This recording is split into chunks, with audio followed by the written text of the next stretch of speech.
on-the-edges growl Miller had made the sex-drenched lyrics even sexier. I sat straight, eyes on the fire, even as every molecule in my body wanted to turn to Miller playing beside me, wanted to crawl into his lap, tear the guitar out of his hands, and kiss him hard and deep. I wanted to taste those lyrics on his tongue, drink them down and drown in Miller's talent, the essence of him that made him so extraordinary.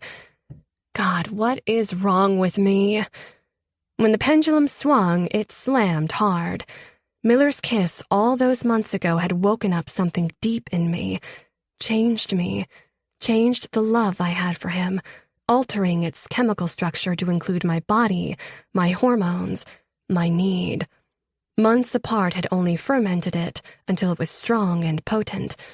I wanted Miller, and the fear I had that we'd ruin our friendship had taken a back seat to basic red-blooded lust. The song ended, and the small group stared for a moment. Then Shiloh fanned herself. I said, God damn. If you could bottle that and sell it at sex shops, you'd make a killing, Holden said. Not the plan, Miller said. There's a plan? I asked, risking a glance at him. Evelyn is sort of helping me. Oh, right. I saw her vlog. I smiled. Slightly better than my little YouTube channel. Your video is what started it all, Miller said. Whatever it is. It is you getting all the recognition you deserve. He met my eyes, and I sank into them, the rest of the world falling away, until I heard a loud sniff. I glanced up to see the others staring at us, Holden pretending to dab his eyes. Shut up, Miller said, or else the next song I play will be something from Nickelback. Everyone groaned and the mood lightened. Miller played a variety of songs, but none of them his own. The tension in the air was blown away by the ocean wind and filled instead with his voice. The night deepened, more beer was drunk, and the others slid from their chairs to huddle under blankets in the sand. Shiloh shivered, and Ronan took off his jacket with the faux lamb's wool collar. Wordlessly, he took the blanket off her shoulders, draped his jacket over her, and then tucked the blanket back around her. Thank you, she said grudgingly, softly. I noticed something like a truce pass between them. He sat beside her, and by the time Miller ended his song, her cheek was pillowed against Ronan's arm. Happiness and sadness warred within me. Happy for Shiloh, and sad that I'd grown so far apart from everyone in the last few months. I'd retreated to nurse my bruised heart and had missed so much. It's late, Miller said, making to put his guitar away. A chorus of protests went around. One more, kind sir, Holden said tiredly, his voice tinged with sadness that made me want to put my arms around him, too. One more to close out the night. Miller nodded, set his guitar in his lap, and gave me a look I couldn't decipher. Then he began to hum the soft strains of Billie Eilish's When the Party's Over. He sang the first few lyrics a cappella, only bringing in his guitar at the first chorus. The four of us listened, rapt, as Miller's masculine voice turned the soft song into something with a little more edge, more masculine in its painful longing. I'll only hurt you if you let me, he sang from beside me, the words pouring in my ear, my heart. Call me friend, but keep me closer. I closed my eyes, sank deeper into my blanket, into my mistakes, as Miller's voice lulled me to sleep. I woke, blinking, with the sun's first rays peeking over the horizon. The vestiges of sleep cleared from my eyes enough to see blue plaid, a white t-shirt, smooth skin that grew shadowed with stubble at the jaw. A little gasp escaped me. I was wrapped completely in Miller, both of us under a blanket. He held me tight to him. My head was perfectly tucked under his chin, our jean-clad legs entwined like vines, and his chest rose and fell against mine. Moving only my eyes, I peeked around. The bonfire smoldered. The beach was empty. We were alone. I should have sat up. I should have disentangled myself, grabbed my stuff, and left. but my body felt heavy and satisfied, perfectly content. The restless nights of the last few months were washed away, and I couldn't move and didn't want to. Just a little longer. I let my eyes drift closed and dozed. When I became conscious again, it was in a murky half-sleep, half-dreamy state. Miller's arms around me tightened and his nose was in my hair, nuzzling. His lips touched my forehead, a feather-light kiss. I tilted my chin up slightly, and my mouth brushed his neck. Half awake, unthinking, I put a little kiss there, open-mouthed, tasting the salt of his skin with a flick of my tongue. He shifted against me again, and I felt the heavy erection pressing against my center. His hands roamed my back, slipped into my hair, pulling just hard enough. My mouth opened wider, and I sucked at his neck lightly, biting, and then running my tongue over his skin. Miller's hand made a fist in my hair, pulling my head back. Now I trailed kisses up his jaw, feeling the stubble under my soft lips, scraping myself against it until I found his mouth.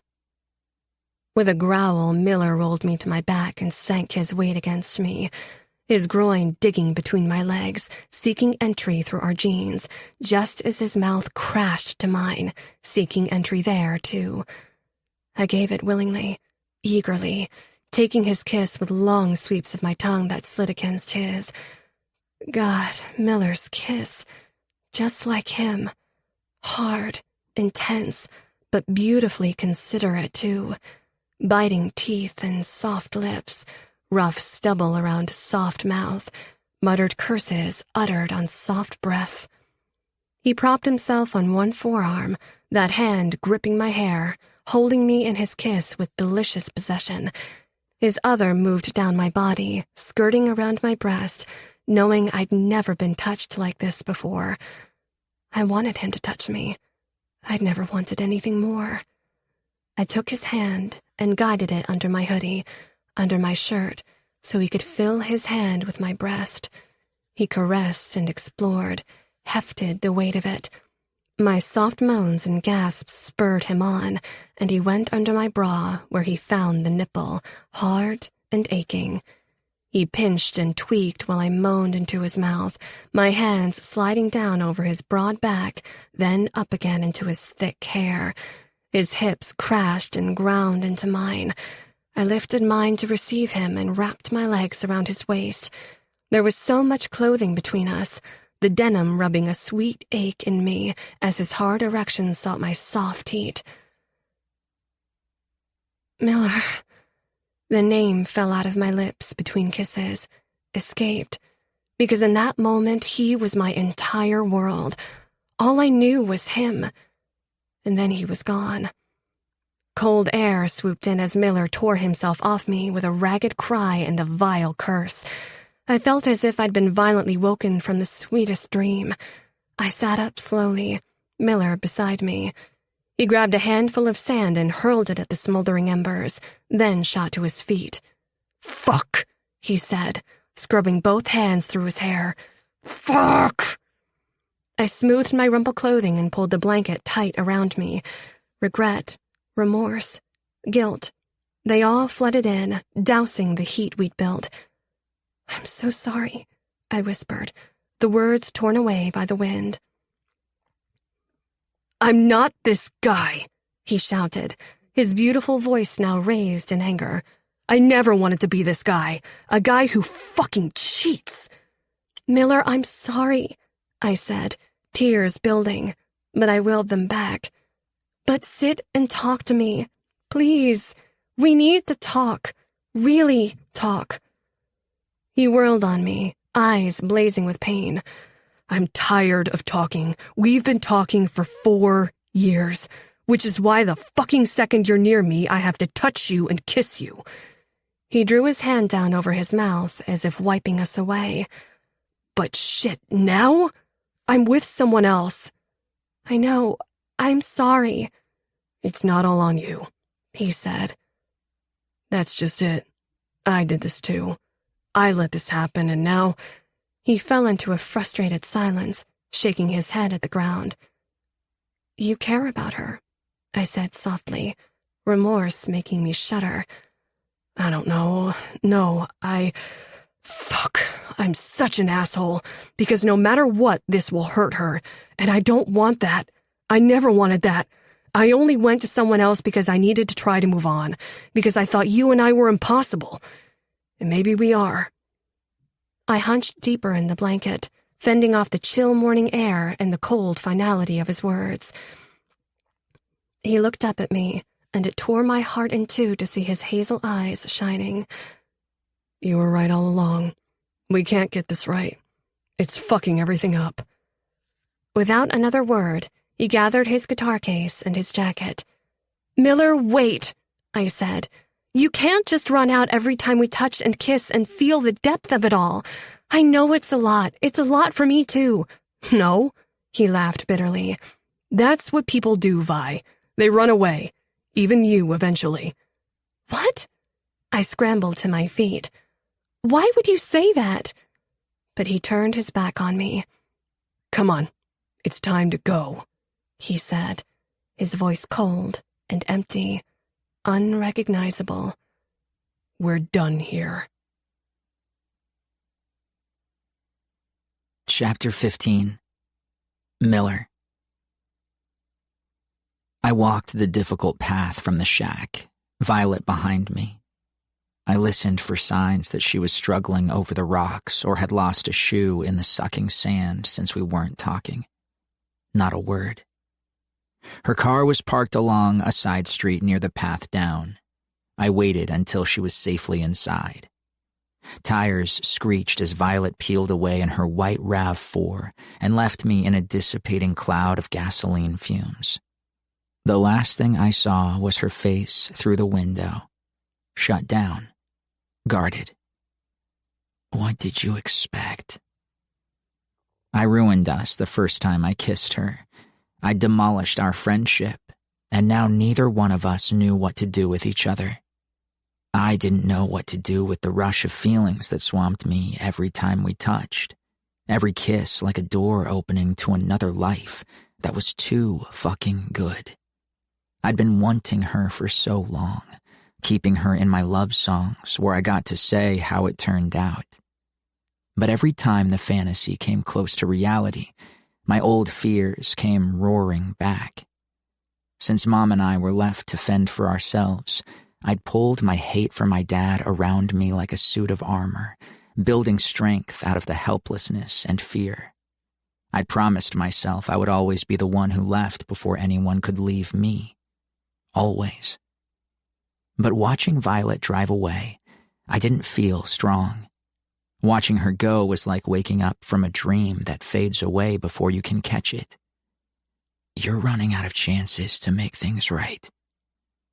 If I was going to make anything right, I had to start with Amber.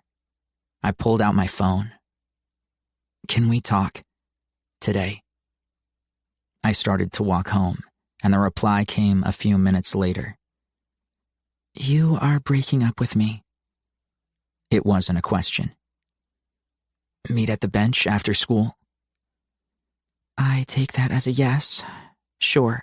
Fine. See you then. I blew air out of my cheeks and tucked my phone away. I had enough time to eat and take my insulin, but it was too late to shower and change. I had to go to school and break up with Amber, smelling like Violet. My jackassery knows no bounds. After a day of classes that felt like an eternity, I went to the bench at the periphery of the main quad, the same bench where I'd sat with Violet the day homecoming votes were cast. Amber was already waiting for me. Hey, I said, sitting beside her. She glanced me up and down. You look like hell. Is this actually difficult for you? Or were you up all night doing something else? With someone else? I had a late night. I didn't sleep with anyone, but Of course you didn't, she said bitterly. I'm surprised you haven't joined a monastery by now, or come out of the closet. I scrubbed a hand through my hair. For Amber, one of my many failings in our relationship was my refusal to have sex with her. But my heart and body belonged to someone else. And no matter how many days and weeks and months had piled up, that never changed. Amber threw up her hands. "Hello? You can't even break up with me without zoning out." "I know. I'm sorry." "So this is it, huh?" "I'm shocked," she said in a deadpan voice. "Shocked, I tell you. This is my shocked face." "Amber." "What happened? What was the final straw?" "What do you mean?" "Be serious. You always had one foot out the door. Getting you to spend time with me was nearly impossible, and when you did, you never wanted to mess around. You hardly ever kissed me unless you'd had a few beers. So why now?" "I kissed someone else," I said. Amber's jaw stiffened. "This story just gets better and better. Who?"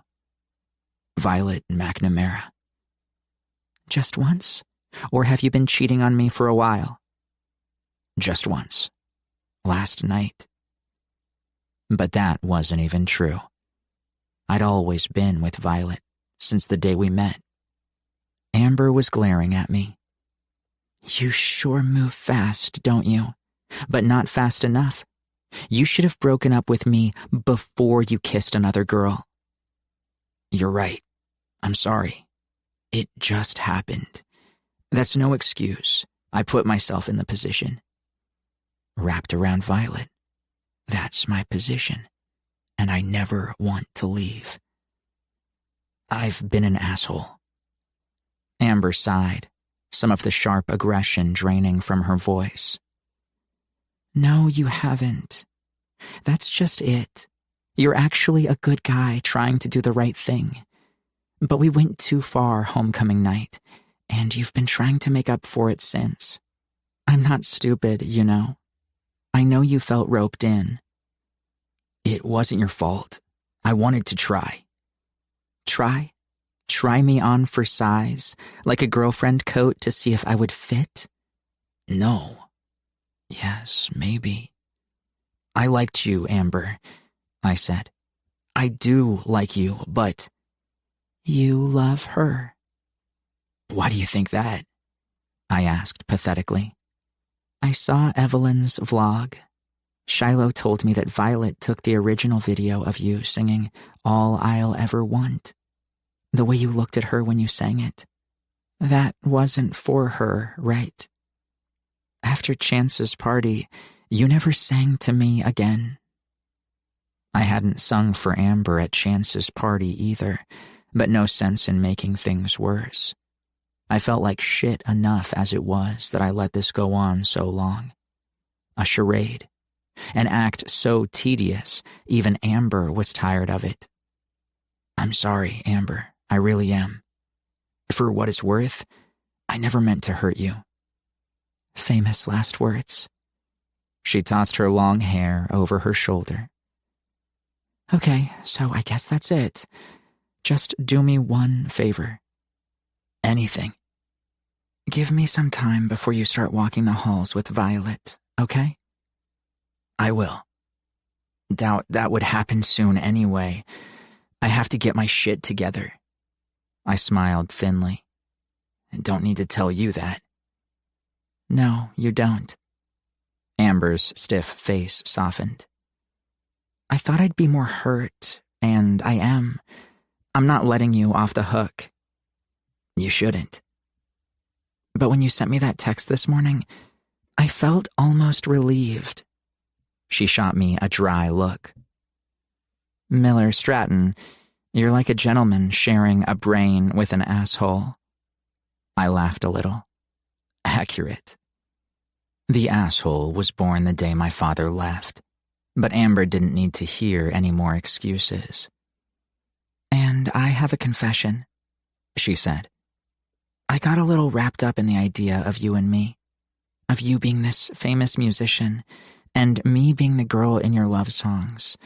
So maybe I hung around a little bit longer than I should have. But that doesn't mean you should have kissed someone else. No, it doesn't. I'll always regret that. I regretted the timing. I could never regret kissing Violet, even when it blew us apart. Amber heaved a sigh. Okay, you look contrite enough. I gotta go. She shouldered her embroidered bag. When you do get your shit together, make sure you give Violet more of your gentleman and less of your asshole. I held up a hand. I will do my best to give her less of my asshole. She burst out with a laugh. See you around, Stratton. Hey, Amber. Yeah? Thanks for being cool. She smiled thinly, gave a little wave, and walked away. I slumped on the bench, relief and regret gusting out of me. Relief that I ended it, regret that it took me so long. A few days later, I was on the same beach reading Tender is the Night when Evelyn Gonzalez approached. Hey you, what are you doing? She glanced at the cover of my book.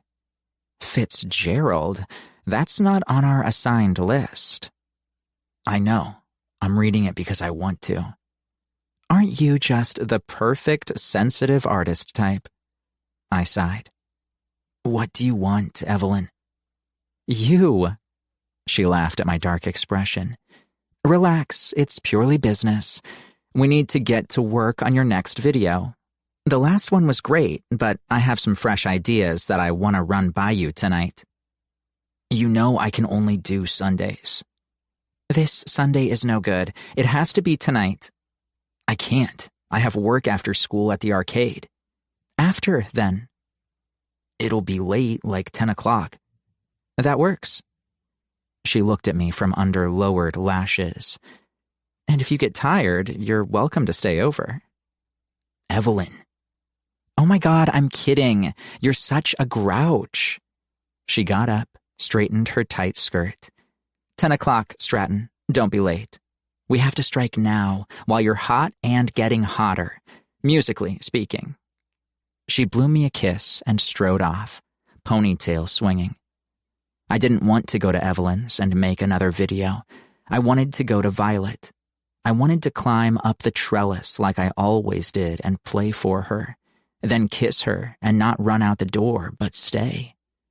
Hold her and sleep with her. No sex, just sleep. Like I did the night 4 years ago when she found out where I'd been living. But I'd promised to give Amber some time, and I was fairly sure Violet was sick of my shit by now. Running hot and cold, but mostly just running. After school, I went home and took a quick shower before work. Chet was there, as usual, demanding to know where I go every night and getting pissed when I refused to tell him. If you were my son, he warned. I'm not, I shot back. So mind your own fucking business. I let the door slam, anger burning my skin. If Dad hadn't left, Mom and I wouldn't have had to deal with Chet fucking Highland. We wouldn't be living in a shithole apartment after living in a car. If he were still around, I wouldn't be such a fucking mess. I could be the guy Violet deserved. At the arcade, I spent hours watching tourists plunk quarters in machines or play skee-ball for shitty plastic prizes. In a sea of noise, the Pac-Man game seemed the loudest. Over and over, the ghosts trapped Pac-Man, and then came the down-the-drain sound effect of his demise. I have to get the fuck out of here. So I took the bus to Evelyn's large white 2-story house. It loomed ghostly and quiet in the night. As usual, I texted her I was there, and she let me in, guiding me through the house's clean, warm space. Smiling family photos hung on every wall. Her bedroom walls were covered in collages of lips, eyes, and clothes cut out from magazines, and sketches of outfits that I guessed she had done. I didn't give a shit about fashion, but I recognized talent when I saw it. "You smell like popcorn," Evelyn said, fussing over me. "Hazard of the job." "Huh, you're cute." She ran her fingers through my hair. "Is that necessary?" "I'm trying to recreate that look you had in the first video, when you took your beanie off and ran your hands through your hair. If I had $1 for every commenter who told me that maneuver set their panties on fire." She tapped a nail to her chin. "Come to think of it, I do get paid when that happens." "Yeah, about that," I said. "Do I get a cut, or did I go from giving my shit away for free on the internet to giving it away to you?" "I told you, we'll work all that out later." "You said you had demands for helping me." "I do, in due time." She looped a bone horn necklace with a leather string around my neck. "Is this necessary too?" "It goes with the leather man bracelets you wear on your wrists," she said. "Draws attention to your forearms. Very hot. The necklace will do the same for your chest and neck." She moved in front of me, bending over to scrutinize me, her hands in my hair again. I was afforded a view of her breasts pushing out of her top. She caught me looking, and a slow smile spread over her lips. "You're looking at me?" Her hands slipped down my chest, palms flat. "Do you like what you see?" "Evelyn, stop." I caught hold of her wrists and took them off of me. "What's wrong? I don't see you with Amber anymore, or any girl for that matter." She smiled and moved in closer, her knee resting on the chair between my legs. "Nothing wrong with having a little fun." I stood up gently and pushed her away. "Is this what you meant by your demand? The cost for your help?" Her dark eyes widened, the heat in them turning cold. "What do you take me for? Some kind of prostitute? You think I'd trade sex for a favor?" "No," I said, flustered. "No, of course not. I'm sorry. But what the hell are you doing?"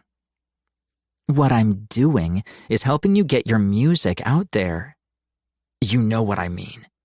My phone chimed a text. "Fuck, just hold on." I moved to the other side of the room. The text was from Shiloh. "I just heard. Violet's at UCSC Medical. Head injury. They won't tell me more." Every molecule in my body turned to stone. It felt as if the floor had dropped out, sucking my heart down with it. My fingers trembled as I typed. "On my way." Evelyn pouted. "What's wrong?" Frantically, I threw on my jacket, chucked my guitar into its case, and shouldered the strap. "I gotta go." "Now? We haven't shot the video. What happened?" "Violet. Something. I don't know. I gotta go," I said again, and raced out, my pulse thundering. Evelyn called after me, but I barely heard her. There were few buses at this hour, and I couldn't afford to wait one fucking second. My phone said the UCSC Medical Center was 1.5 miles away, a 30-minute walk. The words, "head injury," kept flashing in my head like ambulance sirens. Then I began to run. Chapter 16. Violet. One day earlier. They had arrived. My hands trembled slightly as I took 4 envelopes from the rest of the mail. My eyes scanned the return addresses: Baylor, Georgetown, UCSF, and UC Santa Cruz. Acceptance or rejection letters. My heart was pounding as I took the mail into the kitchen. It had been several days since the bonfire at the shack, and Miller hadn't contacted me once. Miller's words chased my every waking hour and followed me into my sleep. "Maybe we're impossible. We're done here." Maybe we were done before we'd started. The enormity of it stole my breath whenever I thought of it, so I didn't. When my thoughts went to Miller, which was every other minute, I shut them down, closed my heart. I had been right all along. Every time Miller and I touched or kissed, we blew apart, like magnets drawn together at one polarity, thrusting away at the other. And maybe his feelings for Amber went deeper than I suspected. Why else wouldn't he have at least called me to tell me what he was thinking? I could have asked Shiloh, but I didn't want a relationship like that telephone game, where everything comes secondhand. But uncertainty was maddening. I'd been a fool to break the promises I'd made to myself, and now the heartache was too much. I had to outrun it, outstudy it, out-prepare it so that when the next phase of my life began, contained in one of the 4 envelopes on my kitchen counter, I'd be ready for it, stronger. Late afternoon sun filled our spacious kitchen. I was dressed in my pajamas, my hair still damp after a shower. I'd had a hard soccer practice where my coach and teammates were shocked at my aggressive play. Get used to it, I wanted to tell them. I had to kick and run until the hurt was pummeled and burned out of me, or I'd collapse and cry. And I'm not going to be that girl anymore. I sat at the kitchen counter and opened the envelopes one by one. Baylor. Accepted. Georgetown. Accepted. UCSF. Accepted. Joy and pride swept through me. None of these universities were easy to get into, so my odds for UCSC were good. Even so, I held my breath as I tore open that last envelope. If I got in, I could stay in the city I loved, surrounded by forests and ocean. Dear Miss McNamara, our board of professionally trained admissions readers have conducted an in-depth review of your academic and personal achievements and feel you have demonstrated capacity to contribute to the intellectual and cultural life at UCSC. Congratulations! Accept your offer of admission through our online portal no later than the May 1st deadline. I did it.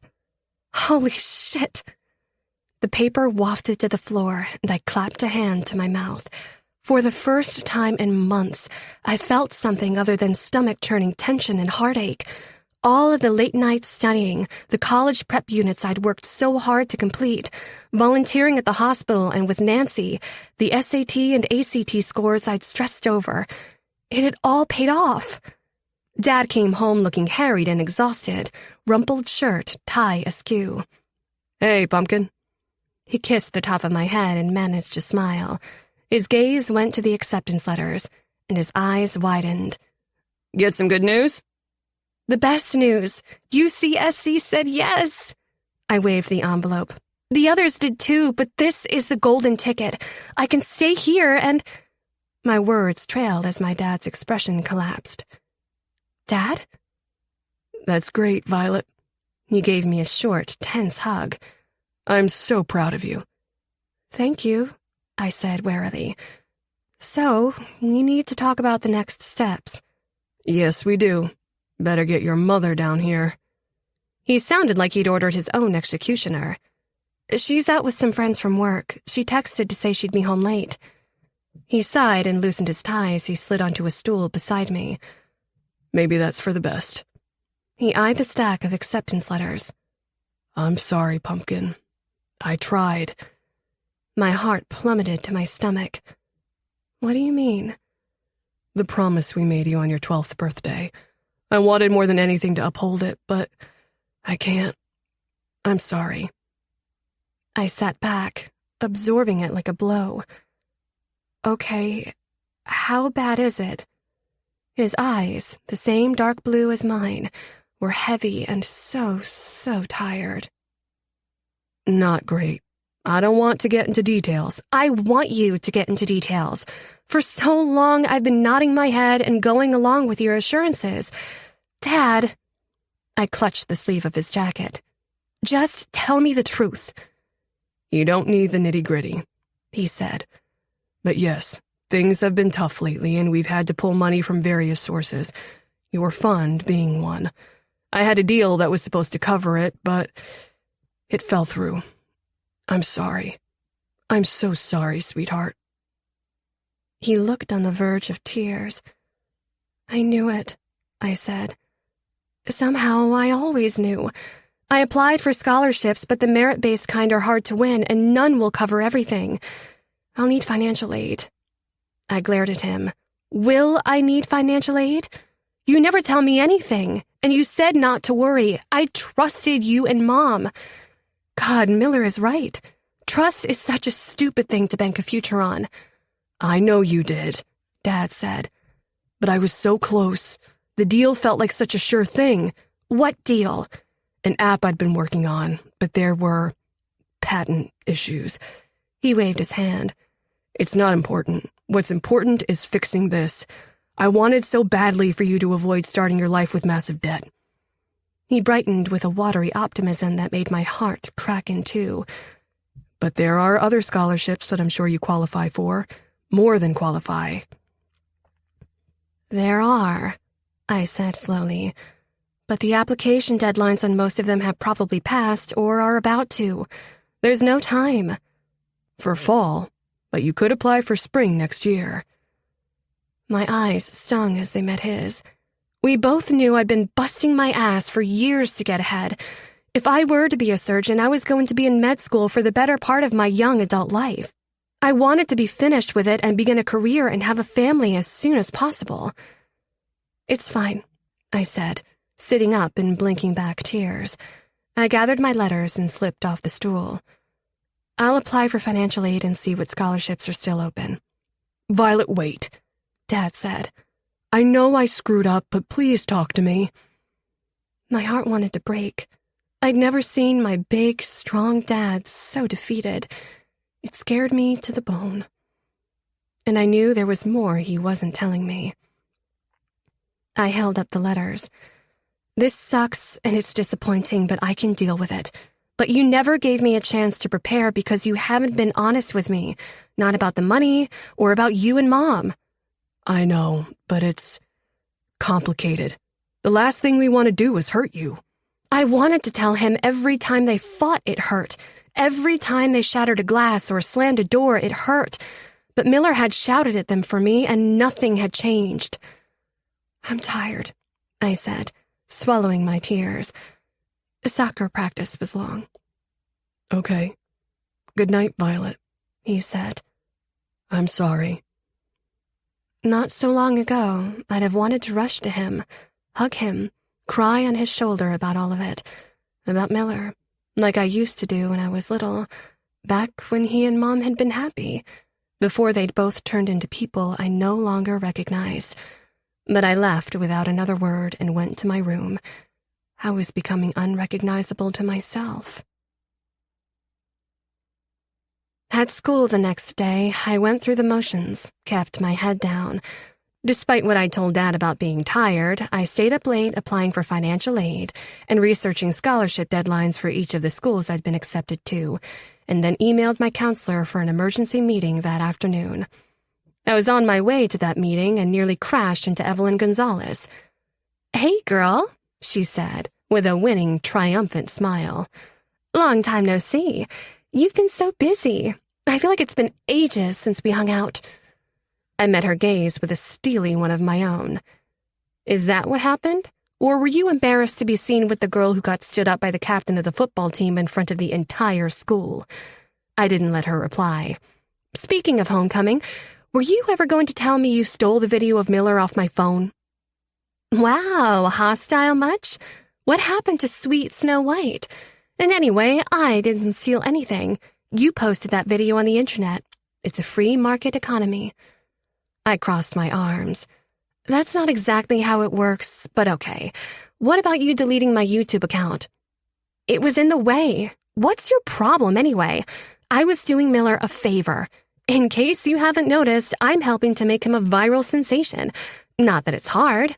She touched her tongue to her lower lip. "He really is a beautiful specimen of a man." I stiffened and an ugly feeling surged in my blood. "I'm aware of his sudden popularity. I've seen the video I took on your vlog. Funny how you all treated him so badly right up until you thought you could get something out of him." "Possessive, are we? How cute. Don't you want him to be a huge smash?" "Of course I do, but doing a fashion vlog doesn't feel like his style, or something he'd want. It is now. He didn't tell you." I braced myself. "Tell me what?" He's been coming over to my house on Sundays. We've been staying up so late, working on new cover songs. He's coming over to my house tonight, as a matter of fact. So maybe you were once the expert on what he wants, but not so much anymore. She twiddled her fingers. See ya. I watched her go. Beautiful, smart, and always focused like a laser on getting exactly what she wanted. It's none of my business, I thought, drawing deeper into myself. He won't talk to me. He's not mine. We're impossible. The timeline isn't great, my counselor, Miss Taylor, said, peering over my scholarship research. And UCSC doesn't offer much unless it's for low-income families, which we're still not entirely sure you qualify for. Have you heard back about any of the merit-based scholarships?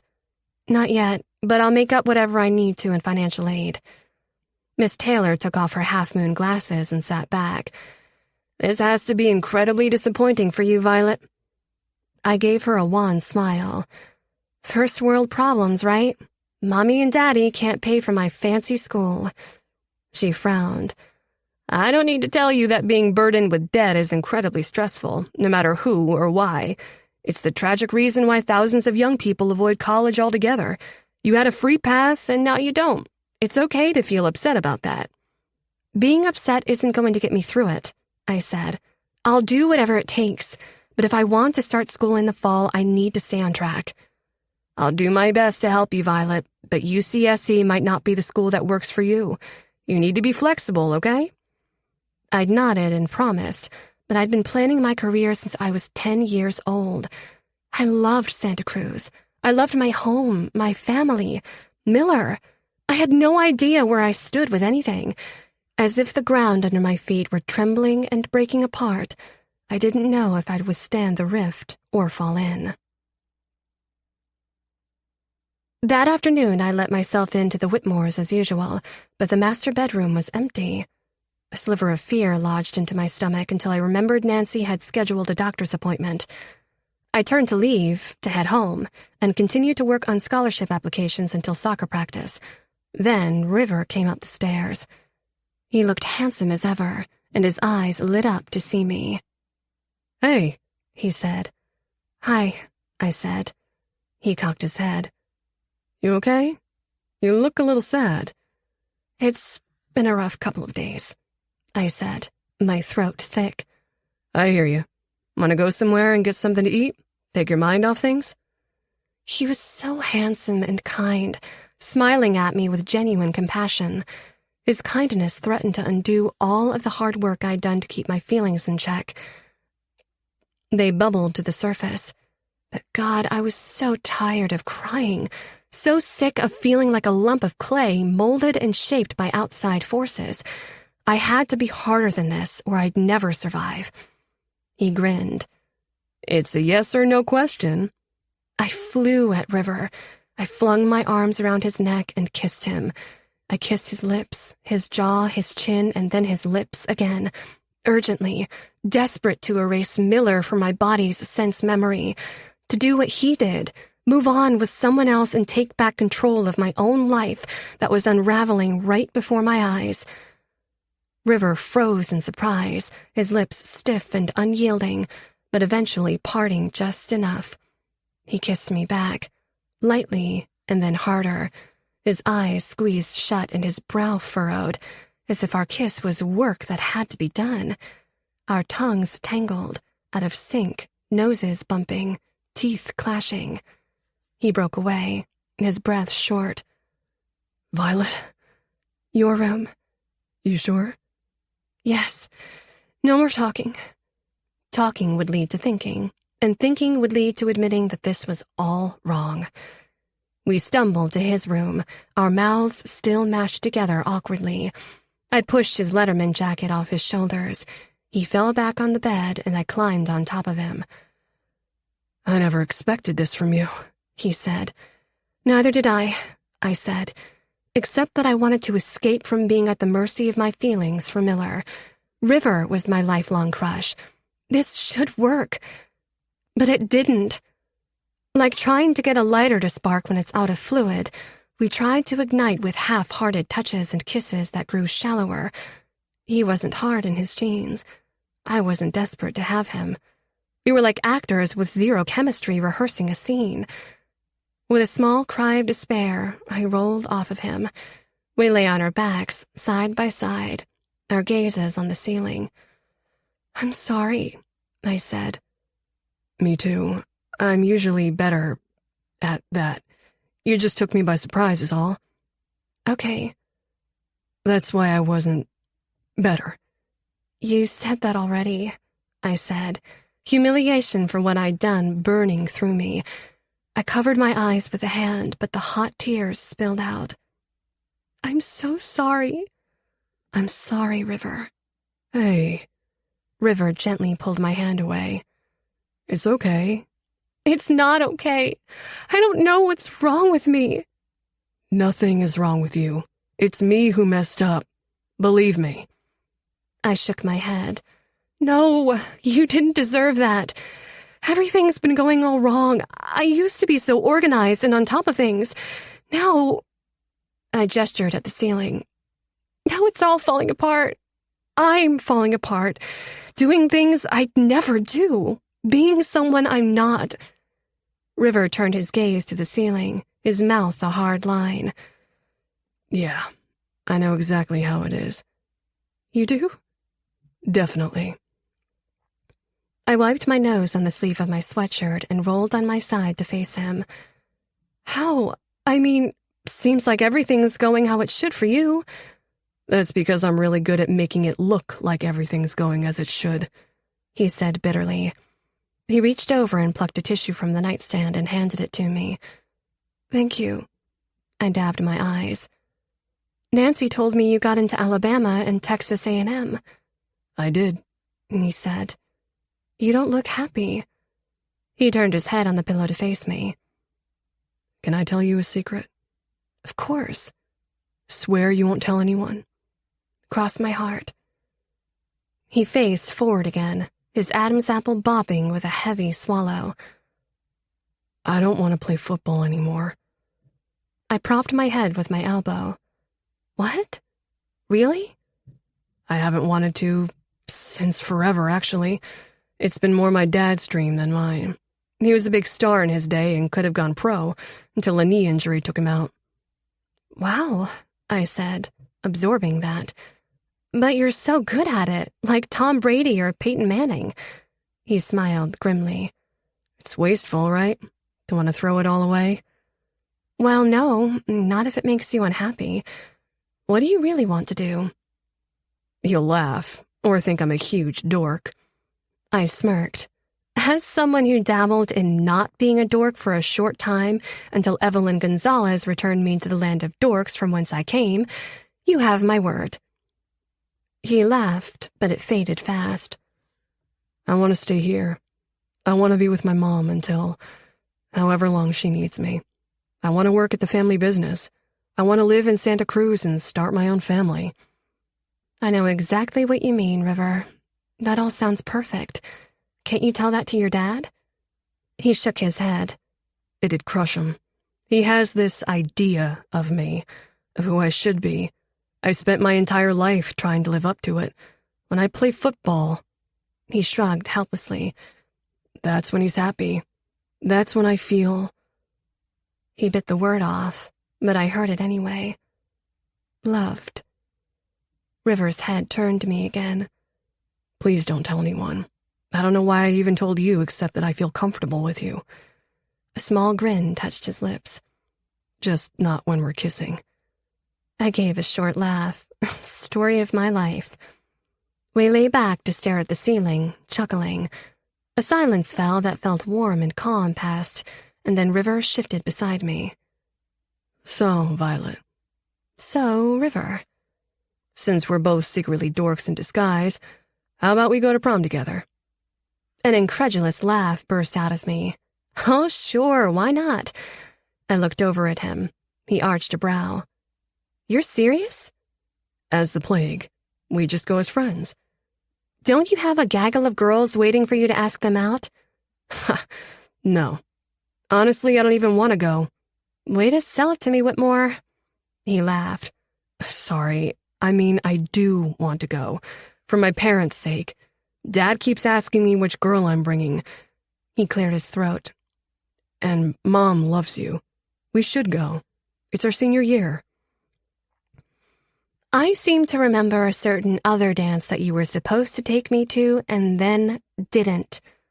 I know, I'm so sorry, but this is how I make it up to you. I suppose, I said, sadness creeping back into my heart. Miller hated dances, hated the money spent that could go to other places that needed it more, hated the silly gimmicks and themes. But I didn't. I wanted all the high school experiences, and going with River had been my plan all along. But after Miller had kissed me, even my fantasies about those experiences had been rearranged. I imagined Miller and me at the base of the stairs at my house. Mom would take 1,000,000 photos, and Dad would joke, but not really, that Miller had better have me home on time and take care of me. And Miller would, because that's what he did. At the dance, he'd hold me close and we'd sway to the music. Maybe he'd sing one of his songs in my ear and then kiss me. I shook myself out of my thoughts with a shiver. Miller wasn't going to ask me to any prom, I reminded myself. He had a girlfriend, and he and I are impossible. I'll go to prom with you, I said to River, but only as friends. His face brightened, and though he was a huge, strong guy, something intangible in his eyes broke my heart. Relief, maybe, that he was going to do something that would please his dad. Just friends, he said, then grinned and touched a small cut on his lips my teeth had left thanks to our clumsy kisses. Safer for me that way. I'm never going to live this down, am I? He smiled and nudged my arm. It's already forgotten. I left the Whitmores feeling shockingly calm, almost optimistic. I made a new friend.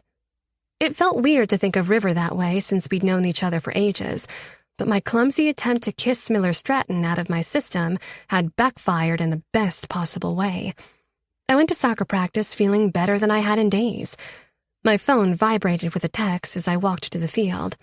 Shiloh. Amber told me that she and Miller broke up. My heart seized up all over again.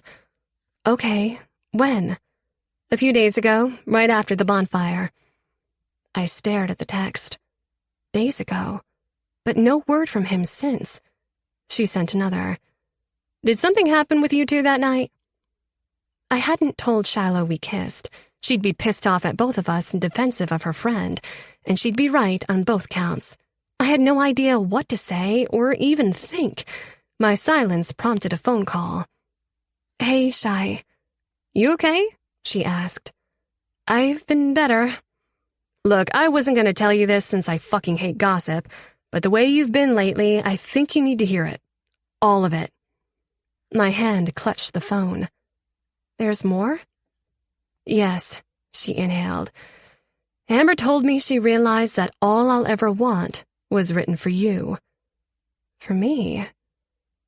The words washed over me, and a small breath pushed out of my open mouth. I felt warm all over. Light. The lyrics swam in my mind, their beauty taking on a new meaning, sinking deeper into my heart. Because they're for me. I think I knew, I murmured. I think I always knew, but I was so insistent on sticking to my plans. I'd say I told you so, Shiloh said, but I'm a bigger person than that. I laughed. Elation filled me like warm air for a few precious seconds, and then reality brought me crashing to the ground. Oh my God, I said, my hand over my mouth that still stung from my blundering kisses with River. We can't get it right. Not ever. What's that? Shiloh asked. I can't hear you. The pendulum goes back and forth. We're never in sync.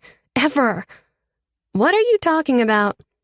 I kissed River, I said. I kissed River and we're going to prom together. Oh, Christ, Shiloh hissed air out of her nose. Are you two back on? No, the kiss was a disaster. We're just going as friends. Okay, that's not ideal, but talk to Miller. You two are long overdue. Wait, he hasn't called you yet? No. Maybe he just needs time, or wants to give Amber time. Maybe, but God, it shouldn't be this complicated, right? It's like we're at opposite ends of a maze, and every time we get close, someone takes a wrong turn. Explain it to him about River, Shiloh said. He'll understand. It's not like you cheated on him. Feels like it. I sucked in a breath. But yes, I'll talk to him. We need to talk. We've needed to talk since forever. No arguments from me there. I gotta go, Shy, I said. Practice is about to start. Enjoy. Be safe. I will. I dropped my phone back in my duffel and jogged onto the practice field. We ran drills and I wove in and out of cones with the ball on automatic, my thoughts running ahead of me. The practice scrimmage began, and I couldn't focus. Twice Coach Brimmer pulled me aside for making stupid mistakes.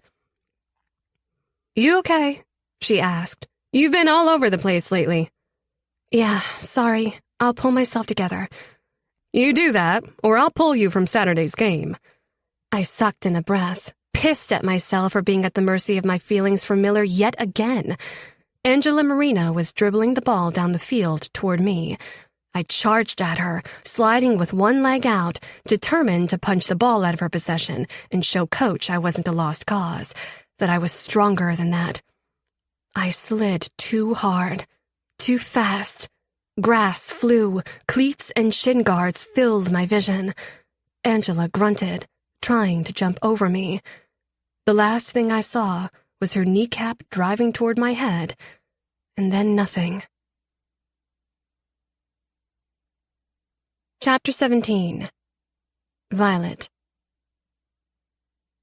I woke to see the vast white landscape. A bed. Confusion clouded my thoughts. I had no clue where I was until I spied the hospital wristband on my left arm. Last night came back in bits and pieces. The doctors had huddled with my anxious parents, telling them I'd suffered a concussion. Scans showed no bleeds or swelling, but since I'd been knocked out cold, they wanted to keep me overnight. Finally, close to dawn, they let me sleep. My head ached and my stomach felt queasy. I started to try to go back to sleep when a dark blue blur near the window shifted. I blinked the blur into focus. Miller. He was curled sideways in a chair, his long legs tucked up and his head pillowed on his knees, his guitar and backpack on the floor beside him. Tears sprang to my eyes. He's here. Hi. My voice was in tatters, but Miller shot awake instantly. He unfolded his tall form and hurried to my bedside, still half asleep. Hey. He dropped into the chair beside me. Stubble shadowed his jaw. Dark circles ringed his eyes. How are you? How are you feeling? Hurts a little, but I'm okay. Better now. How long have you been here? All night. You've been here all night? The hospital room was chilled, but I suddenly felt warm all over. He nodded. Shiloh was here for a while, but her grandmother called her home. She wanted me to tell you she hopes you get well soon, and if you don't, she'll kick your ass. She's sentimental that way. Your parents were here late, too, but I told them I'd take the next watch, Miller said. Your mom wasn't too keen on me hanging around, but I wasn't going anywhere. I fought like hell to try to see you, but they wouldn't let me in until your dad said it was okay. I'm so glad you felt like hell. Miller's jaw clenched. I should have done it sooner. Years ago. Fought for you. The tears threatened again, and Miller's cobalt eyes, which were so often steely and cold, were now dark and soft, and nowhere but on me. Do you need anything? He asked. What can I do? I smiled and brushed a lock of unruly hair out of his eyes. Nothing. Just be here. He caught my hand and held it in his. The energy between us was different than it had been in months, or ever, since we were 13 and he was the one in the hospital bed, the day I knew I'd love him forever. He bowed his head. Christ, I'm sorry this happened, Violet. Not your fault. I drove straight into the path of Angela Marino's kneecap. Oh shit, I hope she's okay. She is. I heard your parents talking. Thank God, though I'm probably going to be cut from the team. You shouldn't be playing anyway, Miller said darkly. Not until you're better. They said it's a concussion. You'll have to be careful for weeks. I will. A short silence fell. He was still holding my hand. Miller. I'm sorry, Vi, for a lot of things. I'm sorry I went silent on you. Disappeared. I'm sorry I ran to another girl when I should have told you the truth, that we always felt like more than friends, from the very first day. But I said nothing. Not nothing. You put it in your songs, I said with a smile. My hand in his tightened. I'm sorry about so many things, too. Evelyn calls me Snow White, and I hate it. But I think it's kind of accurate. I've been poisoning myself by thinking we would turn into my parents. But then you kissed me that first time, and I woke up. Yeah. The vulnerability in his eyes was raw and naked. Yeah. Your kisses have magical properties, Stratton. The first rearranged my universe. The second at the shack turned me into a puddle of lust. I'm a little bit scared what will happen with number 3. His small smile faded. I still haven't told you the rest. About Amber. I know. Shiloh told me. I would have told you the minute it was over, but she asked me to give her time, and so I did. She deserved better than me. Maybe you do, too. I shook my head, then winced. Don't say things like that and make me shake my head, I said with a small laugh. Miller wasn't smiling. It's true.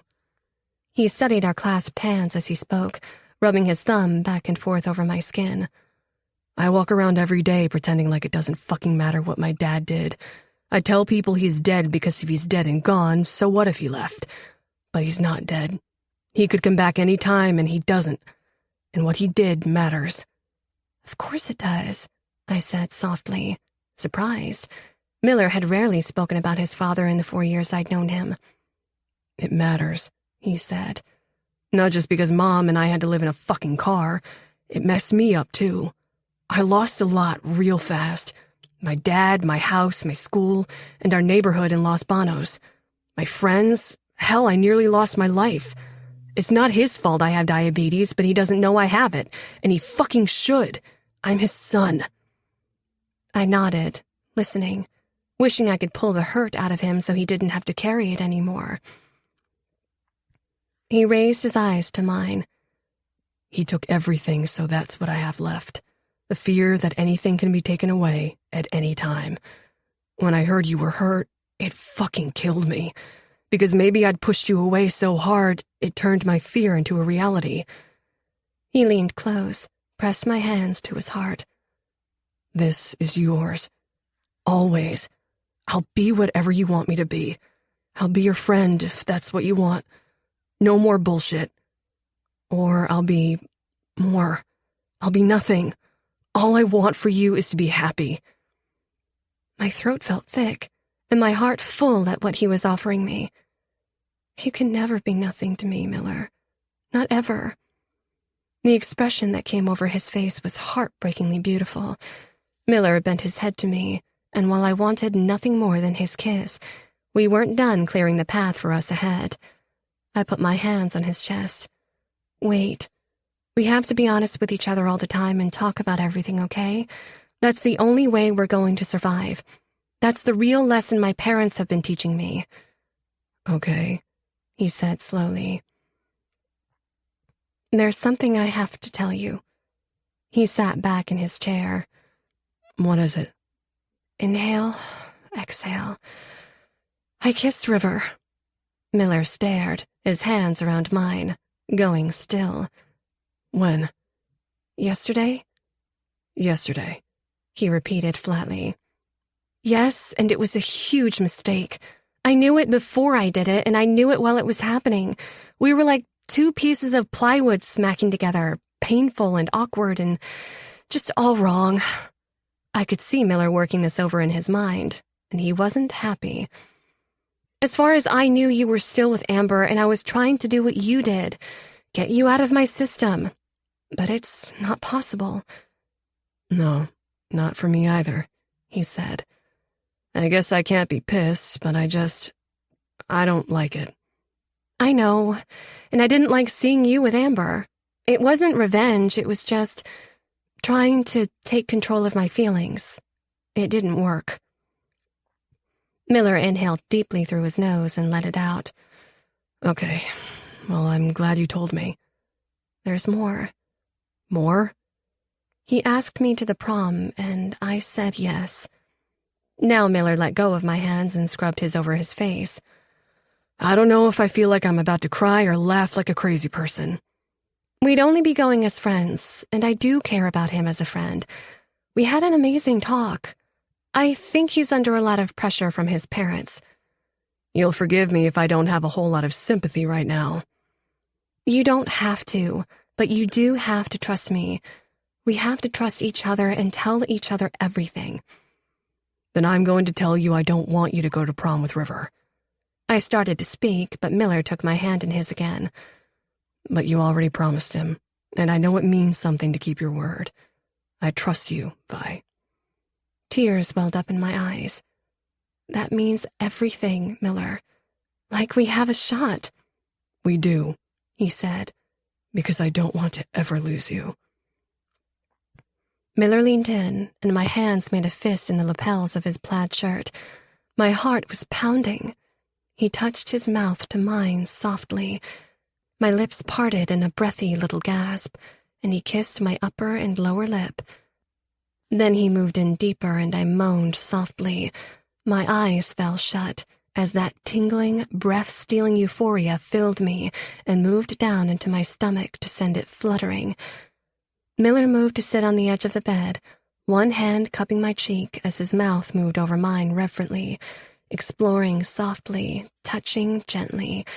We sealed promises, spoken and unspoken, to take care of each other's hearts. The kiss ended naturally, and Miller pulled back, his eyes roaming every part of my face. He brushed his fingertips over the bandage on my right temple. Are you really okay? I nodded. They're going to kick me out any minute now. Good. I don't ever want to see you in here again. Feelings mutual, I said, stroking his cheek. But since they're taking their sweet time about it, will you play for me? Anything. All I'll ever want. Shiloh said you wrote it for me. They're all for you, Vi. Even the ones I didn't write. Those are for you, too. Miller kissed me gently, then pressed his forehead to mine. I came along, he sang softly, almost a whisper. I wrote a song for you. A little sob escaped me, and I threw my arms around his neck, pulling him into me, inhaling the clean ocean scent of him, straight into my cells, into every molecule in my body.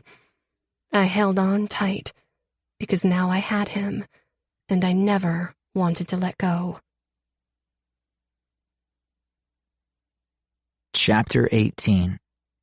Miller. May. Where are we going? I asked, chuckling, as Violet dragged me across the campus.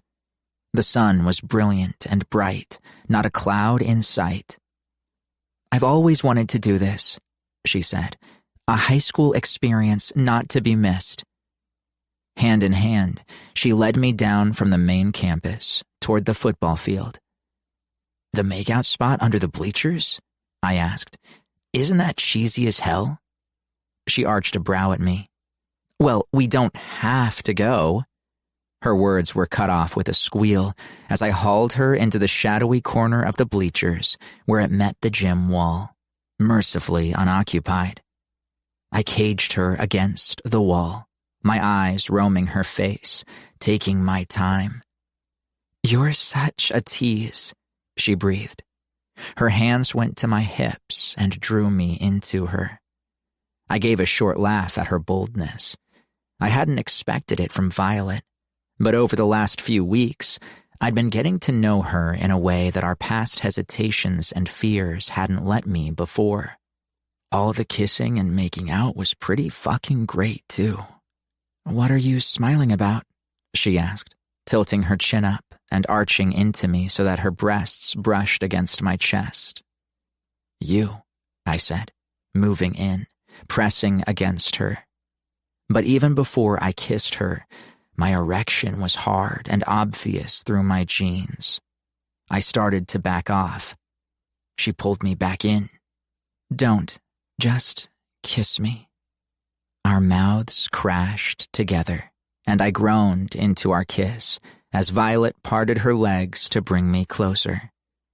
God damn, she felt so good, smelled so good, tasted so good. I couldn't get enough of her. Her luscious body I'd been agonizing over from afar was now against me, under my hands, offered willingly by the girl I loved so fucking much I could hardly breathe. I kissed her hard, a tangling of tongues and rasping breaths, while cupping one breast over her t-shirt, my thumb running circles over the nipple. She moaned and slipped her hands into my hair, down my back, and then under my shirt. Her fingers traced my abs, deftly maneuvering around my CGM implant. "God, Miller," she whispered between kisses, "you're so beautiful." "That's my line." "You are," she said, her small, warm palm pressed to my abdomen, fingertips trailing over my skin. "I want to explore you." She kissed me then, slow and deep, while her hand started to slip into my jeans. "Can I?" I nodded, once, quickly. Over the past few weeks, I'd been trying to keep things moving slowly, clothes on, so that we didn't get carried away. Having unlimited access to her bedroom almost every night didn't help. "Ah, fuck," I grunted when she wrapped her fingers around me.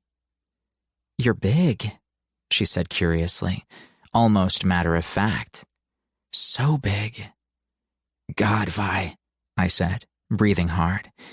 "We have to stop before—" "You take my virginity right here?" A shocked laugh burst out of me. "Jesus, woman."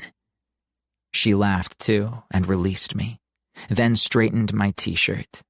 "Sorry, part of me feels like I need to catch up. I've never done any of the things we do.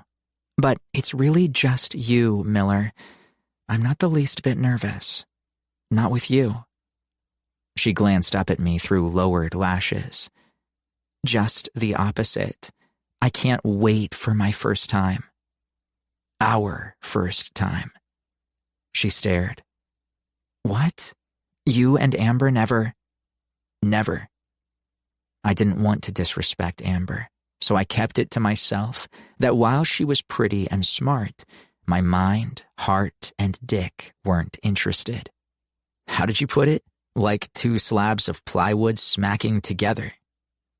Violet didn't smile, but her dark blue eyes, the color of night just after the sun sets, took me in, looking at me in a new light. "You never told me." "I figured you didn't want to hear anything about Amber and me." "Maybe not, but I'm surprised and touched." I shrugged. "I was waiting for you." Violet threw her arms around me and kissed me deep, all tongue and heated wetness that made me dizzy. "How about no more waiting?" she whispered. I gave a nervous laugh and disentangled myself from her.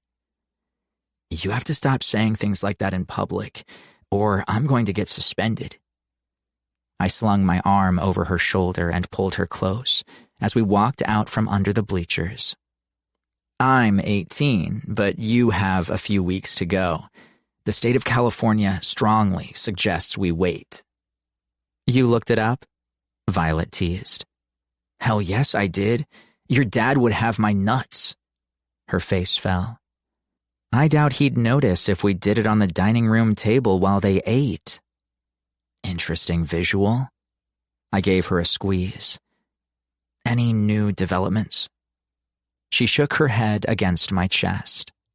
We'd come to her last class of the day, history. They still haven't told me everything, but I've sent in all my scholarship and financial aid applications. The only thing left to do is wait and see how much I'll be on the hook for. Her brilliant, optimistic smile returned, the one that I loved so much, mostly because it was the yin to my yang of eternal pessimism. I'll make the best of it, so long as I get to stay here. Violet kissed me softly. Santa Cruz is, after all, only a short flight from Los Angeles, where you'll soon be making records. That pessimism put a smirk on my face. Doubtful. I didn't add that I loathed the idea of being apart from her for any length of time. Not to come off like a possessive asshole, but being with Vi made me feel whole, like how I'd felt when she'd brought my guitar back from the pawn shop. A piece of me had been returned, and I never wanted to go without again. I have no doubts, she said. Have you heard you? Her unfailing belief in me warmed my damn heart, and I hoped she was right. If I hit it big, I could pay for her college, and her parents could take their dysfunctional bullshit and shove it. The bell rang. I gotta go, Violet said. Come over tonight? I'll be there. Hey, Ronan's in this class, right? In theory, he hasn't shown up the last few days. She frowned as students filed around us. Is everything okay? I don't know. I'm worried about him. Holden, too. They're both acting weird and not hanging out much at the shack. Violet looked around. Shiloh's not here today either.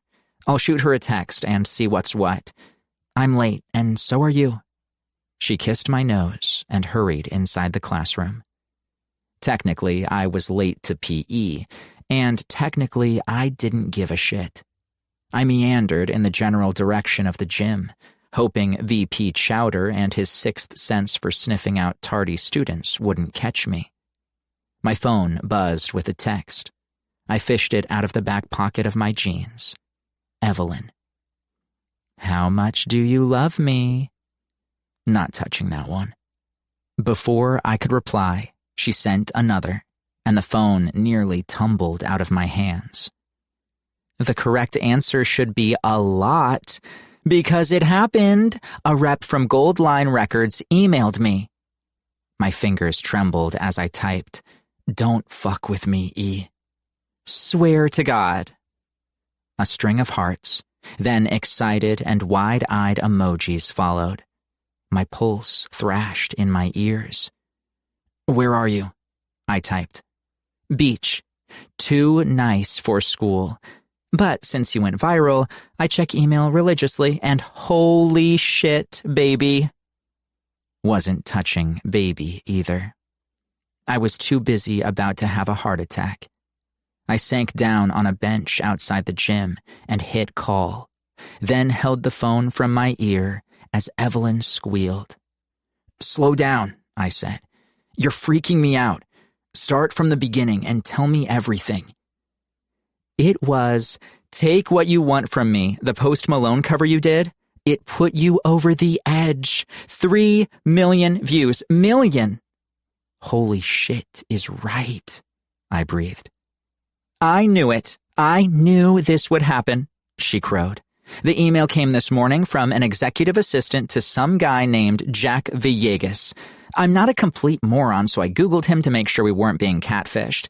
Sure enough, major player at Gold Line. But I had to be 100%, so I called the phone number and the assistant answered the phone.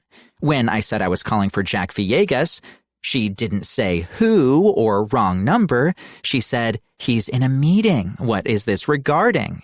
I mean, fuck. I ran a hand through my hair. Is this real? This can't be real. What happened then? I hung up. You did what? The blood drained from my face. I know, I panicked, which is so unlike me, but it felt so surreal, like I was making a crank call. But it's okay. I knew without a doubt that Villegas was legit, so I wrote an email back as your assistant. I mean, he's seen the blog, he knows I basically rep you. An hour later, he replied he wants a meeting with you in Los Angeles on June 4th. More squealing, and this time I did drop the phone. It clattered to the ground, and I sat with my hands in my lap, every muscle in my body going slack. Evelyn's voice was tinny, shouting for me. Miller? Miller, hello? I picked up the phone again. I don't know what to say. A meeting in Los Angeles with a major record label. This couldn't be real. The universe was fucking with me, and I was going to fall for it. I can't fly to LA, I said. I can't afford a flight or even a ride from the airport. And where would I stay? I don't know anyone there. Honey, relax, Evelyn said in a quieter tone than I'd ever heard her use. I know this is a lot, believe me, but it's real. They are paying for the flight. They are going to send a car from the airport. They are going to set you up in a hotel. I clenched my jaw to keep from either laughing or bursting into tears. It's real, I croaked. It's real, Evelyn said, then brightened. Now, you need to come over for a strategy session, and do you have a suit, something nice to wear to the meeting? Never mind, I'll put something together. She prattled on, and I just stared ahead at the road that had opened to me. A possible future away from the grind and anxiety of endless poverty. Evelyn, I said, cutting through her talk. Thank you. Thank me later, babe. Oh my God, this is so exciting. Not that I'm surprised. I gotta go. Call me as soon as you're done with school or work or whatever. Shit, Miller, put in your notice at that fucking arcade. This is it. I hung up with her and stared at the phone in my hand. I wasn't about to quit my job. It was only a meeting in LA. That didn't mean anything. It was probably an audition. Maybe I'd suck in front of this Jack Villegas guy, or he'd see right through me. That I was just another poor bastard with a sob story trying to make it. Jesus, stop, I told the runaway train of shit talk as I pocketed my phone. Can I have a little hope for one fucking minute? Talking to yourself again, Stratton. I looked up to see Frankie Dowd standing a few feet away. What do you want, Dowd? Who, me? I got nothing to say to Evelyn's bitch. I snorted a laugh. If only he knew. I started to push past him, but he stepped in front of me. Where you going? None of your fucking business. I balled my hands into fists. You going to move, or do I have to move you? How? You gonna sick your rabid dog on me? He grinned like a loon. Oh, that's right. Wentz isn't around, is he? Something in his knowing tone dripped down my spine like ice. I gripped Frankie by the collar and yanked him to me. What do you know about it? He tore out of my grip and walked backward, hands outstretched. I wanted to punch the shit-eating grin off his face. Don't know a thing. See you around, bitch. When he was gone, I pulled out my phone again and shot a text to Ronan as I walked out of the school. Fuck going to gym. Where you at?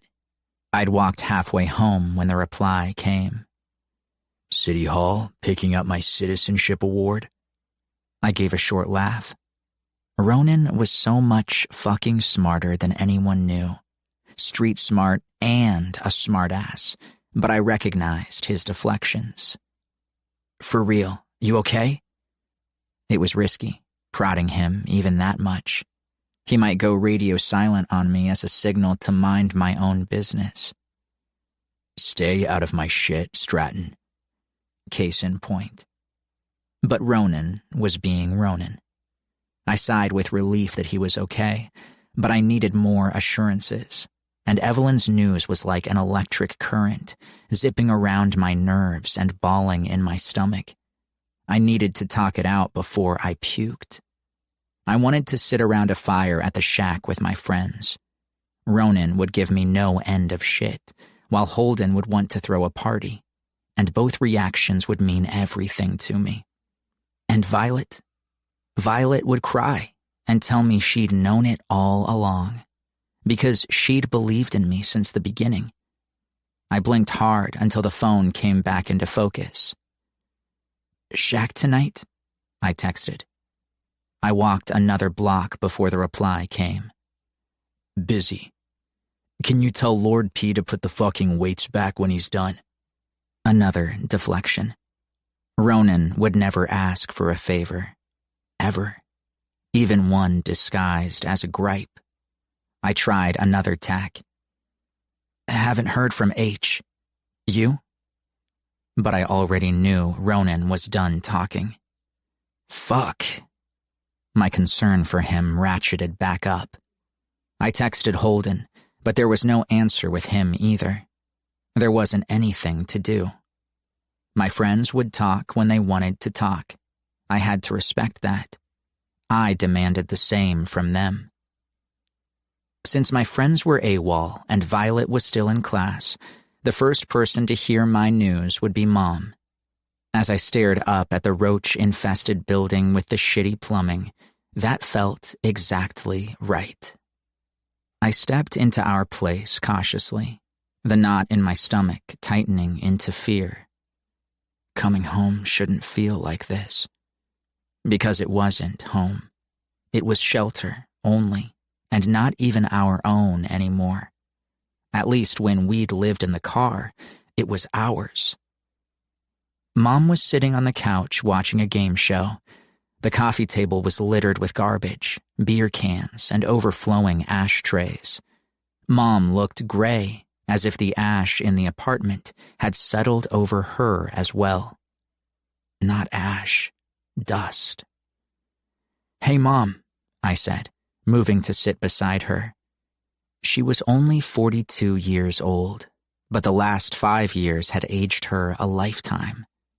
Her dark hair, streaked with strands of gray, hung limply around her shoulders, and lines gathered at the corners of her eyes. All of it Dad's fault. Fuck him and Chet both. Mom smiled tiredly. Hi, baby. How was school? You're home early, aren't you? I glanced around. The place was quiet but for the TV, and our lone bathroom door was open, showing it was empty. Where's Chet? Went fishing in Capitola with some buddies. Won't be back until tomorrow. Good. I sat down on the couch and surprised her by taking her hand in mine. I'm going to get us out of here, Mom. She gave me an indulgent look. Is that so? I'm serious. Something happened today. Something big, and My words cut off as I spied a bruise on Mom's forearm. Several bruises in the shape of fingers. A man's fingers. Mom, what the fuck is this?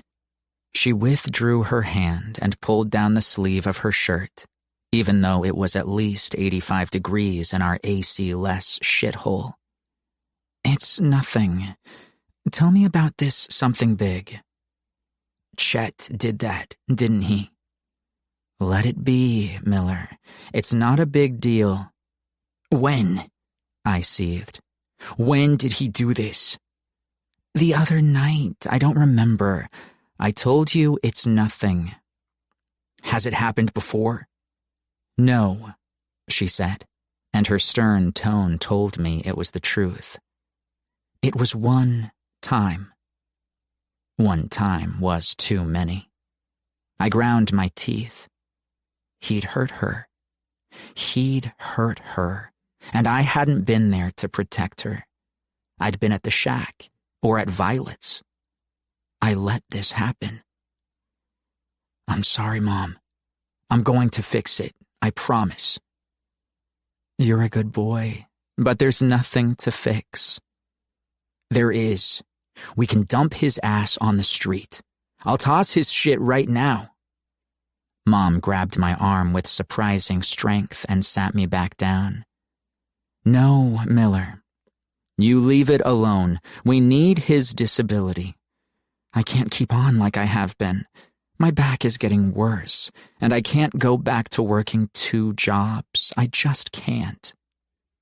You won't have to.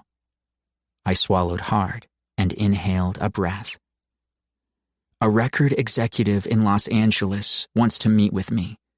I'm going to make him give me a deal on the spot and in advance. You won't have to worry, okay? You won't need Chet anymore. Tears stung my eyes, and I blinked hard. My voice turned gruff. I'm going to take care of you, okay? She smiled gently. Her hand, rough and calloused from work, touched my cheek. Okay, baby. I'm tired. I'm going to take a nap. There's leftover pizza in the fridge if you're hungry. Just make sure you save some for Chet. He'll be hungry when he gets back. Except I couldn't eat pizza. Too hard to calibrate with my insulin since the carb release lasted hours. Something Mom already knew. She retreated to her bedroom, their bedroom now, and closed the door. My heart clenched. She was so beat down. She didn't believe a way out was possible, even when she heard it. I sat for a few minutes in the quiet, but for the TV game show. I had to go to school and to work and eventually this meeting, leaving Mom alone with Chet. I contemplated changing the locks on our door, but it would only enrage him when he got back. And Mom would let him in anyway. Fuck. I ran my hands through my hair. That goddamn helplessness swooping back in to smother the shred of excitement I'd had. I need Violet. I dragged myself to work at the arcade, handing out cheap prizes in exchange for skee-ball tickets and freeing tokens that had been jammed in their slots. A drunk asshole kicked the Mortal Kombat console when he got his ass beat. But I have a meeting with a record exec, I murmured. The words were drowned out in a sea of noise and explosions. It didn't sound or feel real, and it wouldn't until Violet heard it. Then maybe I could believe it too. Chapter 19. Violet. A little after 9 o'clock, I heard the familiar creak of the trellis outside my bedroom window. Butterflies took flight in my stomach. I sat on my bed, wearing only a sheer tank top and short shorts, nerves and excitements racing through me in equal parts. Over the last few weeks, Millard had continued his streak of being a perfect gentleman, kissing and touching me without removing any clothing, to take things slow and make sure I was ready for every step we took together. But I'd never felt more sure of anything in my life. I'd never felt more sure of us. Tonight, I wanted to show him that trust, to show him my body, to feel our skin touch in 100 places. We don't have to have sex for me to show him that I'm his. The night was warm, and my window already open. Miller crawled through and hopped down off my desk. "Hi, you," I said, my voice a little breathy. He froze when he saw me. His blue eyes were liquid and soft, drinking me in. "God, you look so beautiful," he said, and then covered his face with one hand. His shoulders began to shake. I hurried to him. "Miller? Hey." Wordlessly, he folded me into his embrace and pressed his face to my neck. Hot tears were absorbed in my skin as I held him tightly and stroked his hair. After a while, he pulled back and turned away, wiping his cheeks and the crook of his arm. Sorry. Don't be sorry, I said softly, my heart bracing itself. What happened? A record exec wants to meet with me, he said gruffly. In Los Angeles. I stared, my jaw falling open. My hands flew to my chest. Oh my God, Miller, are you serious? Goldline Records contacted Evelyn through her vlog. He shook his head, disbelieving. They're even going to pay for the flight and hotel. God, my heart was breaking for him, even as it soared with joy. He suddenly looked like a little boy, wanting the new life that has been offered to him, but not yet letting himself believe it was his. Of course they will, I said, my throat thick. I knew this would happen for you. I knew it. I didn't. I still don't. It doesn't feel real. I took his face in my hands. His beautiful eyes were a salty storm of hope and fear, searching mine for the truth. It's real, I said. This is your first step, your big break. I could see him struggle. This doesn't happen to guys like me, Vi. I'm going to screw it up, or they'll take one look at me and realize they've made a mistake. They won't, I said, as a sharp prick of anger at his father bit me, for leaving his beautiful son and condemning him to a lifetime of uncertainty. This doesn't happen to just anyone, but you have a gift, Miller. They're going to hear you and they're going to love you, just like everyone else, just like I do. Miller was quiet for a few seconds and sniffed a laugh. God, I'm a fucking mess. He looked up at me, a faint smile touching his lips for the first time. Come here, he said, as he pulled me in close again and held me tight. I knew if I told you, it wouldn't seem so fucking crazy. It is crazy, I said, laughter bursting out of me. It's out of this world level crazy, but I'm so happy for you. And you can be happy too, okay? He heaved a steadying breath. I guess it's just a lot. I'm freaking exhausted. You look it, I said, brushing the hair out of his eyes. You want to sleep with me? Miller smirked. That's a loaded question. I grinned and tugged him to the bed with both hands. I meant to just sleep, although I'm flexible on that point. He laughed tiredly as he kicked off his boots. We lay down face to face, our hands entwined, our gazes roaming and tracing and memorizing. Who else knows about this? I asked. Did you tell your mom? He nodded. She didn't believe it either. Not really. His eyes darkened. Chet, that asshole, is hurting her. Oh, shit, I breathed. Oh, no. God, what can we do? He's gone until tomorrow, but I'm going to have to stay home most nights from now on. To protect her. He nodded. God, Miller, please be careful. I will. If he tries anything, I'll have his ass arrested since Mom won't. But I'll be in LA for 2 days and she'll be alone. You'll come back with a record contract and kick his ass out for good. That's the plan, impossible as it seems. Miller's eyes widened. Oh shit, June 4th is your birthday. Last I checked, I said, grinning. And it's prom too, as a matter of fact. Which reminds me, I know I promised River, but that doesn't mean we can't all go in a group. Miller was shaking his head against the pillow. That's the weekend of that meeting. Damn, I don't want to miss your birthday. Neither do I, for multiple reasons, I said, with what I hoped was a seductive smile. But you have an excuse. The best excuse. Overkill, really. Most guys would have come up with something less outlandish than a record deal with Goldline Records. I don't have a deal. Not yet. I don't know what's going to come of this, if anything, but I'm going to take care of Mom. And you. You don't need to... He silenced me with a soft kiss and then rested his head heavily on the pillow. I will. Don't argue with me, Vi. He mumbled with a smile, his eyes falling shut. Too tired. Sleep, then. I stroked his cheek, tracing the outline of his full lips, down to his chin and along his jaw. Beautiful. My beautiful, kind, brave Miller. I kissed him softly, and my eyes started to drift shut too, while a small twinge of unease hatched in my stomach, a little seed of uncertainty. Everything I'd said to Miller about his future was true. This was his big break. I could feel it. But that meant our paths were about to diverge drastically, and I wondered where they would take us. Someone had set off a car alarm, or maybe I changed my phone's alarm from birdsong to a high, tiny beep.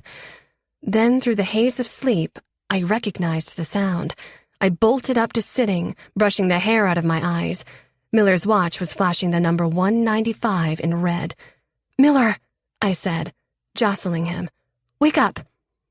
He came awake slowly, sluggishly, and gripped his forehead with a grimace of pain as he sat up. "What? Oh, shit." I shot out of bed and rummaged in his backpack. "You're high. It's dawn phenomena, right? I read about this. Did you eat a bunch of carbs last night?" "Pasta," he said, and started to climb out of bed. "I need water." Gently, I pushed him back. "I got it." I hurried to bring him a glass of water from the bathroom sink. He downed it in 3 long gulps, while I rushed to his med kit to find the fast-acting insulin. I murmured to myself as I tore open the bag, recalling what I'd studied since Miller's first hospitalization 4 years ago. 1 unit of insulin per every 15 milligrams over 150. I did the math in my head. 3 units. I clicked his injection pen to distribute 3 units of insulin and climbed back on the bed. Miller lay heavily against the bed frame, watching me as I pushed up his sleeve to expose his arm. "You're amazing, Vi." I'm scared shitless. For months, Miller and I had been estranged, and I hadn't been around for his highs or lows. I'd forgotten how scary they could be, and the night he nearly died came racing back, sitting at the forefront of my thoughts. I injected the insulin, then sat with his wrist in my grasp, watching the numbers come down. "What's your fasting level?" "Between 80 and 120, he said, eyes closed, head tilted up and resting against the headboard. I bit my lip. "They're coming down." He reached 110 and leveled off, and I slumped against the bed frame too. "Sorry, Vi," he said after a minute. "I hate doing that to you." "You're not doing anything to me." "Scaring you." I smiled. "How scared I am is directly proportionate to how much I care about you." I kissed his shoulder and left my lips against his skin. "Has it been hard?" "It's always been hard, but no worse than usual." He opened his eyes and looked to me. "I miss that. You. Mom's got her own stuff to deal with, and needles made Amber queasy. I missed being around someone who gave a shit." Tears threatened, but I willed them back. I give a shit. I never stopped, even when we weren't speaking much or at all. I never stopped caring. "I know," he said, his gaze roaming my face, tracing me with his eyes. "Neither did I. I just had a fucking horrible way of showing it." He pulled me in to kiss him, but before our lips touched, our eyes met. In that instant, the length of a heartbeat, a lifetime passed between us, an understanding that he and I were inevitable, fated. The boy with diabetes and the girl who was going to be a doctor, the girl with the romantic heart, and the boy who wrote love songs. Our lips came together in a deep kiss that was both heated but gentle, dire but reverent. The sweetness of the juice on our tongues mingled with Miller's own sweetness. For all of his prickly, grouchy, and mistrusting ways, he had the purest soul I'd ever known, and his innate goodness was the sexiest thing about him. Well, that and his face, his body, his voice, his talent. My giggle broke our kiss. "Something funny?" Miller said, his hands slipping around my waist. "No, actually," I said, my pulse thumping as I climbed onto his lap, straddling him. "I'm very serious about how I feel about you." Miller's smile faded as he took in my heavy breasts, barely covered by a thin scrap of cotton and held up by 2 spaghetti straps. Jesus, Vi. Touch me, Miller. I leaned over, affording him a full view. Beneath me, his erection was hard and heavy in his jeans. I rocked my hips over him as his hands came up under the shirt. Both hands kneaded my breast, thumbs circling the nipples. Can I? He asked, his voice gruff. Take it off, I said, my pulse thundering in my ears in anticipation, to have Miller's eyes on my naked flesh for the first time. His hand slid up the sides of my torso, feeling the curves of my waist, and then up, hooking on the tank top as they went. He peeled it off and tossed it away. Holy fuck, he whispered, his glance rising to meet mine. You are so beautiful. Before I could reply, he moved in, and I gasped when his mouth took one nipple, sending licks of fire down my spine between my legs. One touch, and then he retreated. Shit, wait. Your parents? I put a lock on my door after the last time they busted in. You're a goddamn genius, Miller muttered, and then his mouth descended again. His tongue was soft and hot and wet, circling my nipple while his thumb did the same to the other breast. He sucked and pulled, his teeth grazed as I ground against him, breathless at the electric currents that surged through me. I arched my back, pressing myself deeper into his touch. His hands slid to my hips, grinding me on him, while his mouth worked over me. Need to feel you, I managed. My hands found the hem of his t-shirt. I lifted it up and off of him, breaking our contact for a moment. Then I wrapped my arms around his neck and pulled him in close. Warm skin against warm skin, chest to chest, heart to heart. So perfect. Miller kissed my throat, my chin, and then my mouth. My hands roamed his chest and down to his abdomen. I broke away only because I needed to look at him too, naked for me for the first time. His body was beautiful, smooth over hard muscle. The CGM embedded in his lower right abdomen was beautiful too. It was keeping him alive. The realness of the moment, both of us naked from the waist up and me on his lap, struck me, my every sense suddenly tuned up and awake.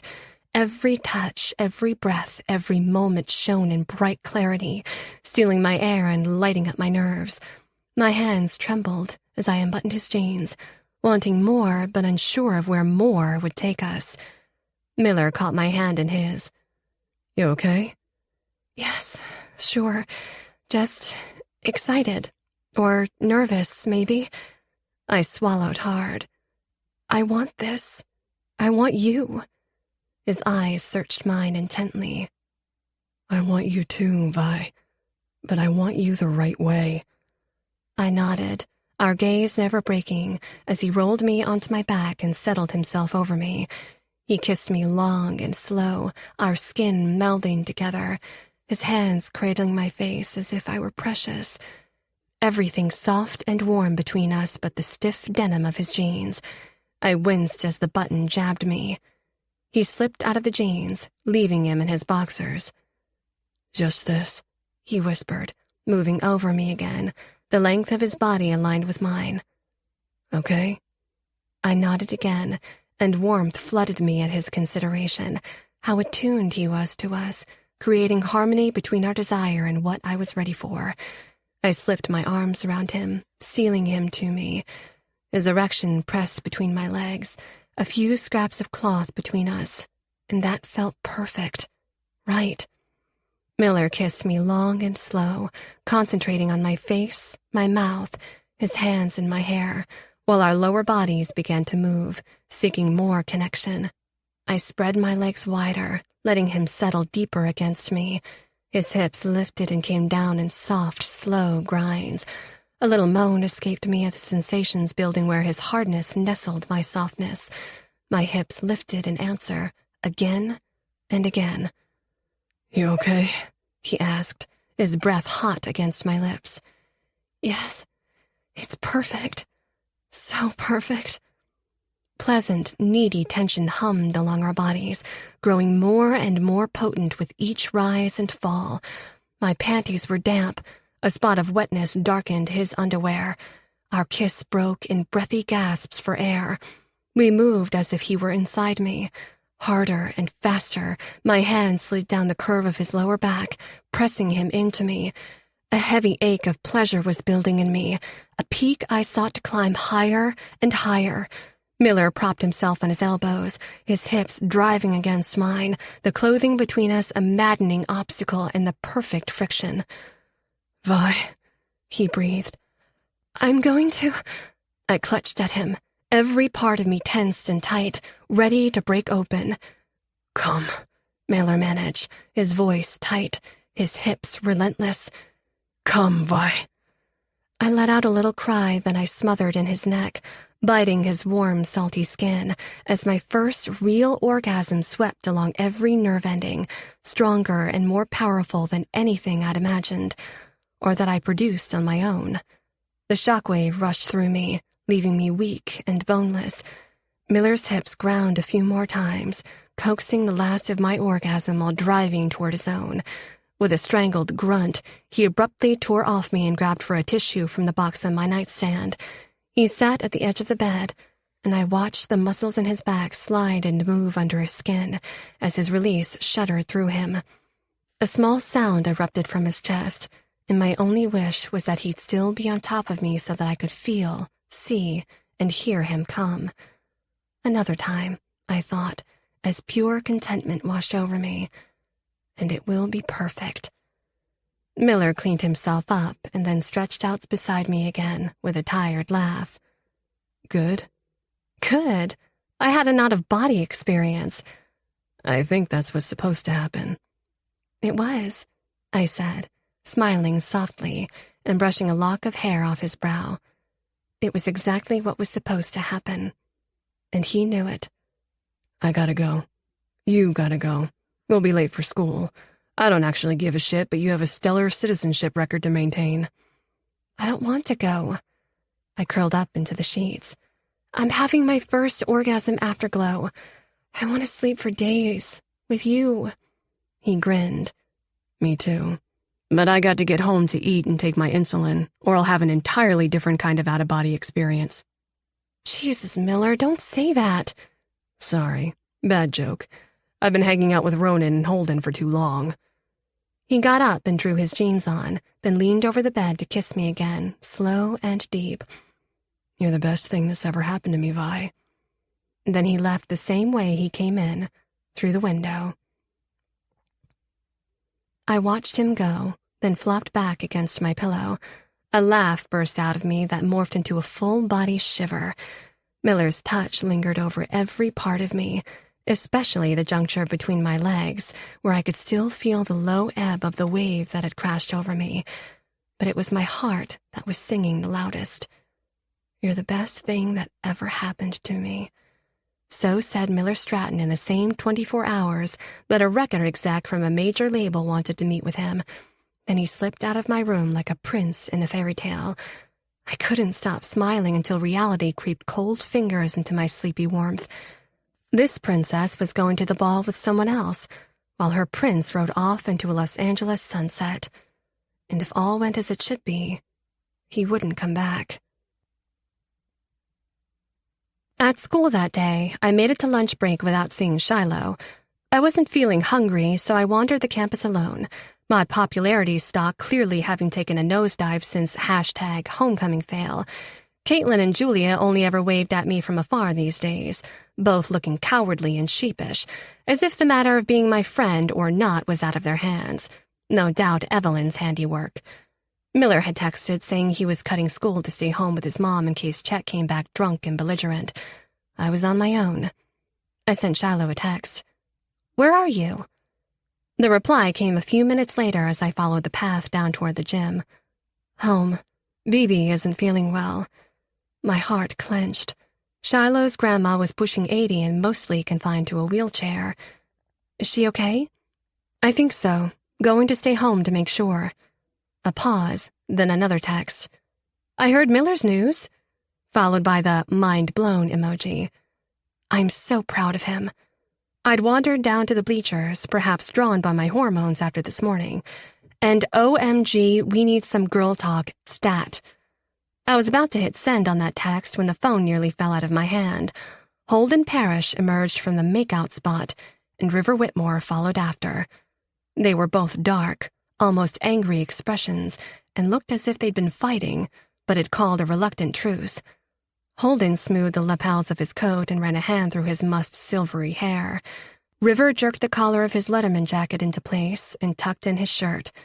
They immediately started for separate directions, but their nervous, darting glances landed on me at the same time. Holden turned his steps into my direction, tipped an imaginary hat to me. "Lady Violet," he said as he passed. He wore a tight smile on his lips that were red and chafed. He smelled of River's cologne. I stared, then swiveled my head to River. He stood stock still, staring at me, in a coiled, tense fight-or-flight stance.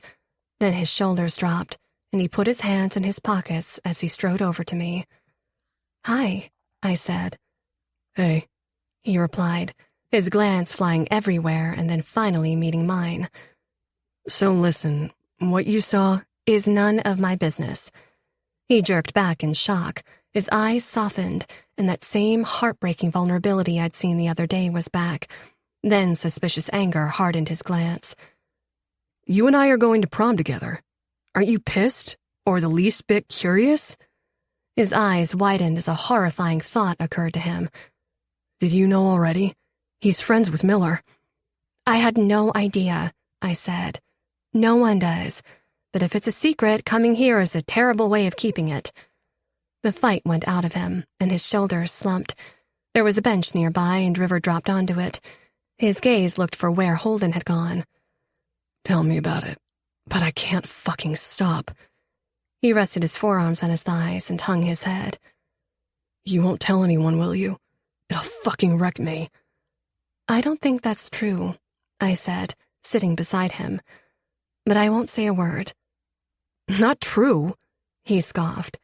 "It wouldn't wreck you here at school. We're in one of the most progressive corners of one of the most progressive states in the country." "Forget here," River said. "Name one openly gay NFL player." He seemed to realize what he'd said, and his face paled. "I mean, I'm not gay. Fuck, I don't know what I am." "Is this why you want me to go to the prom with you? To keep up appearances for your dad's sake?" He nodded miserably. "Do you think he'd be upset if he knew?" After spending months with Nancy Whitmore, I couldn't imagine she'd be anything but completely supportive of her son, or marry someone who wouldn't be. Hell, she probably knew before River did. "I don't know," River said. "But I do know that the answer to my NFL trivia challenge is 0. There are 0 pro football players who are out. One guy got drafted and lasted all of 1 season. And for my dad, anything that might keep me from going all the way to the Super Bowl is a massive negative." I didn't have any good advice for River, so I just sat with him, let him lean his huge frame against me for a few moments of quiet. Finally, he spoke in a low tone. "I'll understand if you don't want to go to prom with me." "Forget me for a second. Do you want to go with him?" "Not going to happen." "Is he okay with that? Are you?" River scowled. "He's an asshole, and I'm a brokeback mountain cliche because I can't stay away. But shit, Vi, you should go with your boyfriend. He says you and Miller are official. Why stick with me?" "Because I want to keep my word, and as it turns out, Miller can't make it anyway. We talked it out. Even if he could go, I'm sticking with you, if you want me." "I do," he said, his smile faint and sad.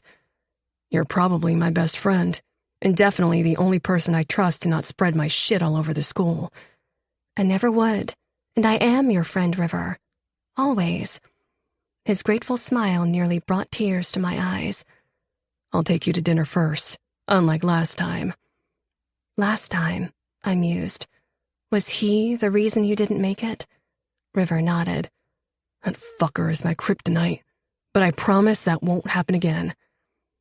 "I trust you, but, River, if things change—" "They won't. But if they do, I'll understand. Just give me a heads up before our dance comes up. I laughed. Scratch that. Your dance, not ours. I doubt I'll be anywhere near the prom court this time around. Also my fault. It's not important. But now that we've established our BFF status, can I suggest something? Talk to your mom and dad before you head off to college, move away from Santa Cruz, and begin a life you don't want. He shook his head. The pressure. It's the weight of an ocean. Dad's pinned all his own broken hopes on me. It'd kill him if I walked away. And with Mom being sick, I can't do that to him. He stood up before I could argue and offered me his hand to pull me off the bench. Come on, BFF. Confession is over. We walked in companionable silence as the bell rang at the end of lunch. When we reached my locker, I gave him a hug. Thank you, he said in my ear. I mean it. Anytime. Oh, and River? It's blue. What's that? The color of my prom dress is blue. For my corsage? I teased, arching a brow at him. In case you need the reminder. I won't, he said heavily. My dad won't let me. Chapter 20. Miller. June 3rd arrived. My flight to Los Angeles wasn't until that evening. Violet had a late doctor's appointment for a final checkup after her concussion, so Evelyn was driving me to the airport to give me last-minute advice. In L.A., a car would take me to the Fairmont Miramar Hotel. The next morning, I'd meet with Jack Villegas, senior vice president at Gold Line Records. Holy shit, I thought for the millionth time that day as I packed. I didn't have much. I put my best dark jeans in a duffel along with my Sonic Youth t-shirt, which was my least faded. Evelyn had advised me to wear the leather necklace with the bone horn she'd found for me to complement my braided leather bracelets. And your beanie, she'd said. For God's sake, wear your beanie. The clothing felt shabby and too casual, but I had nothing else. Evelyn said it was the real me. But what if the real me isn't good enough? I cursed myself for being this wound up and invested, but I couldn't help it. Hope was sometimes as potent as fear and just as debilitating. I went to the fridge with my portable med storage bag and took a quick inventory of the snacks I needed to bring, estimated what I'd eat on the trip, and calculated how much insulin to take. I felt Chet's eyes on me as I removed the refrigerated capsules and packed them in the travel bag. Since hearing the news about my interview, he'd been in a foul mood, like a simmering pot ready to boil over. "Hey, hotshot," Chet called from the couch, then muttered into a beer can. "Yeah, thinks he's fucking hot stuff now. Little bitch is what he is." My pulse quickened. It was only 10 in the morning. Everyone, with the possible exception of Ronan, still had school until 3. Mom had called in sick from work, and I'd stayed home with her to make sure she was okay. I'd been staying home from school as often as I could, since the day I found the bruises on her arm, but she'd told me not to. I was truant, for one thing, but instead of protecting her from Chet, she said me being home all the time made things worse, put Chet more on edge. "He's never touched me again after that," she'd sworn, and so I went to school. But that morning, I was too jacked up for school and even more reluctant to leave Mom. I went into her room to check on her. "He's ready to blow." "I know," she said, "but you have to go, please. You'll only make it worse." "Me? Kick him out, Mom," I hissed. "Call the cops." She sat against her pillows, tired and worn. "It'll mess up your day. You might miss your flight, and that can't happen. Go, honey. I'll be fine." I gritted my teeth and bent to kiss her forehead. Call me if you need me. Promise. I will. I dragged myself out of her room and went to mine to get my stuff. Vi, Shiloh, and the guys were gathering for what Holden called a Remember Us When You're Famous party. I figured I'd go to the beach and wander, try to calm myself down. I slung my duffel over my arm and carried my guitar case out. Then I stopped short. Chet blocked the hallway. His jowls were pasty under days' worth of stubble, and he stank of stale beer and smoke. You think your little trip is going to change anything? He said, eyeing me up and down. They're going to see right through you. A dirty punk-ass little bitch singing your stupid songs. My pulse crashed in my ears and my throat went dry. Back off, asshole. Chet looked ready to fight, but the bedroom door opened and Mom came out. What's happening out here? Nothing, he said, and let me go, giving my shoulder a hard knock as I passed, then followed me into the living room. Nothing's happening, he said louder as I went to the shabby coat stand near the door to grab my jacket. You hear me? You're a fucking carny, pretending to be bigger than you are, but you ain't shit. I hunched my shoulders against his words, but they sank in anyway. Thanks for the pep talk, I muttered, and reached for the door. Behind me, Mom gave a cry, and then my guitar case was torn out of my hand. I spun around to see Chet hurl it at the wall behind the couch. It struck hard enough to leave a scuff mark and tumbled onto the cushions. What are you? My words and air cut off as Chet gripped me around the throat and shoved me against the door. He moved in close, seething, spittle flecking my lips as he spoke. For too long, you've been a smart-ass hotshot walking around here. I keep telling your mom to kick your ass to the curb. You're 18 now. I think it's time. Black starbursts were flaring in my vision. Mom was shouting at him to let me go, tugging his arm and begging. I got my hands around his wrist and yanked him off me. Fuck you, I cried hoarsely, then hurried to my guitar. I felt Chet behind me. Then his hand gripped my shirt between my shoulder blades.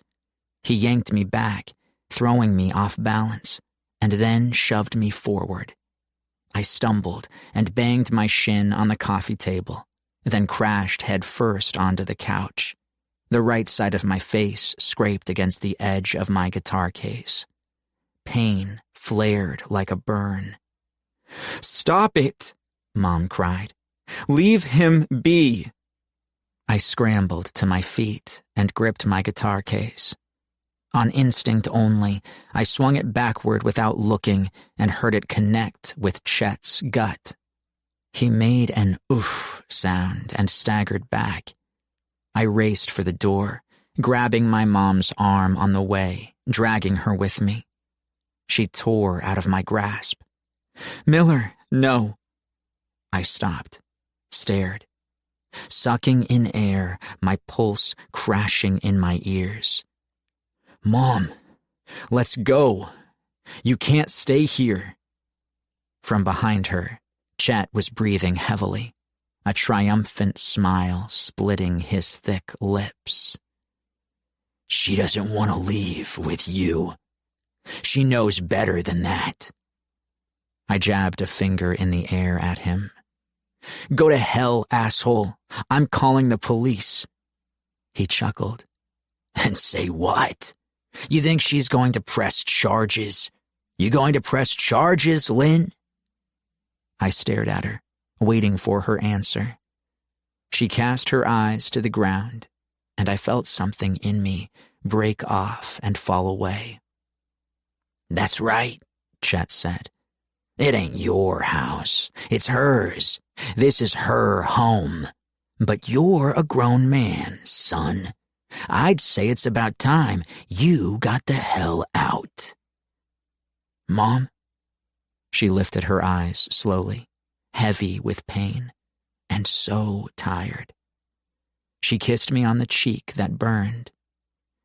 "Just go," she whispered. "Get to L.A. Be amazing." I stared, first at her, then Chet smiling lazily, leaning against the kitchen counter as if it were his, because now it was. I looked back to my mom, the words to tell her that her safety was more important, her happiness.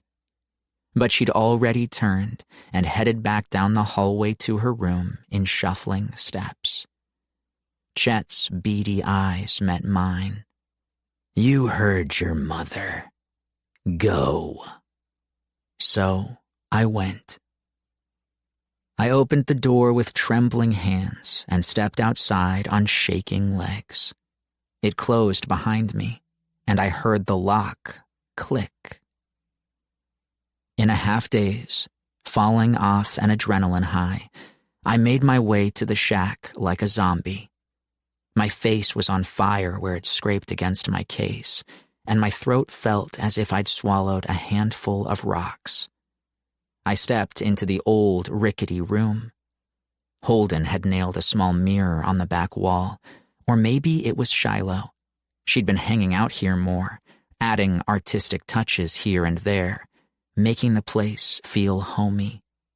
The shack was more of a home than my own.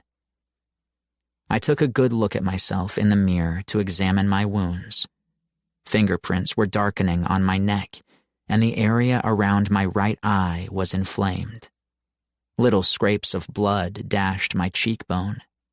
Anxiety jolted my stomach like an electric current. I can't go to L.A. looking like this. I can't play for them like this. Another terrible fear racked me, lighting up my insides with panic. I quickly knelt in front of my guitar case and threw open the latches. With 2 hands, I gingerly pulled the guitar out and turned it over, inspecting it. A sigh of relief miles deep eased out of me as I set it back in its case, whole and undamaged. But the damage had been done. I looked exactly like what Chet had said, a dirt-poor kid who couldn't manage to stay out of trouble long enough to make it through one important meeting. The strength drained out of me, and I sat down hard on the wooden bench and stared at the ocean through the shack's lone window. The battle with Chet replayed in flashes, making me wince. But my mom's defeated face scared me more. The last thing I wanted to do was eat, but I took my insulin and choked down some food, every bite like a rock in my bruised windpipe. Panic lit me up all over again. Jesus, what if I can't sing? I hummed a few bars, wincing at the pain. A few lyrics grated out. I cleared my throat and tried again, louder. For a few nerve-wracking minutes, I warmed up my voice until I could sing past the pain and sound like myself. "God damn," I murmured. Chet had almost ruined everything. Maybe he did. They're not going to want me either. The last vestiges of adrenaline left me drained, and I laid my head on the table. The sense of salt and old wood and the sound of the ocean crashing and retreating soothed me like Mom's perfume and lullabies used to when I was a kid, a lifetime ago. A soft hand touched me awake. I opened heavy eyes to see Violet standing over me. She wore jeans and a baggy hoodie, no makeup, her hair in a ponytail. So beautiful. She smiled. Hey, you. Napping before your...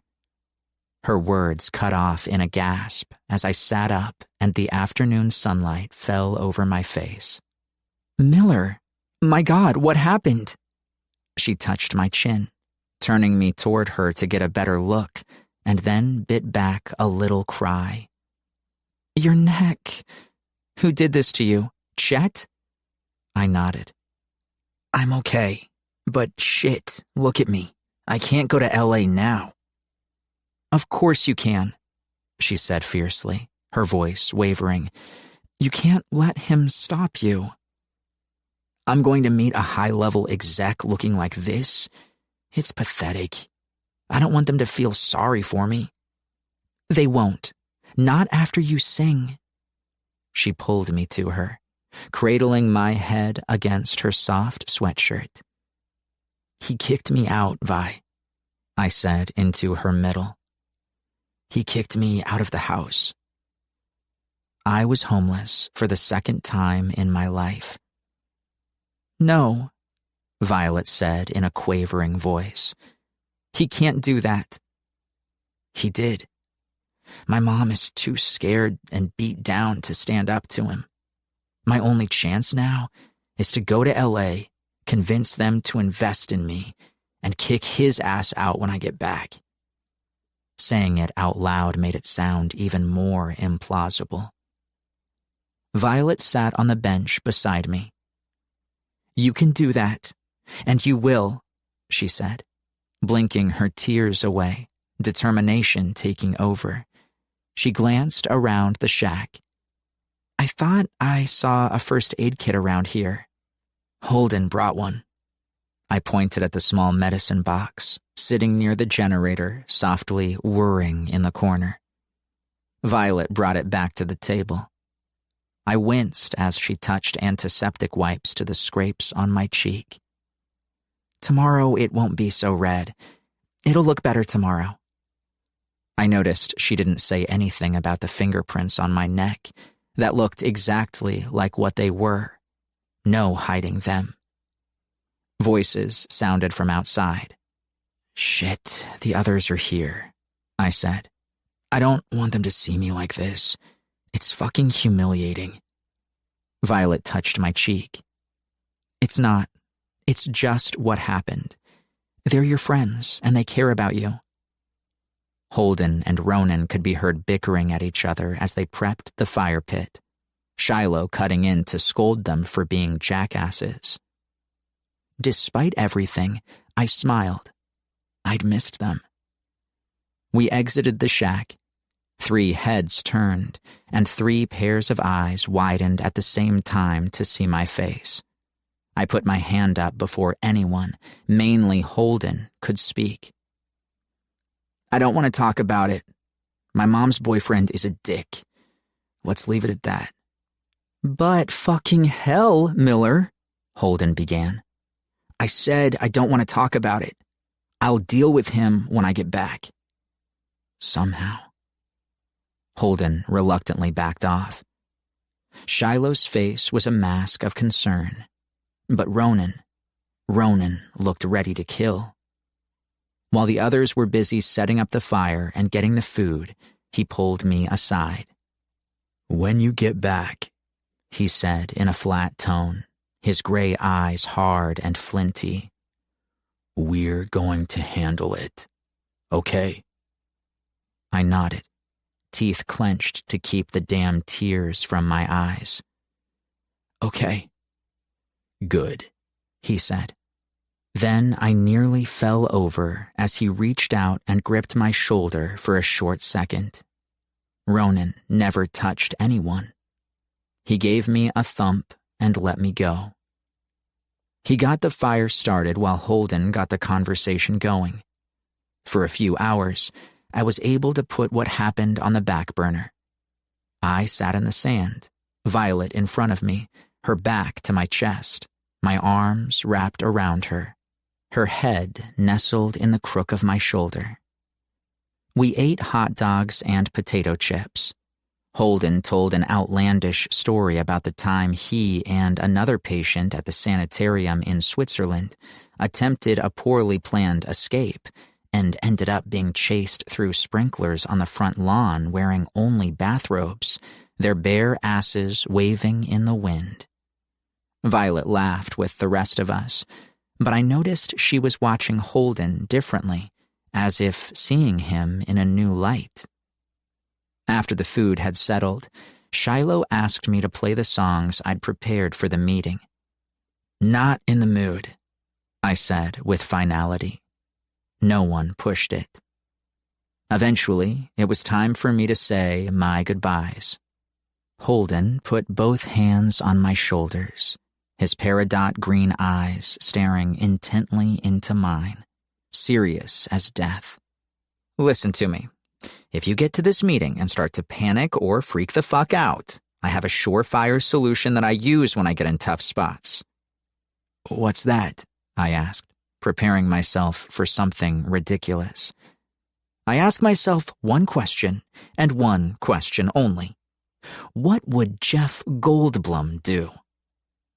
"Yep." "Thank you. That's super helpful." Holden grinned, and then it suddenly fell from his face as his gaze landed on my bruises. Wordlessly, he pulled off the scarf he was wearing, despite the warm afternoon, and slung it around my neck. He wound it loosely so that it covered the marks. "You don't have to explain anything to them, okay?" he said. "Not a goddamn thing." "Damn it, Parrish." My eyes stung as I hugged him tight. "Thanks, man." He let me go, and Shiloh took a turn, giving me a hug and a kiss on the cheek. "Knock 'em dead. I know you will." Ronan had already said his piece earlier. He gave me a short nod as the three of them left the shack. Violet and I lingered for a bit before heading out. I knew she had something on her mind. She gathered my medical bag while I shouldered my duffel and picked up my guitar case. "I wish I could drive you to the airport," she said quietly as we walked along the beach. "I want to." "You can't skip that appointment, Vi," I said, brushing strands of raven black hair from her temple. "They need to make sure you're okay." "I know I'm okay." She bit her lip. "But does it have to be Evelyn?" "She has some last-minute advice, probably along the lines of don't fuck this up." "But what's in it for her? She never does anything without an agenda." "Massive amounts of ad revenue for her vlog," I said. I didn't add that Evelyn had said the true purpose for driving me to the airport was to finally tell me the favor she wanted in exchange for helping me. If it was something wildly inappropriate, which I suspected it was, I'd shoot her down and Violet would never have to hear about it and be hurt. She didn't look happy. "You trust me, right?" "Of course I do. Evelyn, not so much." I cleared my throat. "I mean, not to point out the obvious, but you're going to prom with another guy." "You definitely have nothing to worry about there," she said with a funny smile, then met my eye intently. "But I mean it. I trust you, Miller." "I trust you too, Vi," I said. And I did. But the idea of River touching her, dancing with her, and taking photos like they were a couple was like rubbing salt in a wound after this morning. Violet was the last good thing that was mine, and I didn't want to share her. "You're being a possessive asshole," I told myself. "A Chet. Don't be a Chet." "I'm going to miss you," she said, as we drove out of the beach area and onto Cliffside Street in her SUV. I'd texted Evelyn to meet me at the Whole Grounds Cafe instead of my apartment to avoid any more shit with Chet. "You too," I said. And I'm sorry to miss your birthday. You and me both, she said with a sly smile. Violet parked the car in a spot in front of the coffee shop. She turned to me, kissed me softly. Break a leg. Call me the second it's over. I will. I cupped her cheek and kissed her again. I tried to take a little bit of eternal optimism with me, let her sweetness wash away my bitterness. But my stomach was a tangle of knots, and my thoughts filled with doubt and fear. I'll call you tomorrow night, and have fun at the prom. I know you'll be so beautiful. I'll be wishing I was with you.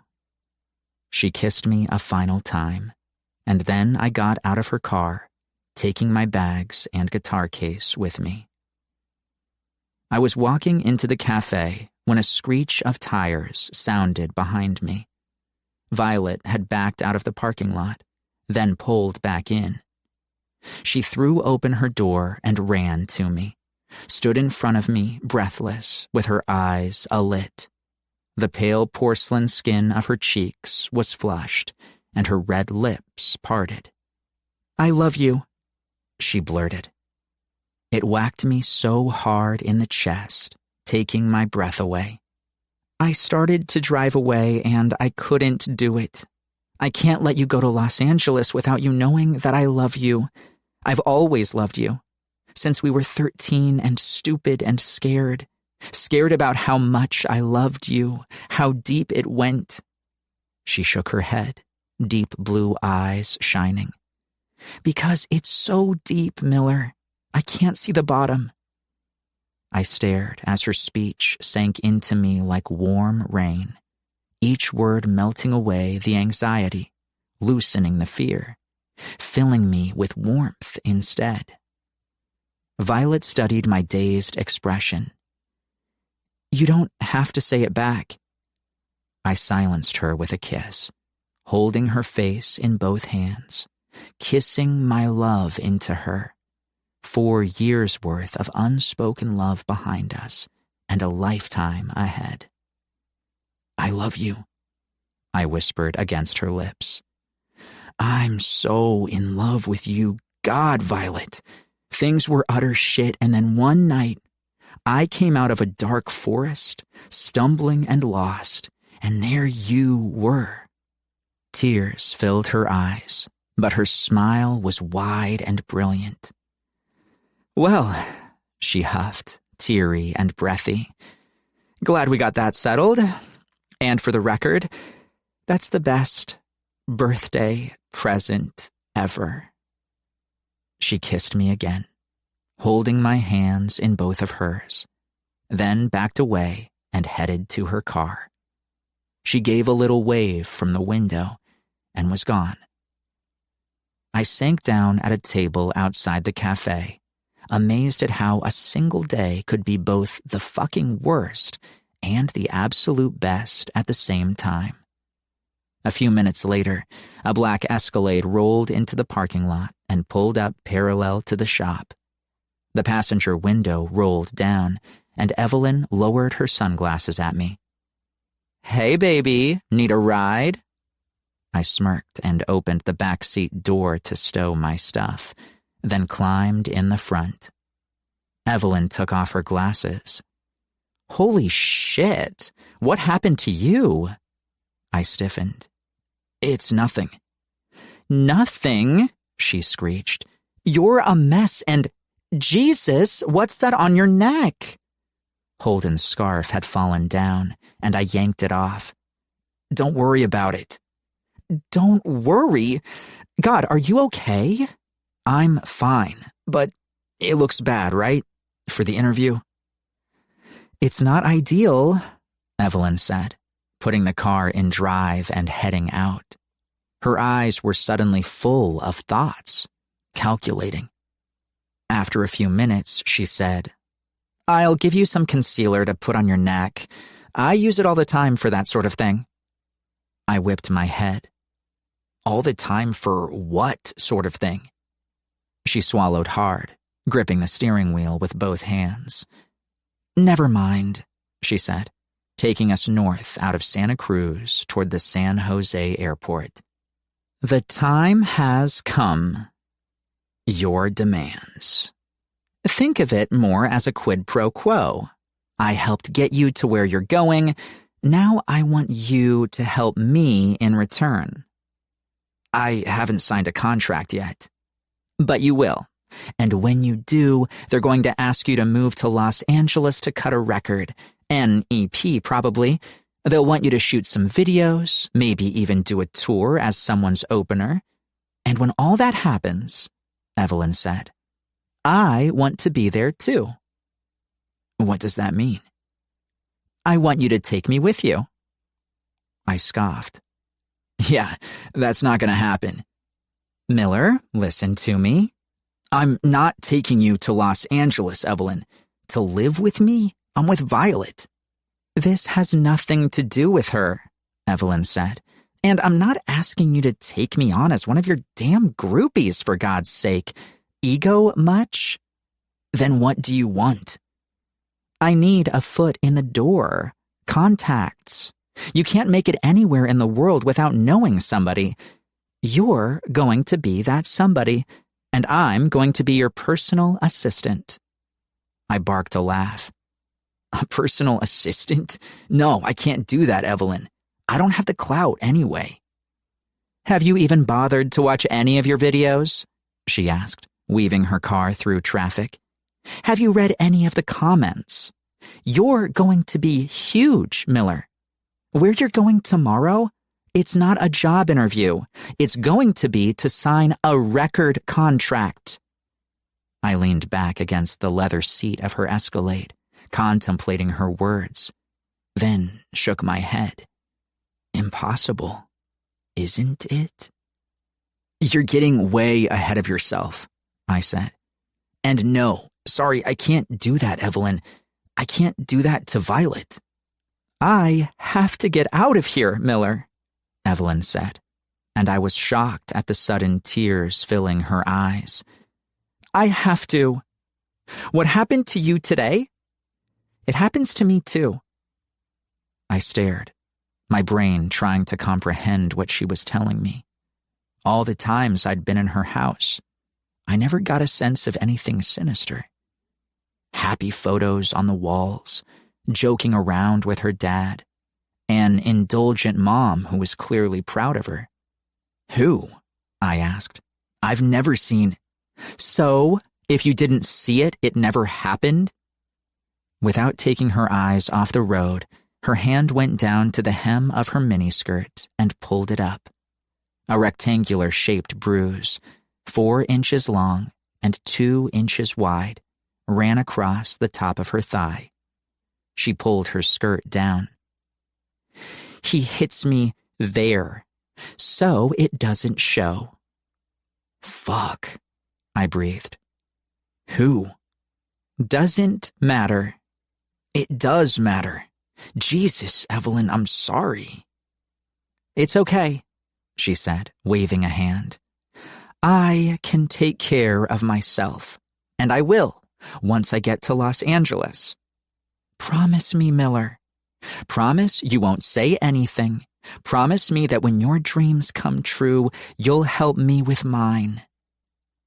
Nothing had happened yet, but if by some miracle she was right, and they did offer me everything I could hope for, it was my responsibility to help other people.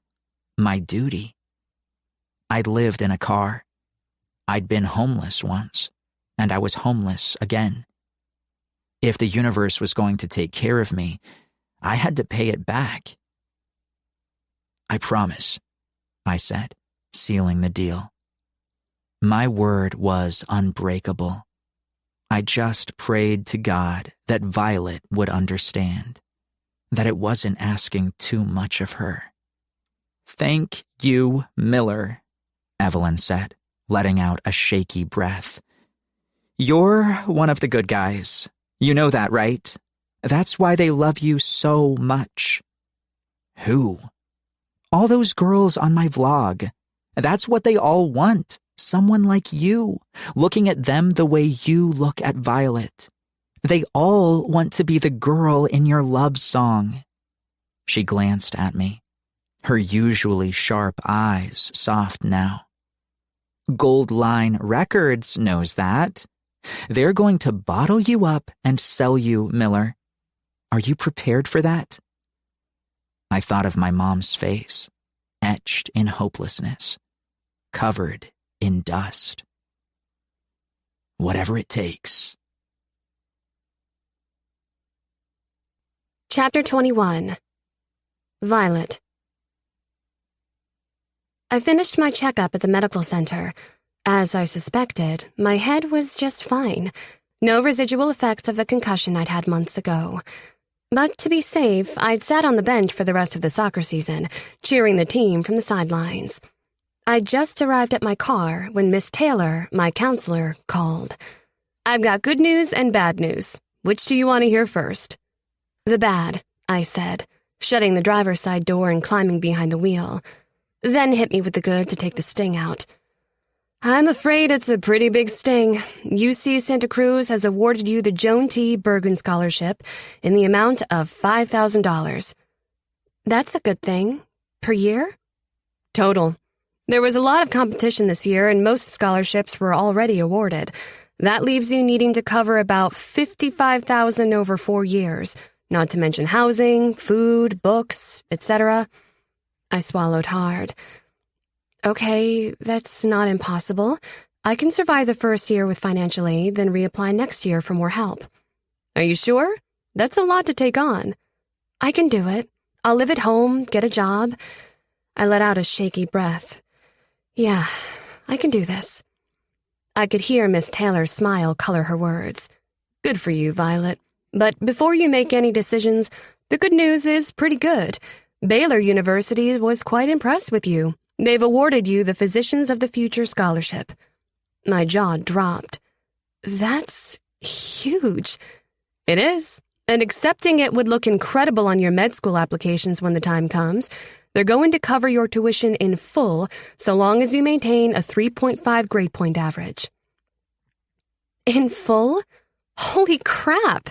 I bit my lip. Baylor was in Texas, so far away from friends and family. And Miller. He was already in Los Angeles, probably building a future there. Santa Cruz was a short flight, hardly an hour. But Texas. "You'd have to cover your own housing," Miss Taylor continued. "But considering tuition is higher for out-of-state students, this is a huge win." I nodded. My first years of college debt-free. It's an enormous opportunity, but UCSC has been my dream since forever. Santa Cruz is my home. I know you said to be flexible, but let me talk to my parents before I make a decision. It's a lot to think about." "Well, let me know what you decide, and I'll help you answer the schools and figure out the details." "Thank you, Miss Taylor, for everything." "Of course. And have fun at the prom. You are going with River Whitmore?" My brow wrinkled. "How did you know?" "He told me. I've been helping him with his college apps. That boy is destined for great things. The NFL, even." "Oh, he's still pursuing that?" I asked casually. "I can't give particulars. I'm sure he'll tell you all about it at prom. But the Big Ten are all clamoring for him." I smiled thinly. "I'm sure they are." I hung up with Miss Taylor, thinking River and I had a lot in common. We both wanted simple things. To stay in the city we loved and build our futures there. But life had its own plans. I got home to an eerily silent but not empty house. It breathed with tension and anxiety. The hairs on the back of my neck stood up as I entered the kitchen, colored in twilight's amber light. Mom and Dad were sitting at the table, papers strewn all over. The logo for the IRS jumped out at me more than once. "What's going on?" I asked slowly, moved slowly, breathed slowly. The air felt like glass. Mom sniffed and dabbed a tissue to red eyes. "Sit down, Violet." On stiff legs, I sat between them at the table and folded my hands. I looked to my dad, and my heart cracked. I'd never seen him so wrecked, unshaven, disheveled, thinner. "Daddy?" He smiled weakly. Hey, Pumpkin. We have some bad news. I'm sure she gathered that, Mom snapped, but without much energy. She waved a hand. Sorry. I'm sorry. Just tell her already, or I will. Be my guest. Mom huffed a breath and faced me. First, let me say this isn't your fault. You're going to think it is, but it's not. It's the result of years' accumulation of bad ideas compounded by mistakes we made. Okay. Mom heaved another breath. Your applications for financial aid have triggered an IRS audit of our finances. Under normal circumstances, this wouldn't be a big deal. But we're broke, Dad said. More than broke. We're completely screwed. Mom sipped from a coffee cup that I wasn't sure contained only coffee. I stared between them. What happened?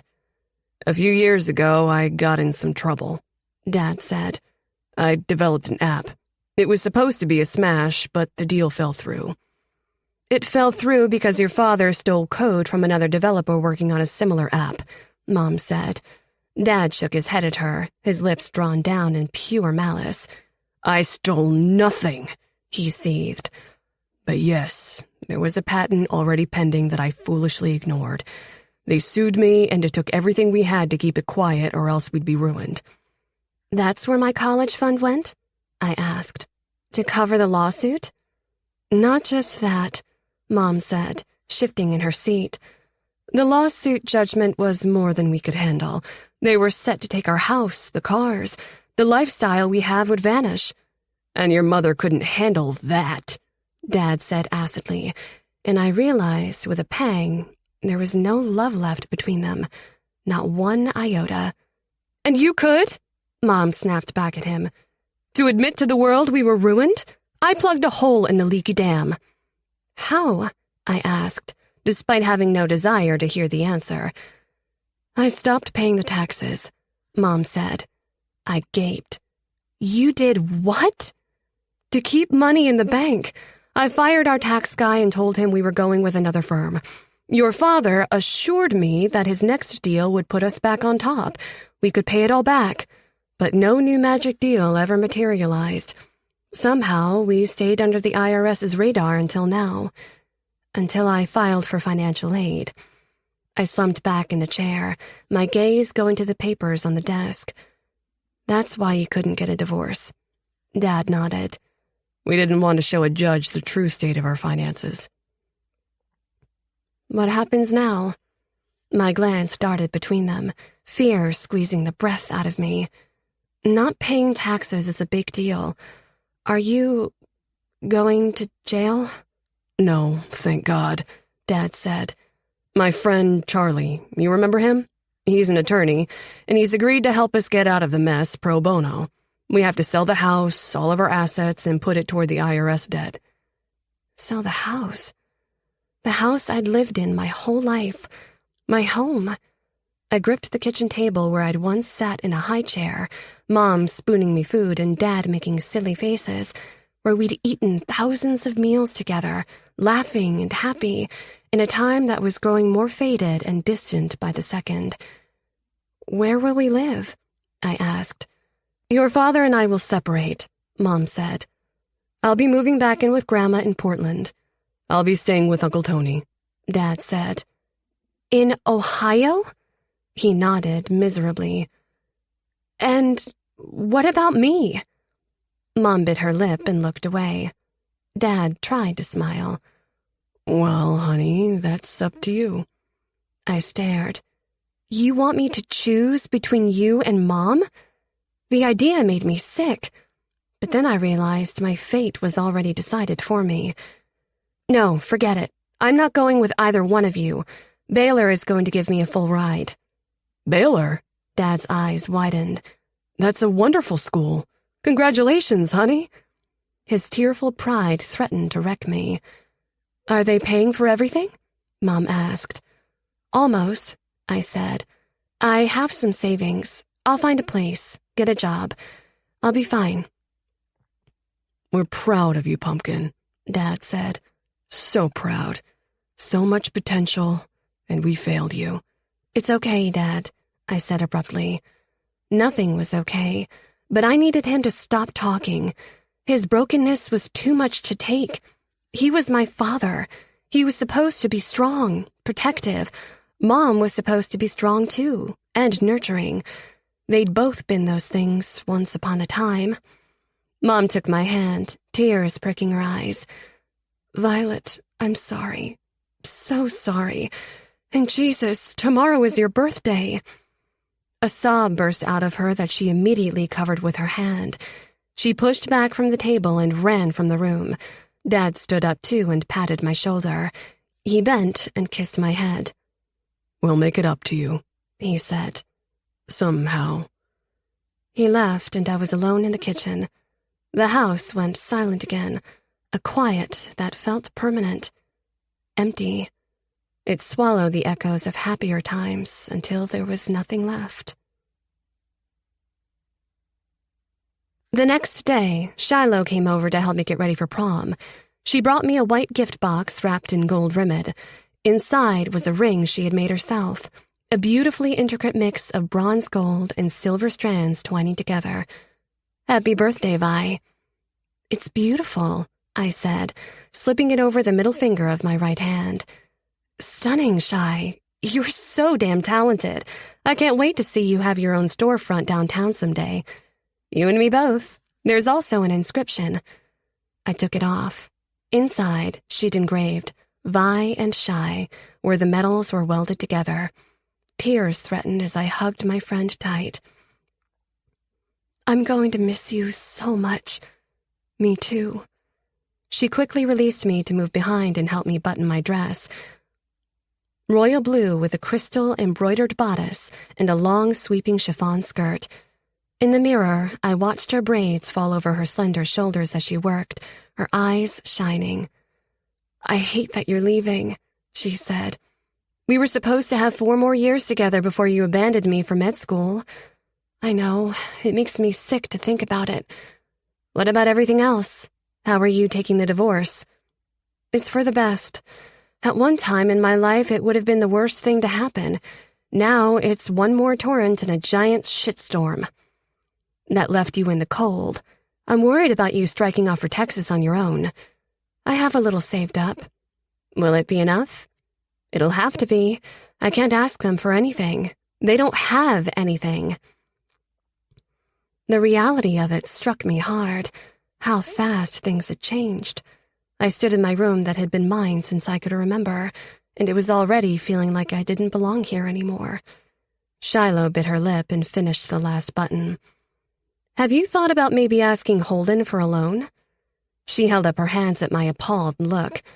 I know, I'd hate it too, but he's got more money than God and doesn't seem to give a shit about any of it. He'd give you some startup cash easy." "I don't know him well enough to ask him, and it's too humiliating anyway." I shook my head, examining myself in the mirror. "No, I have to make it on my own. Maybe this is the universe's way of toughening me up before I become a doctor." "When are you leaving?" "I think I have to be ready to go when the house is sold." "Damn, Vi." "It's better that way," I said in a small voice. "Then I can get a job and get settled in before school starts in the fall. In Texas. So far away from her. And Miller. I have to leave Miller." I hadn't let myself have the thought, but now it was there, bashing around inside my heart. I sank down on the bed, my hand covering my mouth. "Oh, honey." Shiloh sat beside me and put her arm around me. "Don't cry. You'll ruin your makeup. You haven't told Miller, have you?" "Not yet. I can barely face it myself. What am I going to do, Shy?" "I don't know, hun. But are you sure you're up to this prom with River? Can't you call in sick and come over to my place? BB will bake you something good to celebrate your birthday, and we can eat and binge-watch Ozark." Nothing sounded better, but I shook my head. I promised River. Shiloh frowned. "What gives with you two? Is he blackmailing you?" "No," I laughed. I stood up quickly and smoothed down the front of my dress.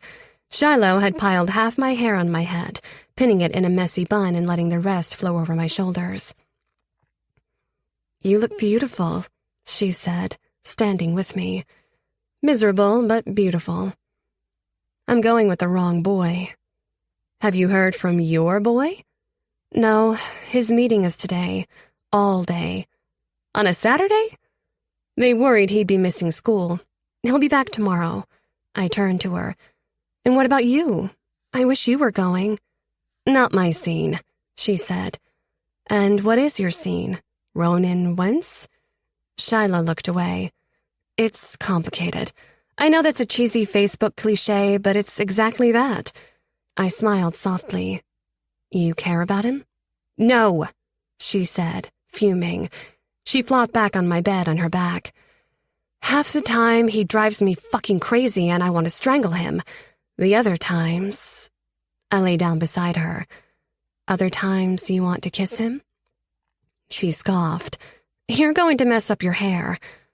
I made a face at her and she laughed, then took my hand and gave it a squeeze. Happy birthday, Violet. I know everything is all fucked up right now, but if you were hell-bent on going to this prom, maybe try to have some fun tonight. Forget everything for a little bit. I'll try. Shiloh stuck around while my parents pretended to be a normal, functioning family. They took 1,000,000 pictures of Shiloh and me, and when River arrived, they took 1,000,000 more.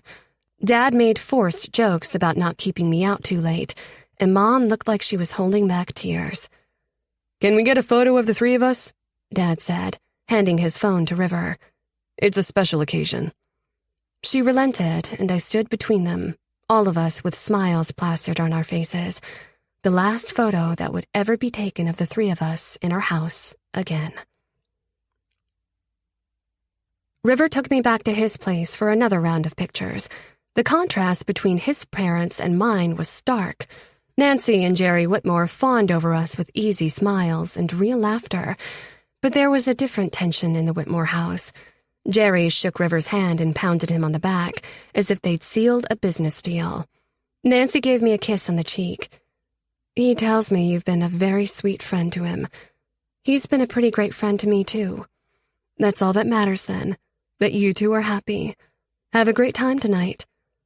I have to say goodbye to her, too. I felt like my smile was scaffolding, holding my emotions in. If I let it fall, everything would come tumbling out. River took us to dinner at Lillian's Italian Bistro, where we sat across from each other at a little table for two. River was dashingly handsome in a black tux, with a royal blue tie and cummerbund that matched my dress. But my mind kept wanting to mentally Photoshop Miller sitting there instead. He'd look ruggedly handsome, scruff over his cheeks, maybe in dark jeans and a sport coat, and a tie that he wouldn't stop tugging at. Unpolished and perfect. You look very beautiful, River said. And happy birthday. Thank you. But you seem a little down. He toyed with his fork. I know you'd rather be with someone else. Wouldn't you? I asked with a gentle smile. He started to shake his head, then nodded. Yeah, I do. Not at the dance necessarily, but just... to be with him. Yeah. Me too. A short silence passed, and then River laughed. Oh, God, what a pair we are. We gotta perk up or something. Today's your birthday. 18, right? You're an official adult now. Welcome to the club. It's total shit. I laughed ruefully. I know it. God, it feels like it hit me all at once. In the space of one day, I had to grow up and learn to fend for myself. You mean going to college? I thought you were staying here, UCSC. No, I said, feeling the scaffolding tremble. Baylor, in Texas. Oh, yeah? I got accepted to Alabama University. We'll almost be neighbors. You're really leaving, too? To play football? What else am I good for? I wanted to stay and work at that shop, but he won't hear of it. His heart is set on the NFL. Maybe I'll get to take the shop over when he retires. Then I can come back and be... home, I said. Yeah, River said. Home. The dinner was delicious, and somehow I managed to not drop one noodle onto my dress. River had just requested the check when my phone in my purse buzzed, a text from Miller. About to board the plane. Long day, but they fucking did it. I have a deal. Heads exploding. Tell you everything when I get back. Love you, Vi. I nearly dropped the phone. Pure joy suffused me, flooding out all of the disappointment and heartache of the last few days. River raised a brow. Good news? The best. I can't believe I get to say this out loud, but Miller got a record deal with Goldline. No shit? That's awesome. Is it because of Evelyn's vlog? Yeah, I said, deflating a little. She gave him a platform and they found him. I quickly typed back, OMFG, congratulations. You deserve everything good because you are everything good. I love you. XOXO. The text was marked as delivered but not read. The plane must have taken off. I put the phone away. River held up his glass. Here's to Miller, rock star in the making. My joy for him mixed with pain in equal measure. To Miller, I said, the man I'd have to say goodbye to. Chapter 22. Violet. At the Begonip Country Club, garlands of lights were strung out over the walkway. The warm night was buzzing with insects and the smell of fresh flowers. Inside the ballroom, a DJ played AWOL Nation's The Best. Couples in various shades of formal wear were dancing, huddled in groups, talking, eating from the table of appetizers, or drinking sparkling cider. Hey, there's Chance, River said. Let's head over.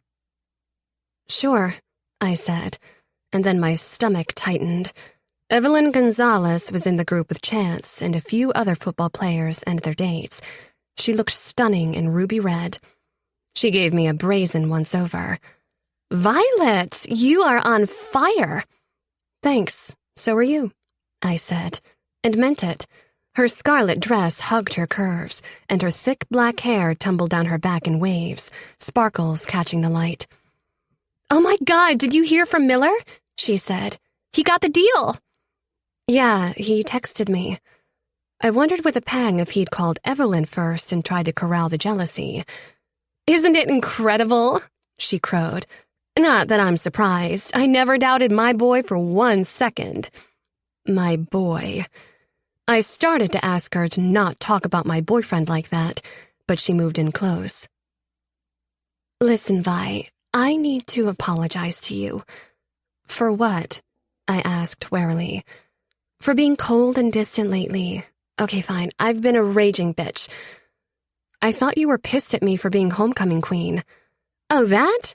She waved her hand. That was an eternity ago.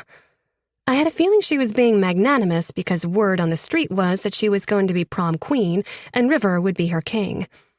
But for real, Evelyn said, I became caught up in handling Miller's career and I got carried away. But now that I'm set, I don't want any bad blood between us. Do you forgive me? Before I could ask her what she meant that she was set, Dante Weatherly grabbed her around the waist and whispered something in her ear. Such a pig, she laughed, smacking his arm. She gave me a little wave and then Dante swept her into the crowd of dancers. River offered me his hand. Want to dance? I forced a smile. Sure. We squeezed onto the crowded dance floor and were engulfed in the energy and music. River leaned in. How am I doing compared to homecoming? Well, considering you never showed up for that one. He laughed. I had nowhere to go but up. I laughed too, and we danced, one song after another, both of us trying to forget what was coming. College, separations, distance between us and what we loved. Over the course of the night, River was a perfect gentleman, bringing me hors d'oeuvres and sparkling water when we needed to refuel. The DJ then announced it was time to reveal the prom king and queen, and we took our seats at one of the dozen large round tables. I leaned into River. Do you have your speech planned? He shook his head. I don't think it's going to be me. Who else would it be? He shrugged. Guess we're about to find out. Vice Principal Chowder took the stage, microphone in hand, and introduced Layla Calderon and her prom committee. The nominees for queen were read, the usual suspects, and my name was unsurprisingly absent.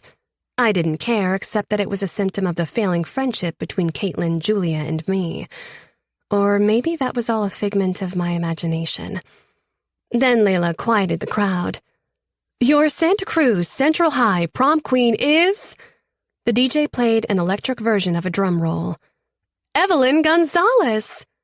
Applause and cheers went up, and Evelyn took the stage looking radiant and triumphant, and not at all surprised. She and Layla hugged and kissed, and then Layla hung a sash over Evelyn's dress, while another girl placed a tiara on her head. "It's like a beauty pageant my little sister watches on TLC. Toddlers and tiaras?" I smothered a laugh with my hand. "Careful now, you're up next." Layla took center stage again. "And now, I am beyond excited to announce your Central High prom king, Miller Stratton." The ballroom went wild, a chorus of girls screaming and cheering the loudest. Shock ripped through me, leaving me dazed.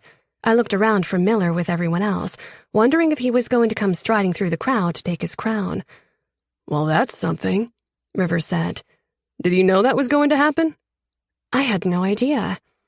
The cheers died down into confused mutterings, everyone still looking for Miller.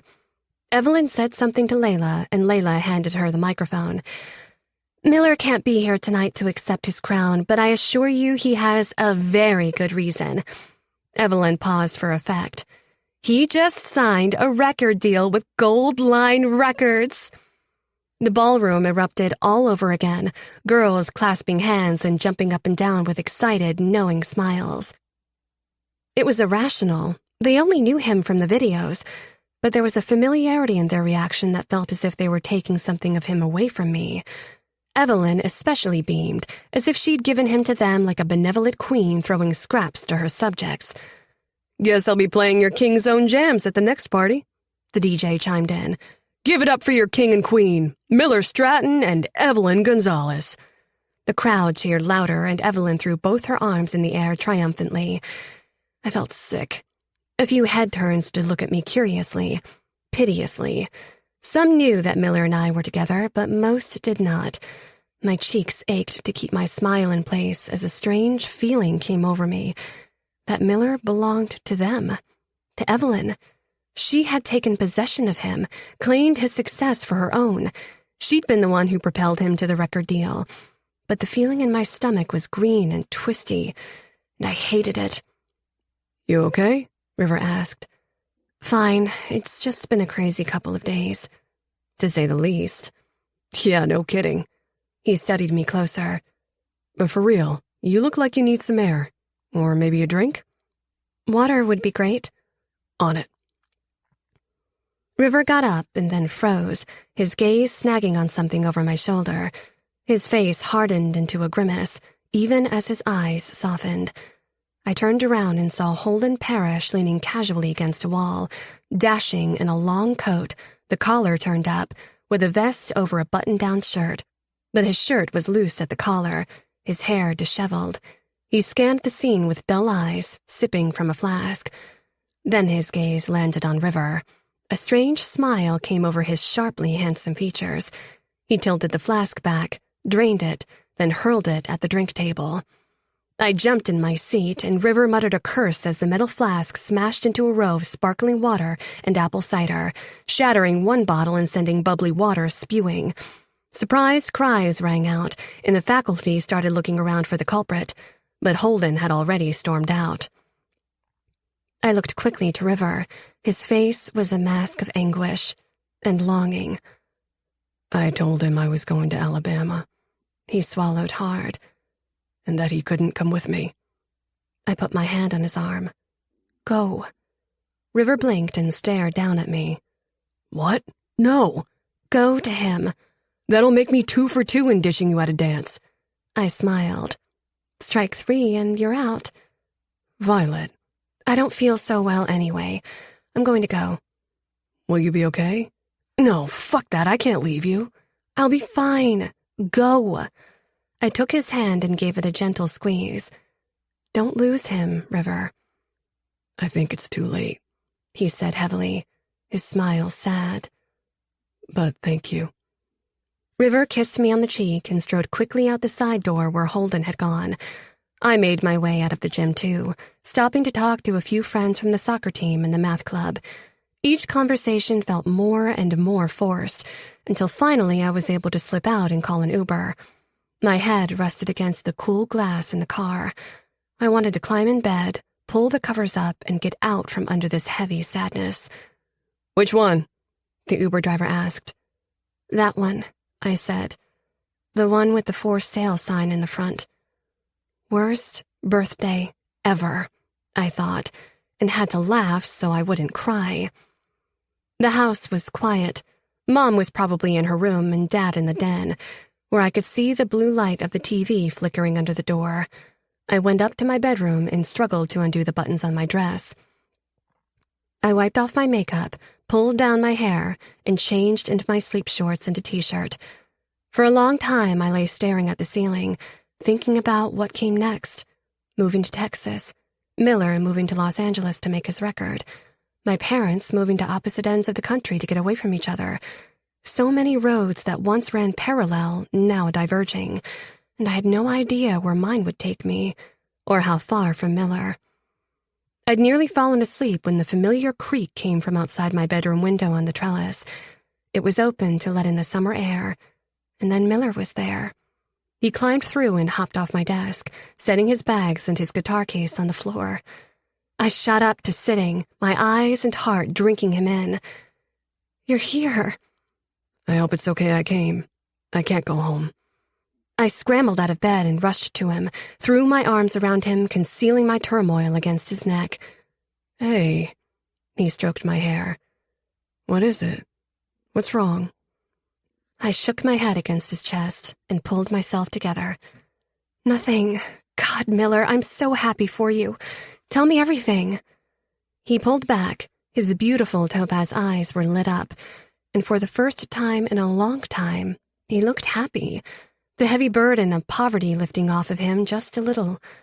I can't fucking believe it, he said. They talked to me for a while and then took me into a studio. They wanted to get something down that day, to test me out or I don't know what. He gave his head a disbelieving shake, then his gaze softened. I sang Yellow, our song, because it was the first song I ever performed in front of someone else. For you, Violet. You were the reason this happened for me. I shook my head. It was Evelyn, her vlog. No, he said fiercely, holding my face in his hands. You believed in me first. You didn't wait for 1,000 views or 100 comments. You've known who I was from the beginning. You accepted me, dirt poor and stinking of the station wagon. He moved in closer, his gaze boring intently into mine. I'm going to make this album, and every fucking song is going to be for you. Every one. My eyes fell shut, and I leaned into him, my hands on his waist, letting him prop me up, feeling the solidity of him.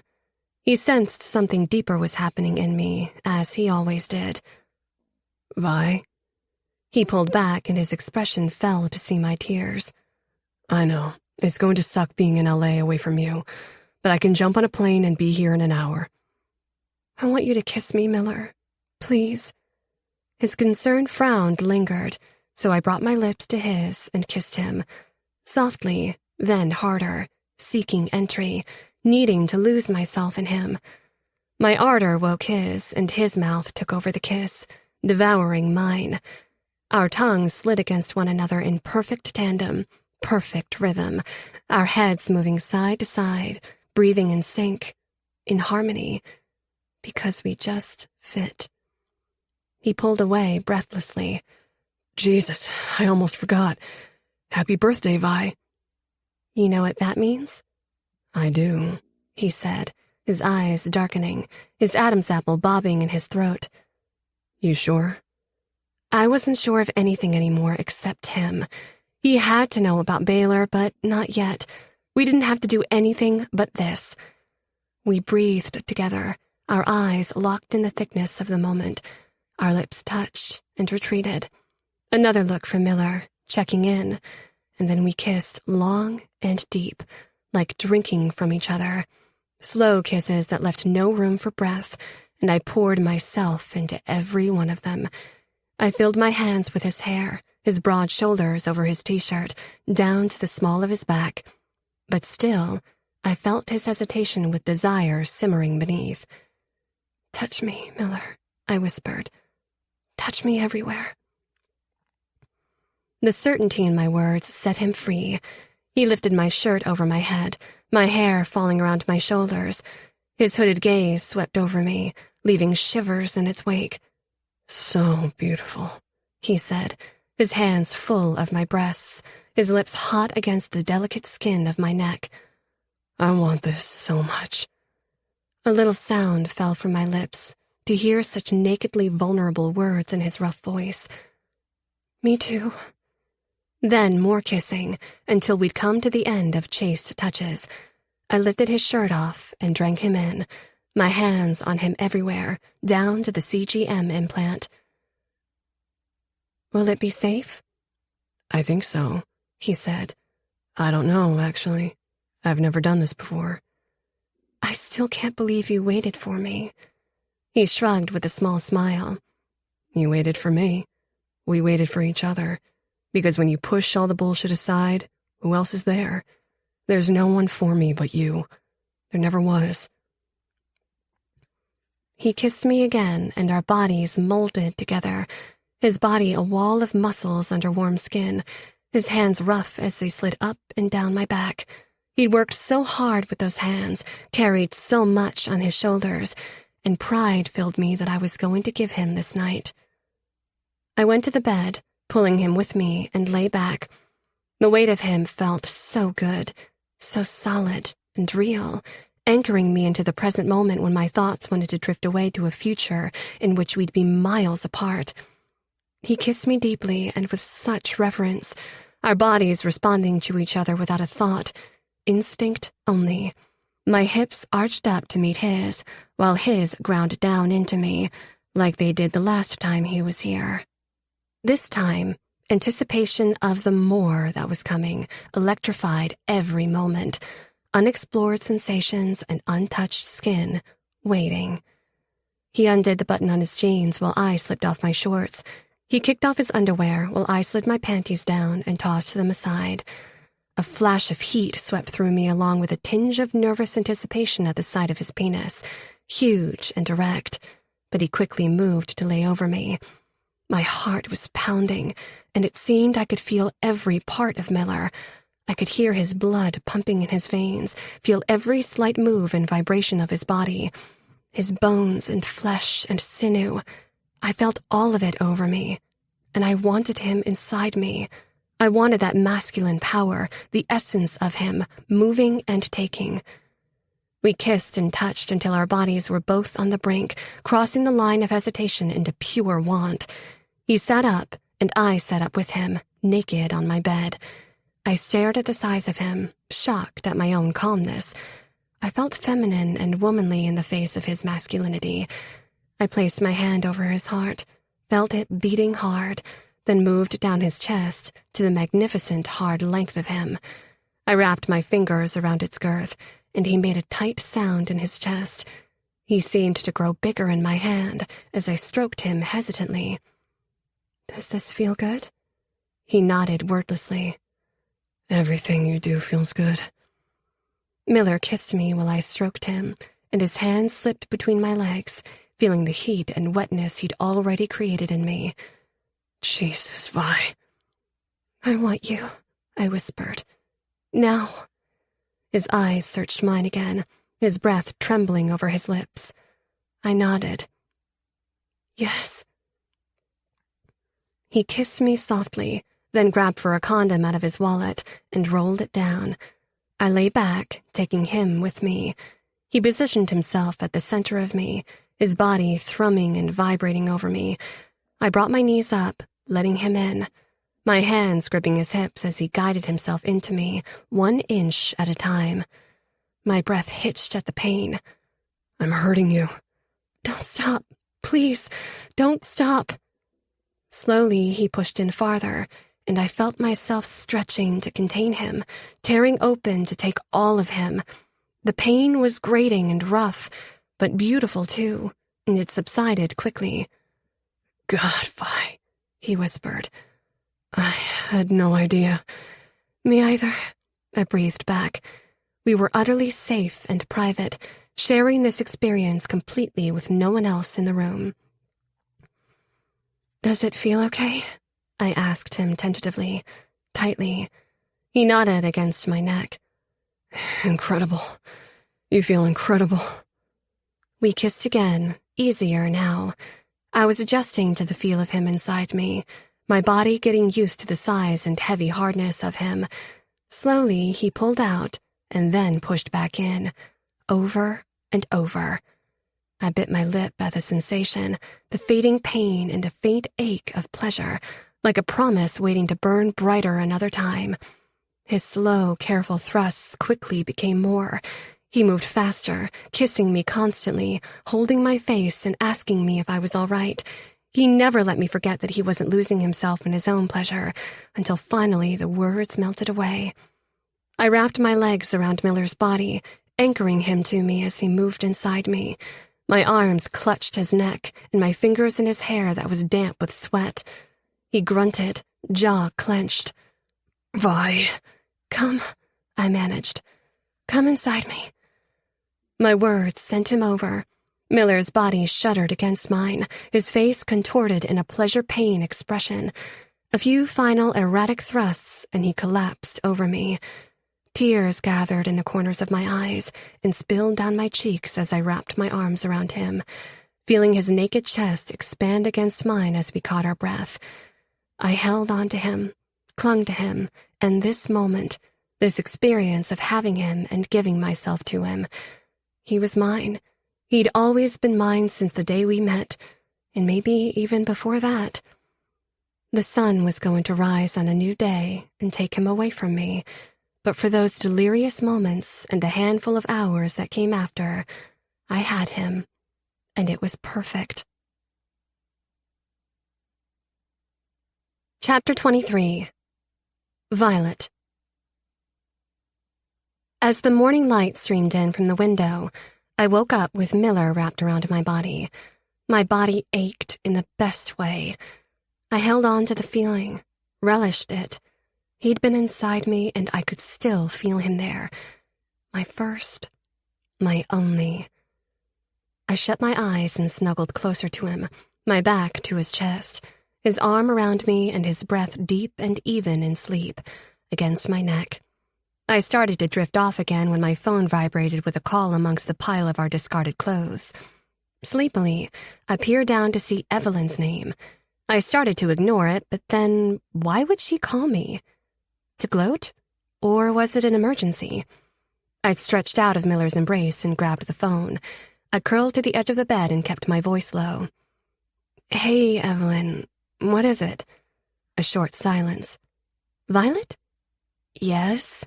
I frowned. Did you mean to call someone else? I'm calling Miller. Isn't this his phone? What? No. I examined the phone I held and realized she was right. Sorry, I was half asleep. Is he there? He is, I said tightly. Sleeping. If it shocked or upset Evelyn to know Miller and I were in bed together, she didn't show it. Okay, don't wake him. Just pass on the message that I'm ready to go whenever he is. Oh, and tell him thanks again. Ciao. The phone went quiet, and I stared at it for a few minutes. The screen reverted back to its locked position, but a text notification was there. The start of the message visible. From Evelyn, sent last night. You did it, baby. XOXOXOXO. I set the phone on the nightstand and lay on my back. Ready to go? Where? Miller slept for another few minutes, then slowly came awake. He glanced around, confused, sleep still clinging to him, and his gaze landed on me. The smile that came over him to see me was so beautiful and soft, and short-lived. What is it? Was it too much? Last night was perfect. He looked almost shy. I thought so too. But what's wrong? Evelyn called you, I said, sitting up against the headboard and tucking the sheet around me. I answered your phone by mistake. She said to tell you she's ready to go whenever you are. Miller's head fell back and he rolled his eyes at the ceiling. God damn her. What is she talking about? He sat up beside me, covering himself to the waist, and ran a hand through his tousled hair. She's talking about Los Angeles. I promised her that if I signed a contract, I'd take her with me to record the album, as my personal assistant. My skin went cold all over, while my cheeks burned as if I'd been slapped. Why would you do that? Do you need a personal assistant? I don't need anything, he said. It's for her, to get her foot in the door, to make her own connections, and then she's gone. I wouldn't have even entertained the idea except she needs help. I can't tell you more. I promised her I wouldn't. He bit off a curse. I know how it looks. How does it look, Miller? I asked, my voice breaking. Are you going to be living with her? No, I don't know where I'm going to live, but no. There's nothing between us, I swear. And yes, I can hear myself. I sound like a fucking jackass. I was going to tell you first and explain everything. Why didn't you tell me before you left? How long have you and she been planning this? Nothing's planned. She made me promise before I left, literally on the way to the airport. It sounded crazy and impossible, but then again, so did getting a record deal in the first place. I shook my head and climbed out of bed, feeling more naked than I was. I quickly pulled on a t-shirt and my shorts. Talk to me, Vi, Miller said. He cleared his throat. I thought you trusted me. I don't trust her. She plays the long game, Miller. It took her the entire school year to get back at me for being homecoming queen, but she did it, and somehow arranged for you to be prom king.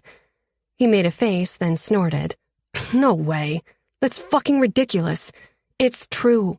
You didn't see it. Her, taking ownership of you in front of the entire school, in front of me. It was humiliating, but more than that, it just hurt. Miller rummaged on the floor for his underwear, pulled them on, and then came to me. I'm sorry, Vi. I don't know what she's doing except that I wouldn't have a contract if not for her. And right this second, I fucking need it. They gave me money, in advance. I can give it to my mom and get rid of Chet. He tentatively held both my shoulders. I swear, I belong to you. And I know how it feels like a slap in the face. I can see it in your eyes. And He bit off his words, frustration and pain suffusing him. He swallowed hard. I'm in love with you. Nothing can ever change that. She's going to try, I said in a small voice. And fail. She's going to fail because I won't even let her try. Jealousy and self-doubt rampaged in me, but I knew Miller. Once he'd made a promise, he kept it. He promised to help Evelyn, and I couldn't ask him not to keep it. I have to trust you, I said, or we have nothing. Miller pulled me into him, wrapping me in his strong embrace. His voice rumbled in my ear that was pressed to his warm, bare chest. You can trust me. I'm doing her a favor, that's all. You'll be an hour away. I'll visit you, or you can visit me this summer before your classes start. And the very fucking second the album's done, I'll come back. I won't be here. His arms around me stiffened. What? Why? My parents are divorcing and selling the house. There's no money for UCSC, so I'm going to Texas. Baylor's going to pay my tuition. Texas, he said, letting me go and slumping to sit on the edge of the bed. Jesus, when did this happen? I found out yesterday. They're broke. There's nothing left. He shook his head, eyes on the ground. I'm sorry, Vi. And UCSC, I know that was your dream. I sat on the bed next to him. What are we going to do? I don't know.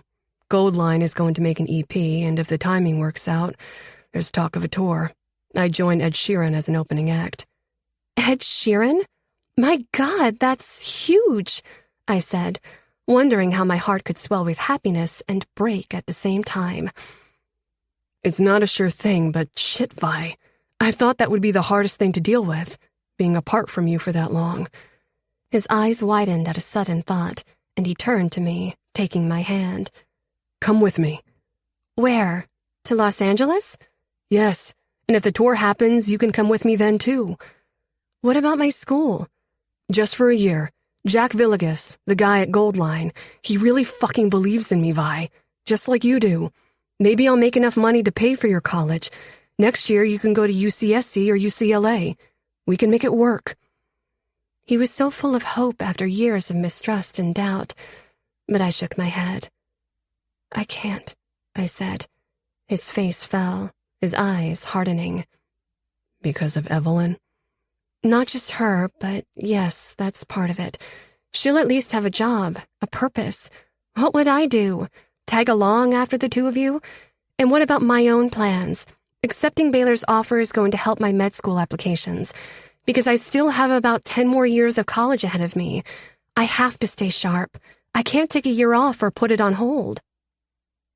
His gaze hardened, his jaw tight. Then I can. I can call up Jack and... Absolutely not, I said. You have to go and make that album, and I have to pursue my goals. You can't pay for them, and I can't abandon them for a year to follow you around. I'd be miserable. Miserable, he stated. You'd be with me. Tears filled my eyes. Miller. No, I get it. It's not enough, he said, and I could hear the words he didn't. I'm not enough. Again. The thought was loud in his eyes, swimming with memories of another time someone left him. Miller, wait, I said, as he began throwing on his clothes. We need to keep talking, sort this out. I can't. I gotta go. Mom's dealt with Chet long enough.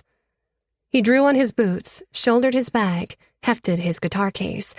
When he was dressed, he stood in front of me, his tone hard. We'll talk later. He bent and kissed my head, a short peck, and started to turn. I grabbed his hand and stood up, facing him, and waited until he met my unflinching gaze. Immediately, his steely blue eyes softened. He dropped his bags and case and wrapped his arms around me. Wordlessly, we held each other, at an impasse, our love for each other melding us together while circumstances pulled us apart. After a few moments, he picked up his bags again and left. I sank back down in my bed, where my blood stained the sheets.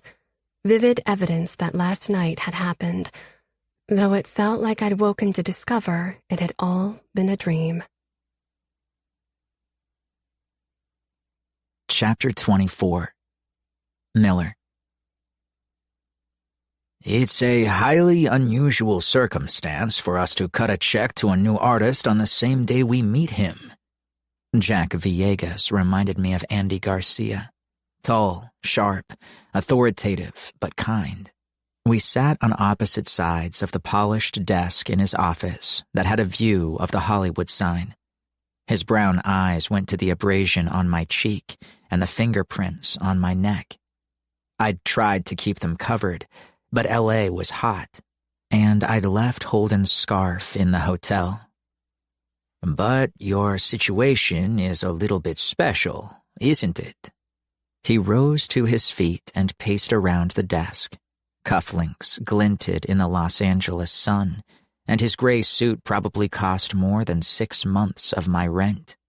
You're a rare talent, a little more angst than Shawn Mendes, a little less than Bon Iver, but you have that intangible quality, that magnetic pull that makes listeners feel connected to you.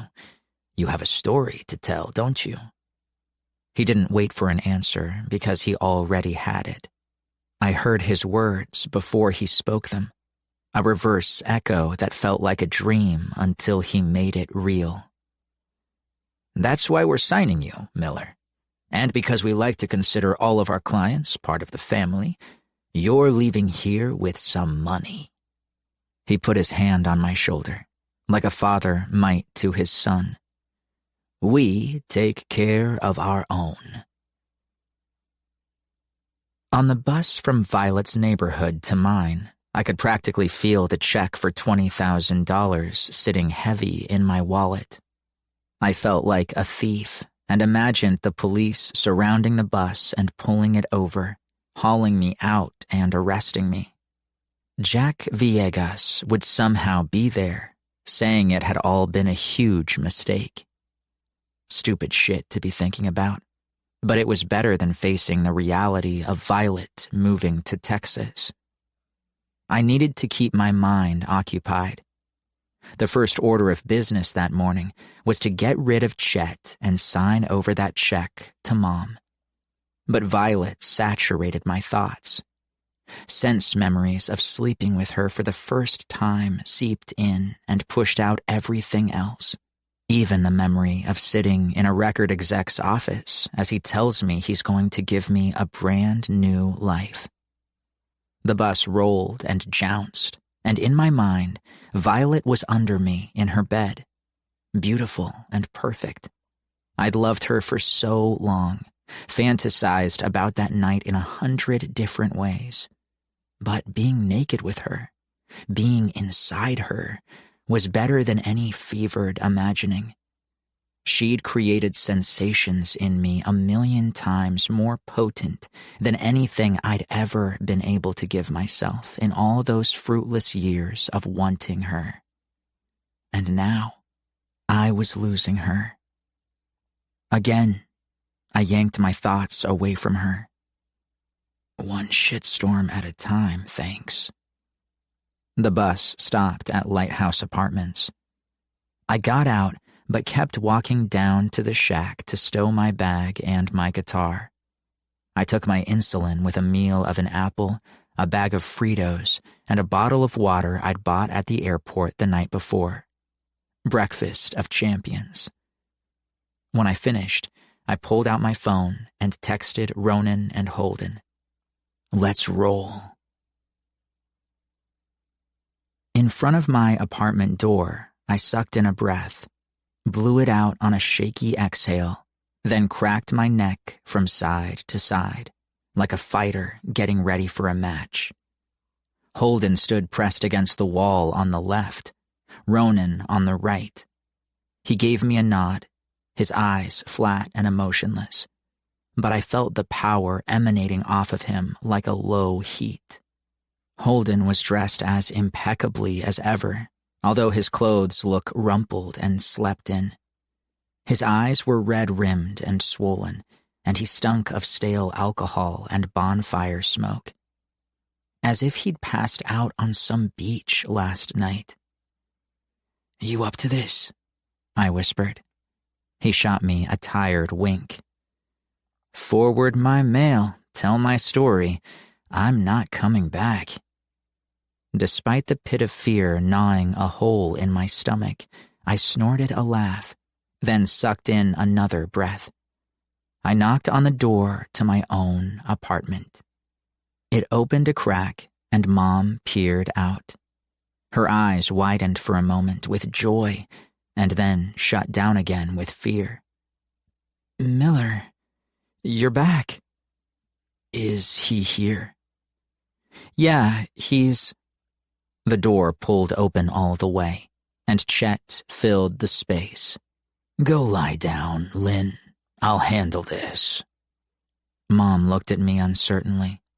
I gave her a nearly imperceptible nod, hoping she would do as he said and take shelter from the storm that was coming. She hesitated, then retreated into the darkness of the apartment. It took everything I had not to glance at Ronan and Holden, standing like sentries on either side of the doorframe. You need to get out of my house. You don't live here anymore, son. You're a grown man now and can't be leeching off your mom. Now go on. He started to shut the door, and I blocked it with my boot. At the same time, Ronan swung around from the wall, throwing the door all the way open with a bang. He strode into the house, gripping Chet by the collar of his shirt and driving him backwards as he went. Chet gave a shout of surprise, stumbled, and fell on his ass. Who the fuck are you? You can't be in here. Ronan stood over him, still and hard as stone, hands balled into fists, his eyes like a snake's before it struck. We're your unwelcome wagon. Holden said, leaning casually against the door, examining his nails. As in, you are no longer welcome here, fuck nugget. Chet's panicked glance went between them as he scrambled to his feet. Get the hell out of my house. You good? I asked Ronan. I got this. His gaze hadn't moved from Chet for a second. I went to go around them in the small space. Where do you think you're going? Chet's hand shot out to grab me, and Ronan was there. Like a statue come to life, his fist shot out, connecting square with Chet's flabby cheek. Chet snarled, cursed, and flew at Ronan, tackling him to the ground. The two became a tangle of arms and legs, grappling and grasping, cursing and grunting. We're good, Holden waved his hand. He'll tag in if he needs me. I nodded and hurried down the short hall, nearly crashing into Mom. Miller, don't do this, please. Do you love him? No, she said in a small voice. Then, louder, no. Good. I went past her into their bedroom as the sounds of our coffee table being demolished came from the living room. This his bag? Mom nodded at the dirty red duffel bag in my hand. I handed it to her. Pack up his stuff, I said, and went back to the living room. Ronan had Chet pinned to the floor face down, one knee in between Chet's shoulder blades, the other on his elbow.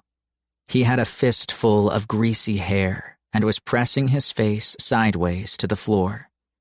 I'll fucking kill you, Chet seethed, his face smashed, spittle flying. How are we doing out here? I asked. Well, it was touch and go for a second, Holden observed from the door, dabbing a handkerchief to his bleeding lip. Chester here had Ronan pinned, which caused me to heroically jump into the fray and take an elbow to the mouth. My mistake. Ronan was going easy on him to prolong the violence. You know our boy. He needs to get it out of his system every now and again. I shook my head at Ronan, who shrugged one shoulder. Mom emerged from the back bedroom with a duffel bag full of Chet's stuff.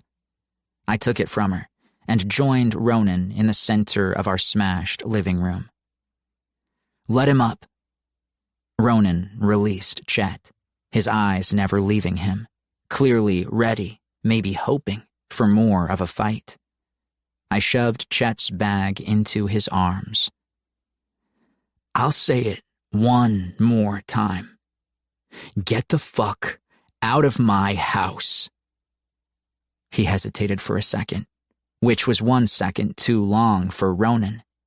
He grabbed Chet by the front of his shirt with both hands and drove him toward the door.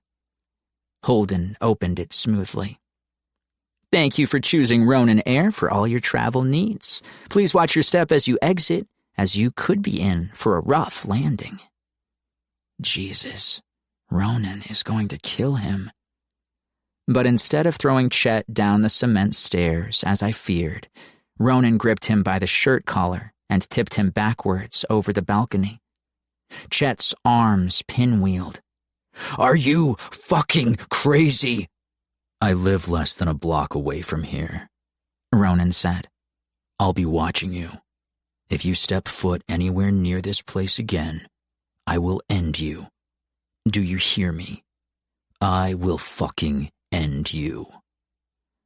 Slowly, he released him, their eyes never breaking contact as the older man jerked his shirt back into place. He shot me a pained look. You needed a man in the house. I did my best. That's all. Your best was sorely lacking, Chester, Holden observed. Chet's lip curled, but he didn't have any more fight in him. He took the stairs down, muttering and cursing impotently. Ronan stepped back into the apartment. Holden shut the door, A short silence passed, the four of us absorbing what had just happened. Then Holden clapped his hands together. "Who could go for some pancakes right about now?" I shook my head, affection and gratitude for both my friends flooding me, calming the adrenaline rush. "Can you guys give me a minute? Meet me at the shack." Ronan nodded and looked to my mom. "Ma'am?" Holden tipped an imaginary cap. "Good day, madam." When they were gone, I went with Mom to the couch, stepping over the ruined remains of our coffee table. She stared at the mess fearfully, not fully grasping yet that she was free. "Mom," I said, "look at me.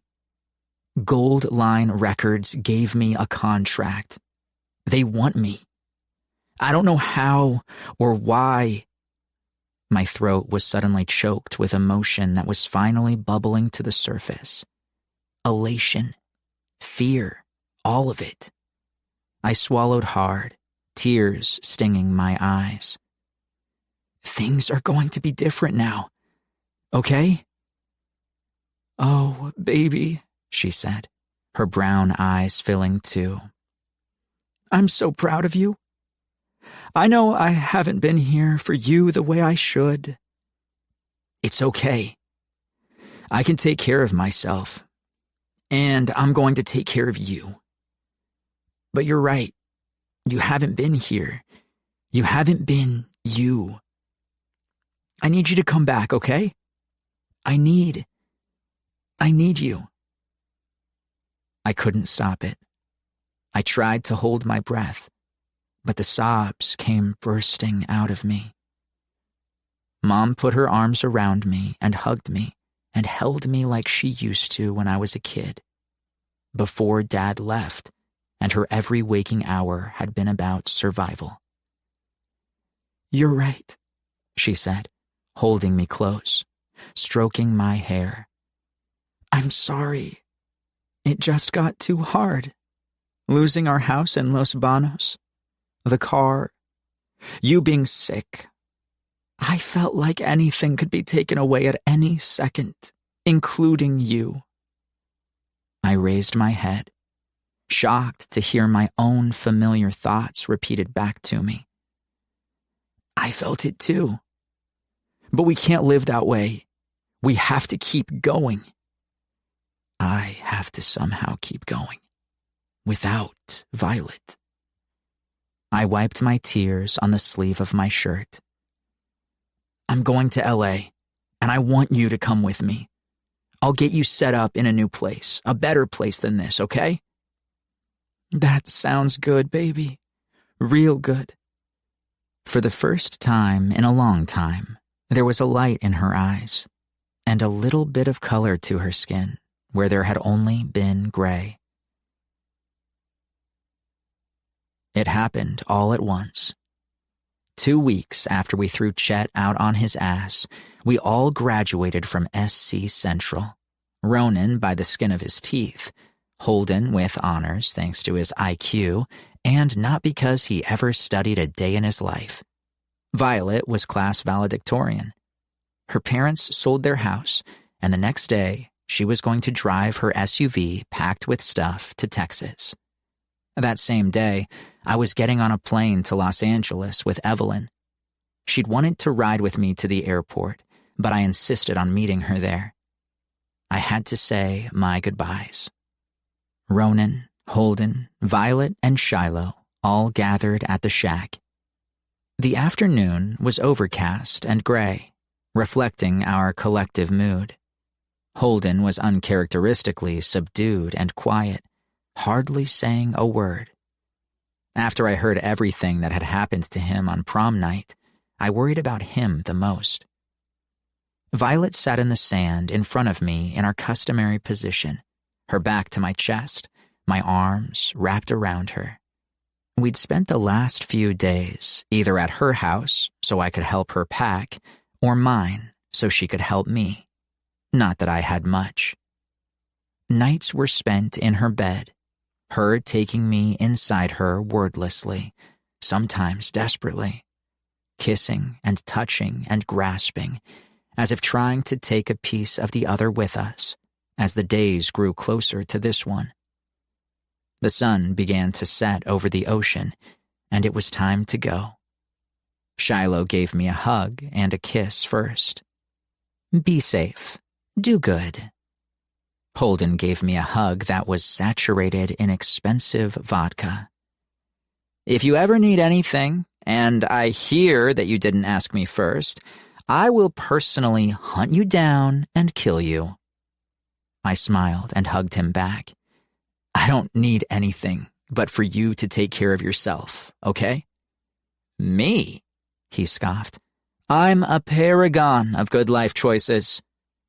"My ass." And then I hugged him again.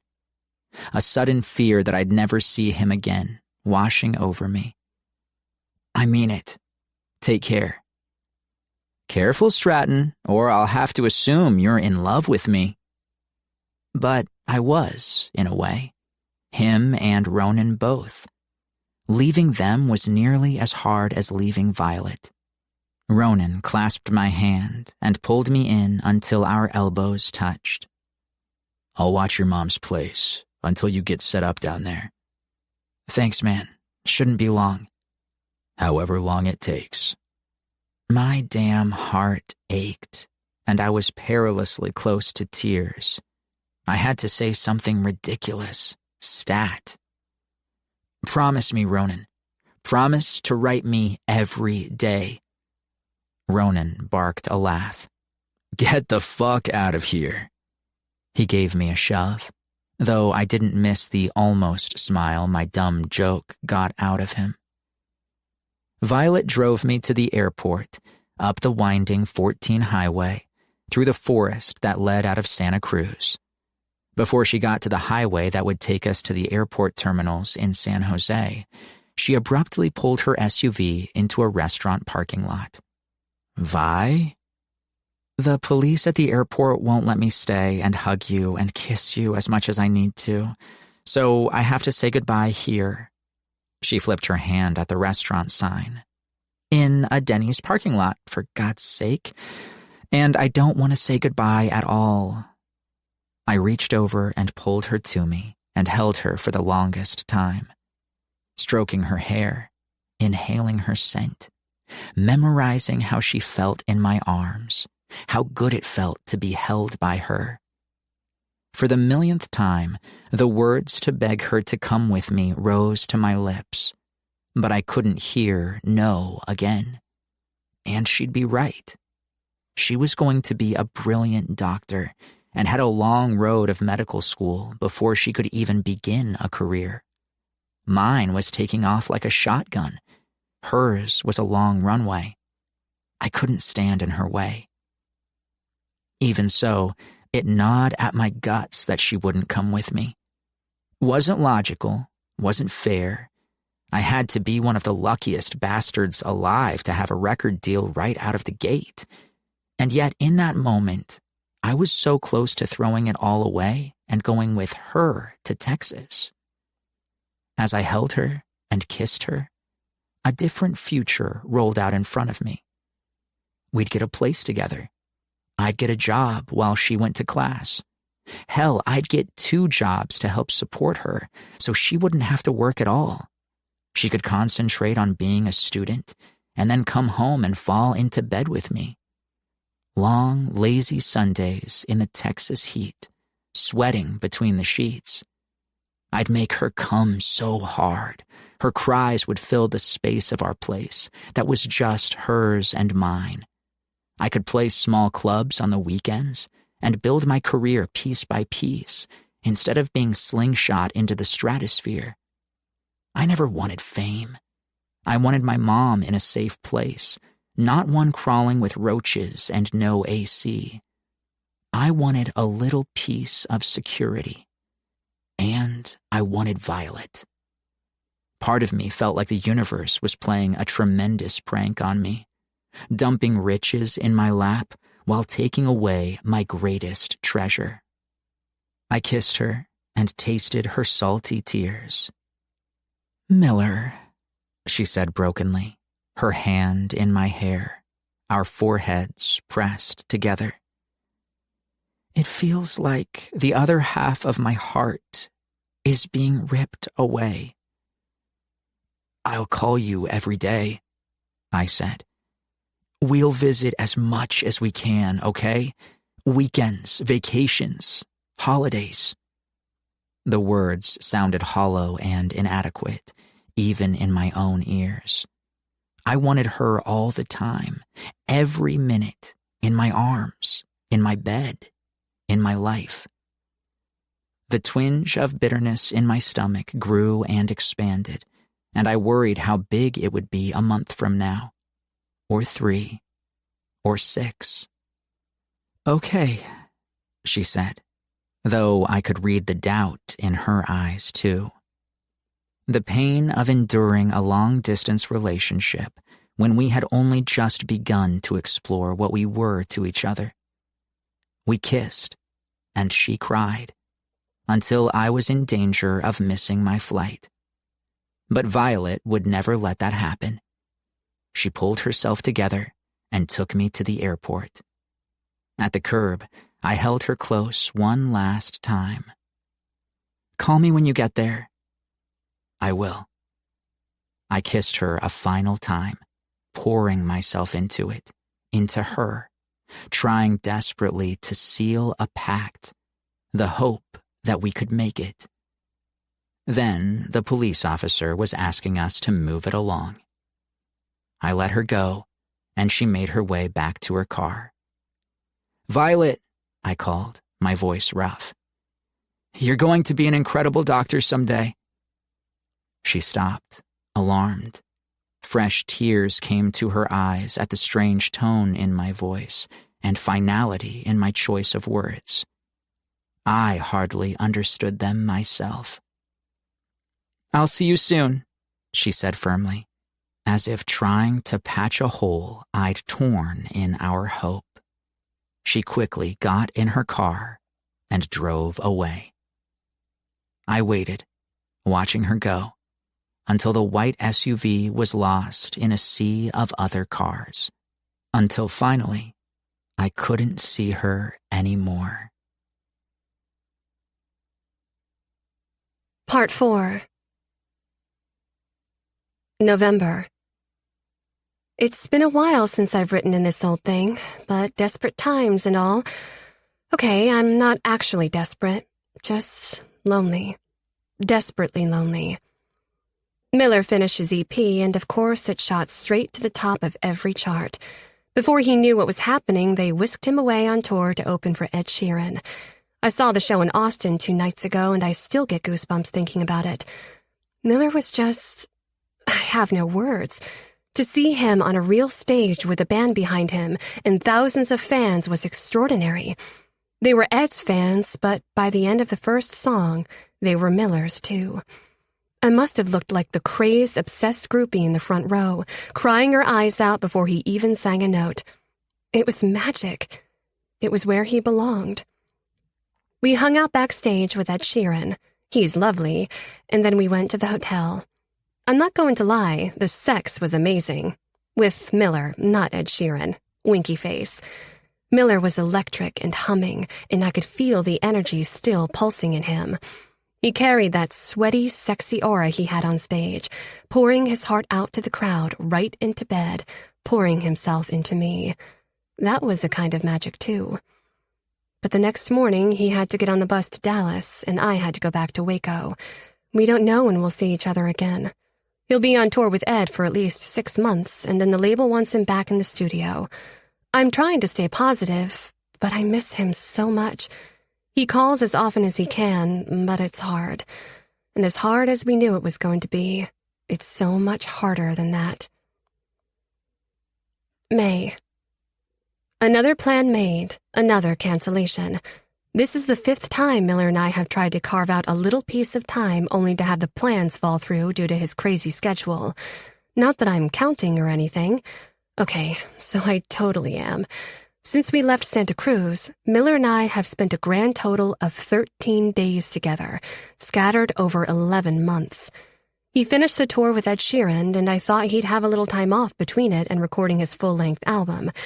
But there are music videos to shoot and publicity events, and if the album sells well, headlining his own tour will come next. I'm really trying not to be the clingy, needy girlfriend waiting for her man by the phone. Not that Miller makes me feel that way.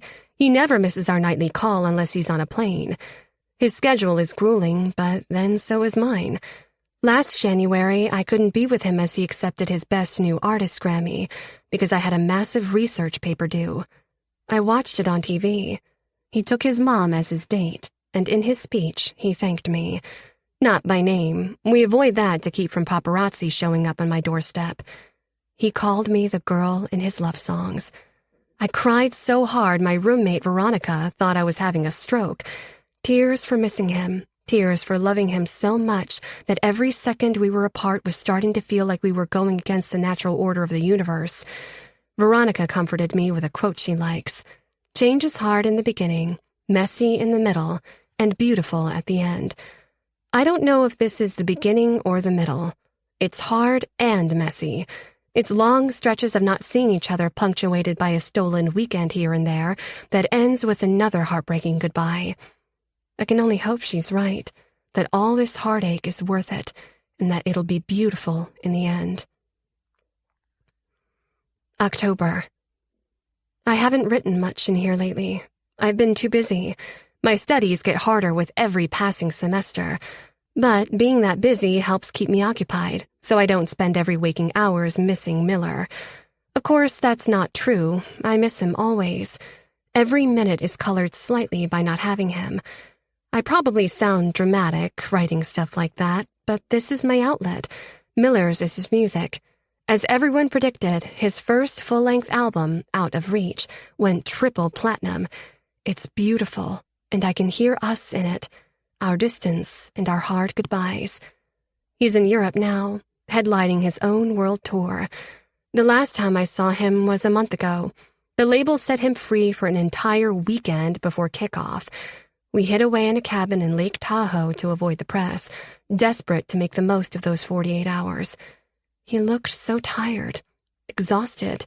He loves his fans and playing live, but the rest of it is overwhelming. I told him he was allowed to enjoy his success and take care of himself better, but he's determined to do this tour.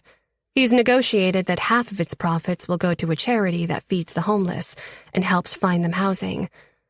I do this, and it all makes sense, he told me. Then I can look myself in the mirror every morning. I loved him for that, even more than I thought possible. He asked me to wait for him, and I promised him I would. Of course I did, because I'm the one who has to do the waiting. I can't jet off with him. I have my own work and my own goals to accomplish, so I can be proud of myself. We kissed and made love, and then he was gone again. And now, there's nothing I can do but wait. Chapter 25. Violet. March. Violet, order up. Chef Benito, who everyone called Papa, set 2 plates of eggs, bacon, and hash browns in the window. He banged on the bell, then disappeared again. I wiped sweat from my brow with the back of my hand, finishing taking a table's order, and hurried to the window to stick the ticket. 2 other tables needed coffee refills, but nothing got cold faster than eggs. I'd learned that the hard way when I got hired at Mac's Diner 2 years ago. I grabbed the plates Papa had set out, refilled coffee, dropped a check. When the breakfast rush ended, I had a moment to catch my breath. Hey, V. Dean, another server, sidled up and flashed me one of his trademarked charming smiles. There's an art exhibit opening downtown tonight. Want to check it out? Can't, I said, marrying 2 ketchup bottles. Have to study. How did I know you were going to say that? Because for 2 years you've been asking me to go out with you, and for 2 years I've said no. He grinned. Make me sound pathetic, why don't you? I gave him a tired smile. You know how it is. I know that all work and no fun is bad for your health. Dean leaned over the counter and whipped a lock of sandy blonde hair off his brow. He nudged my arm softly, his fingers lingering on my skin. I worry about you. Oh, please, I said with a wry laugh, then dropped my glance to where he was touching me and back to him, brows arched. He pulled his hand away and stood straight, grinning.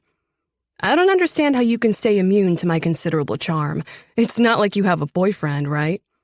I winced and busied myself with the ketchup. Right. I gave him a look. Have you ever stopped to consider that maybe I just don't like you? His eyes widened innocently. Me? Nah. Papa appeared in the kitchen window. Violet, order up. He banged the bell. I gotta get that. Dean heaved a sigh and walked backwards, hands up. I'm not going to give up on you, V. Someday, I'm going to win you over and you are going to say, why didn't I order the Dean special sooner? I rolled my eyes at him. He was so full of shit. Most girls were not immune to his considerable charm. He only wanted me because I hadn't fallen into his bed immediately. He had no idea how impossible it was, how even the idea of it couldn't find a handhold in my thoughts. My shift ended, and I went to the back room to take off my apron and unpin the silly cloth cap from my head. Other guys in the back and servers starting their shifts greeted me warmly or said goodbye for the day. The crew at Max had become like a second family to me, with grouchy Papa as head of household. It was one of the things I liked best about Texas, the Southern mentality of warmth and familiarity that I'd have died of loneliness without. I drove my RAV4, which was getting old and needed some work, through Waco, Texas. Halfway between Dallas and Austin, the town was completely landlocked.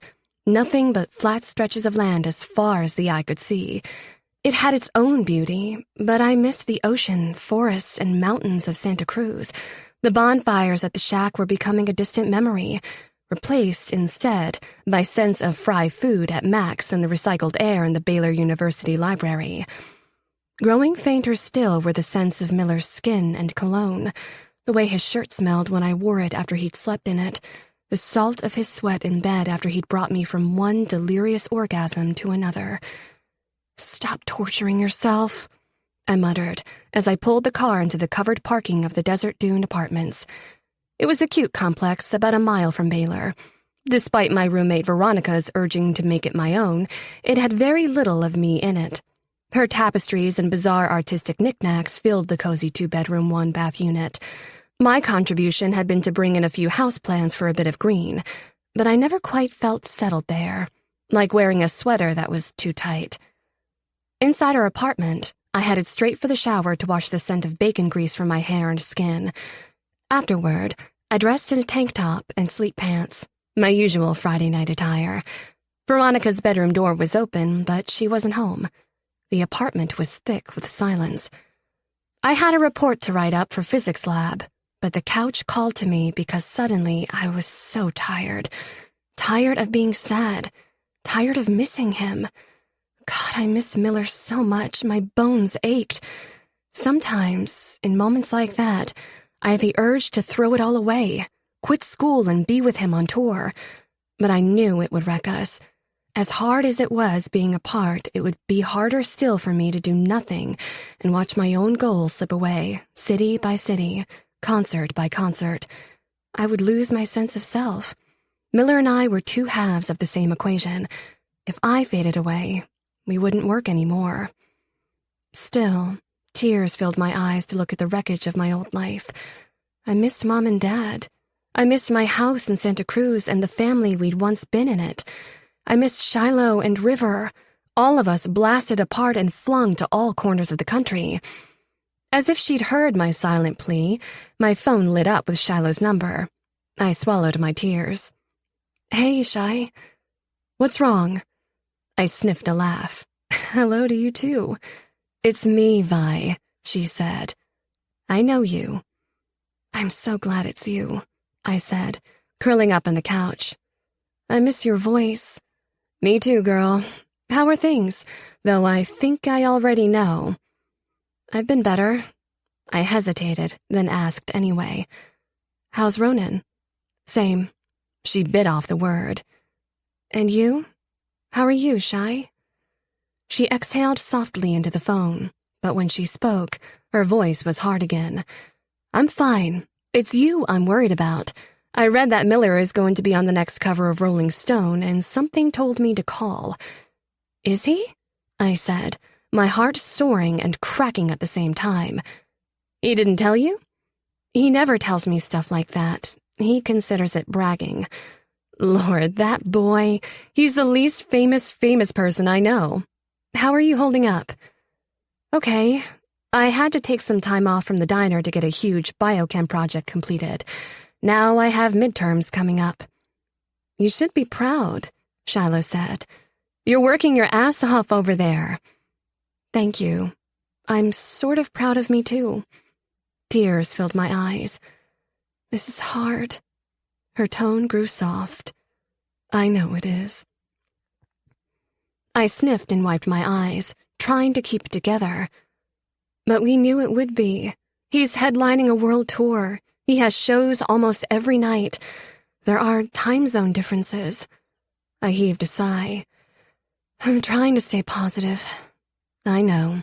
Long-distance relationships suck, and you're over there without even a lifeline from your parents. Has Miller offered to help with your college? I'm sure he— No. My tuition is paid for. I earned that scholarship on my own, and I want to keep earning it. Okay, but how about rent? He sent you money, right? He's making a fortune over there. There's no way he wouldn't help you. He wants to, and if I got in real trouble, he'd help. But I don't want his money. All my life, I've been a pampered rich kid who never had to want for anything. Hell, I never even had a job until Max.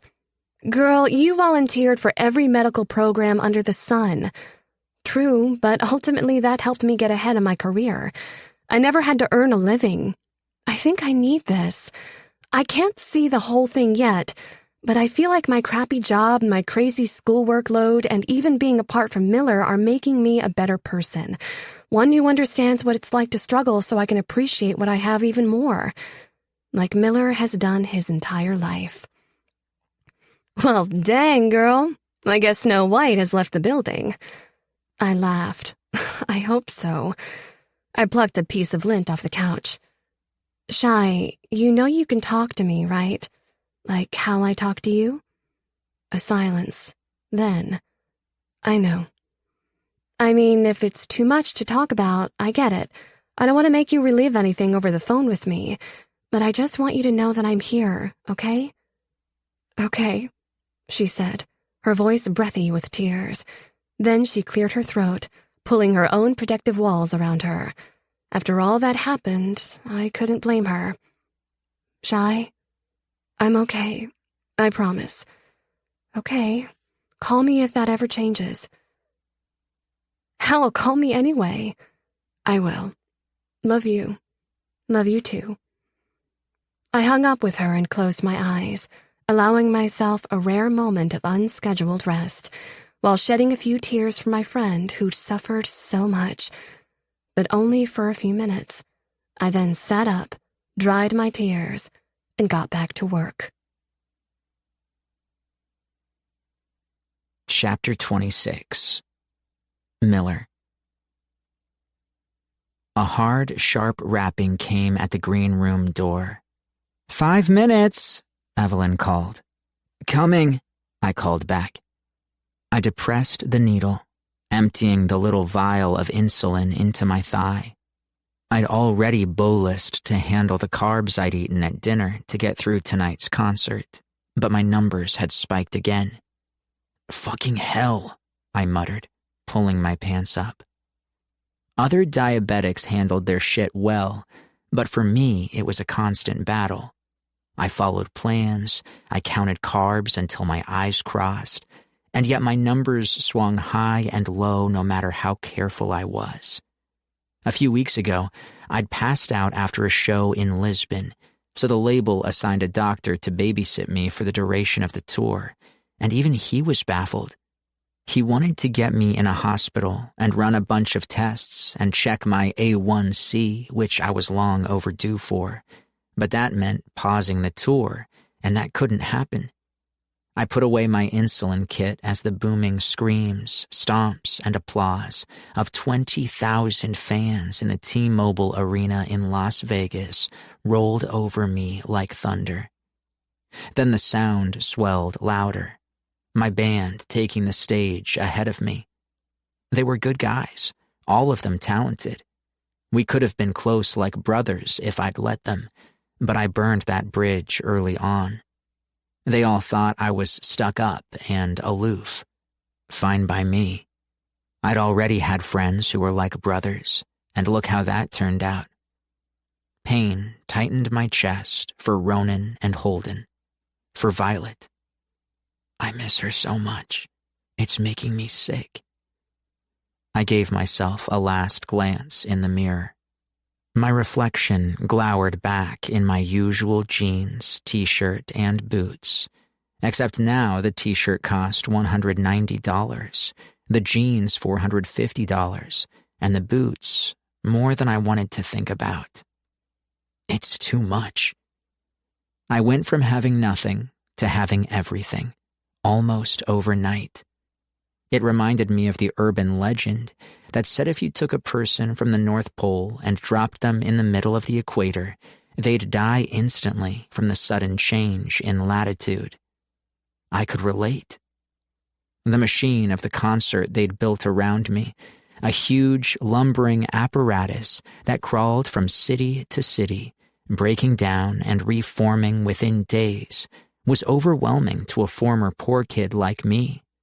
I poured my focus into what I loved about music, the creation of a song and letting the harmony bend its way around the lyrics, the energy the fans gave to me and what I gave them.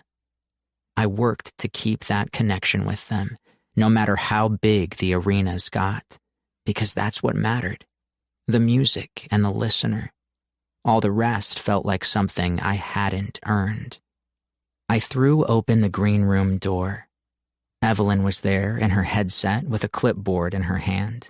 A badge hung from a lanyard around her neck and marked her as one of the 200 or so other people who were making this tour happen. I strode down the corridor, Evelyn's thigh-high black boots clacking along beside me. She wore a short black mini-skirt and a fitted blazer that showed her cleavage. She looked more like an executive at a fashion magazine than a personal assistant. "Do you have my phone?" I demanded. She flinched at my harsh tone, then gave me a stern look. "You left it in the hotel. Again." She handed it to me, and I scrolled through. A text had come in from Violet earlier. "Miss you. Love you. Have a great show tonight. XOXO. My heart ached. God, Vi. She was still there, waiting for me. Even after months of separation, she was still on the other end of the line, even when she had only 2 minutes of me before I was pulled away again. The story of our life. I bit off a curse and handed my phone back to Evelyn. "After the show tonight, I don't want anyone in the green room. No one. I don't care if fucking Elvis comes back from the dead. I need an hour alone." Evelyn rolled her eyes. "Your nightly call with Vi. I know the drill. It's the only thing that keeps me sane." "And here I thought that was my job." She cocked her head. "Have you told her?" "Told her what?" "About Lisbon, about how Dr. Brighton thinks you should quit the tour immediately." "Why would I do that? It would only worry her, and I can't quit the tour. Not yet." "I'm worried about you," she said as we resumed walking down the tunnel. "Not just because of what happened in Lisbon. You seemed a little bit out of it in San Diego. In fact, you frequently seem out of it. The tabloids think you're on drugs or a raging alcoholic." "The tabloids can write whatever they want. I'm fucking tired, Evelyn," I said, striding toward the stage, where the noise of the crowd was growing louder and louder, reverberating all around me. "We've done 55 shows in 6 months. Cut me some goddamn slack." Guilt for snapping at her yanked me to a stop. I looked up at the ceiling, my hands on my hips. She didn't deserve my acid mood. I'm sorry. She studied me, brown eyes softening. Has Dr. Brighton checked on you recently? Only every other minute. I'm fine. You don't look fine. I think he's right. You need to take a break, Miller. Run the tests he wants you to run. Can't. I have to push through. Even if it kills you? She grabbed my arm and forced me to look at her. I love this. Touring, video shoots, the crowds and the paparazzi, all of it. But you don't. So why are you pushing yourself when it's making you sick? You know why, Ev. That charity? Yes, that charity. Helping Hands is going to save my ass. Save you? You're the one giving them half of your take of the tour. She didn't get it. I'd been a kid who'd lived in a station wagon and plucked at a guitar, and now I was a guy headlining a sold-out global arena tour. The charity was my insurance, so that guy wouldn't forget that kid. So I could keep hold of who I was and where I'd come from when everyone else I cared about was so far away. We only have one more leg left, I told Evelyn. We get through that and Helping Hands International gets a very large check. Then I can feel like all this, I waved my arms to encompass the arena, is earned, and be the kind of man who deserves a woman like Violet. Only one more leg of the tour is 23 more cities across the U.S., Evelyn said. I worry about you, Miller. You leave so much on stage, night after night. Because the fans deserve it. If they're going to throw this much goddamn money at me, then I'd better give my best. Every night, every show, my absolute best. Evelyn started to argue, but Simon, the equipment manager, came up and looped an electric guitar around my neck. Just be careful, Evelyn said in a tone I didn't like, soft and full of concern. 2 years ago, she'd been a brassy, flirty handful, and I'd had to remind her numerous times not to cross a line with me. But lately, she'd grown mellower, watched me when she thought I wasn't looking. Efficient, smart, good at handling people. She could have started her own PR company by now. She'd more than gotten her foot in the door. But she stuck around with me, fetching me shit and picking out clothes to wear for photo shoots. One more reason to get through this tour. My heart belonged to Violet, only and forever. The attention of willing women was in ready supply on the road, but no matter how many after parties the band threw, I stayed away. I couldn't drink, and someone was sure to snap a photo that would put me in a compromising position and break Violet's heart. I was doing a good enough job of that on my own, thanks. I adjusted the strap around my neck and moved to the end of the corridor. The stage lay ahead, the crowd beyond. The lights went dark, and neon lights from 30,000 glow sticks swayed in an ocean of fans. 10 seconds, Evelyn murmured into her headset. She listened for the go-ahead from the show director, then gave my arm a gentle nudge. Go. I closed my eyes for a moment, as I did before every show. For you, Violet. Everything was for her. When I stepped on stage, I could love her. I could throw it into the universe and hope it would find her, and she would feel it. I just had to get through this tour, do some good in the world, and then be with her. And doing good was how I could be the kind of guy Violet deserved. There were a million ways to spend my life, but only one that mattered. I let the swelling thunder of the crowd fill me up. Their energy sustained me. Every night, I fed off of it and gave it back in my sweat and tears. I strode onto the stage, followed the tape marking my path in the dark to my mic stand, and then one lone green light fell over me. The stadium went crazy, an avalanche of sound. I closed my eyes and let it wash over me. Gratitude filled me up that so many people wanted to hear what I had to say, to let me bare my soul and tell my story every night on stage. Every night, another step closer to Violet. Wait for me. A slow burn kiss caught fire. I tasted the sun, and you smiled. Said, let's try together alone. We've both cried our last goodbye. You're calling my name. I'm calling you home. Wait for me. Wait for me. When the noise gets loud, put down the phone. I can't stand the sound no more. An empty bed and an endless road, drowning in the sea so cold.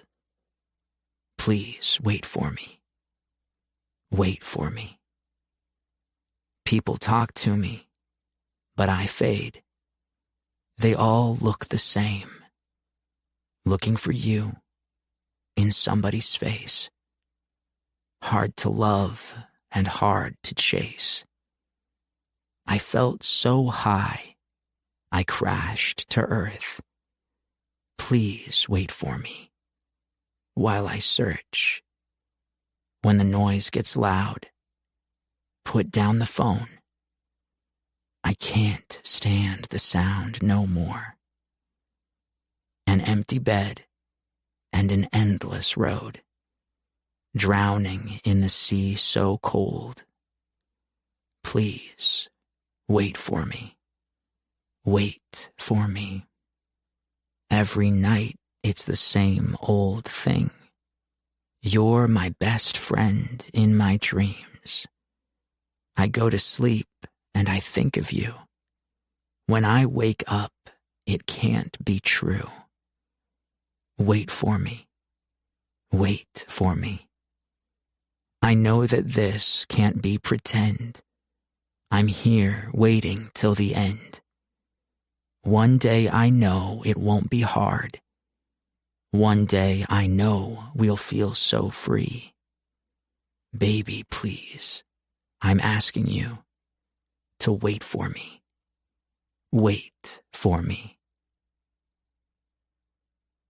I stepped off the stage, drenched in sweat.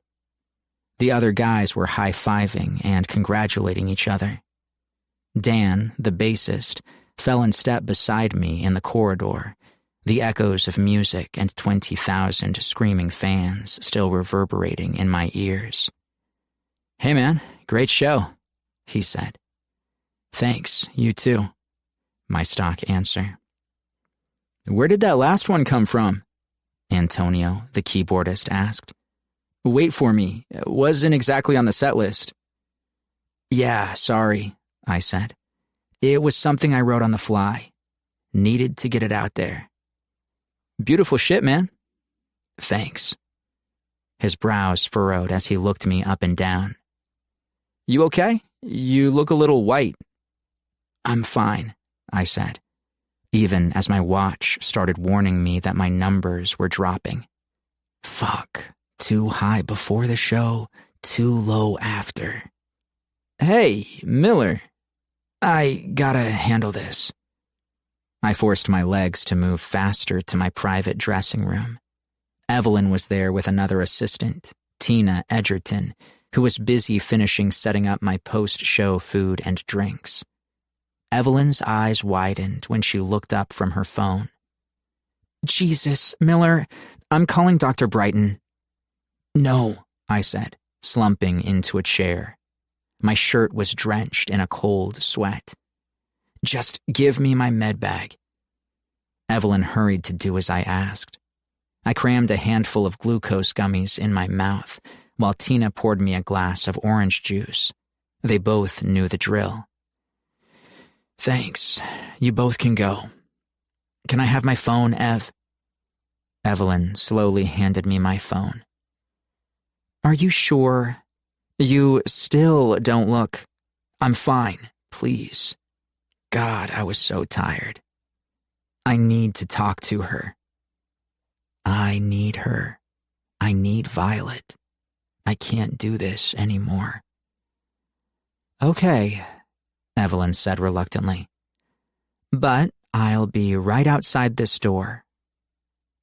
They both started to go, and then Tina stopped, turned. "Oh, I nearly forgot. Your dad called. I guess he hasn't been able to reach you?" I froze. The world stopped. I sank deeper in my chair, as if the floor had dropped beneath it. "What did you say?" Evelyn whirled on Tina. "What did you say?" Tina recoiled under our scrutiny, her glance darting between us. "Your dad called about 20 minutes ago. Shannon got the message and gave me his number. He wants you to call him back." She frowned at my deteriorating expression. "Is there a problem?" Evelyn turned to stare at me, aghast. I'd told her my dad was dead, because he was, as far as I was concerned, and now he was back, haunting me. My jaw had gone numb. "You're sure it's him?" "He said his name was Ray Stratton."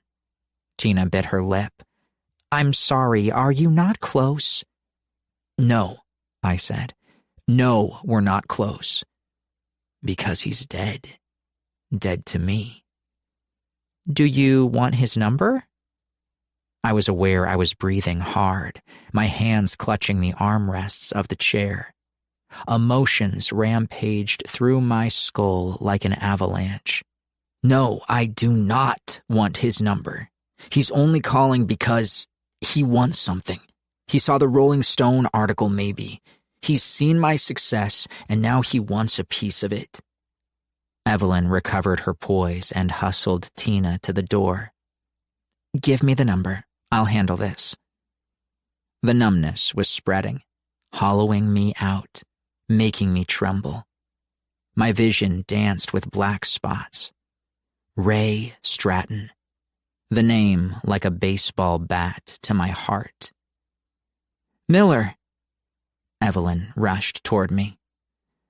"No," I said, hardly able to make my lips move. My tongue weighed 1,000 pounds. "Tell them, if he calls again, tell them to go to hell. Tell him." The black spots widened into a chasm, and then I fell in. Chapter 27. Violet. "Hey, V." Veronica came in the door of our place, her arms laden with groceries. I looked up from my physics text and started to uncurl from the couch. "Hey, V." I replied back with a smile, thinking, not for the first time, the universe had been kind enough to bestow Veronica Myers on me to make up for all the people I missed. 2 years older than me, Veronica took me in like an older sister and helped me get the job at Max. We had nothing in common. She was soft-spoken, yet blasted old goth metal music with band names like Type O Negative and Motionless in White in our tiny apartment. She had a rotation of older boyfriends that I couldn't keep track of, while I was a recluse, studying in my room and hardly venturing out to socialize. "Need some help?" "I got it," she said, tossing her dyed black hair over her shoulder. "I think you'd better stay sitting down. Your man is on the cover of this month's Rolling Stone." I heard. "Can I see?" Veronica pulled out a magazine from one of the grocery bags and crossed over to me. "I haven't read it, but the headline is a little alarming." She handed me the magazine, and a rush of heat flooded me. Miller Stratton, The boy who'd had to pawn his guitar was now on the cover of the biggest rock and roll magazine of all time, and he looked like he belonged there. It was a candid photo taken at one of his sold-out concerts.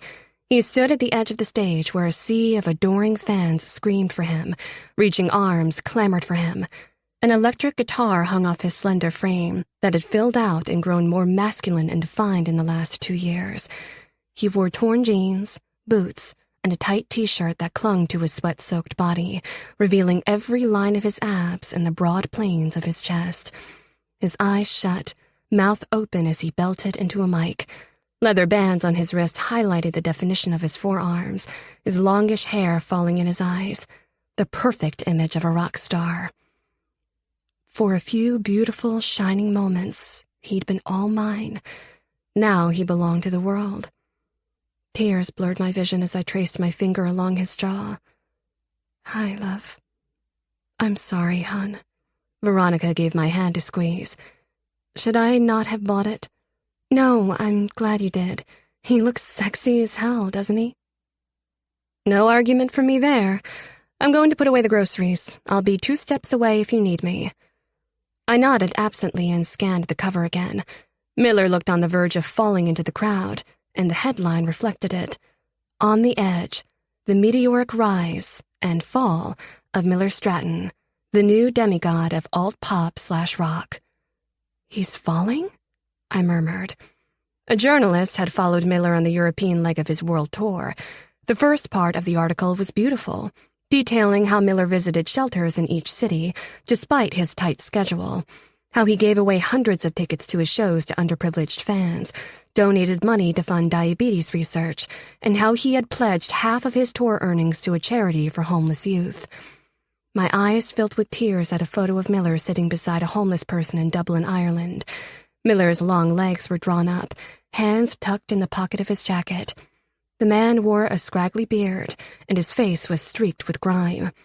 The two of them sat against the wall almost shoulder to shoulder, like 2 friends waiting for a bus.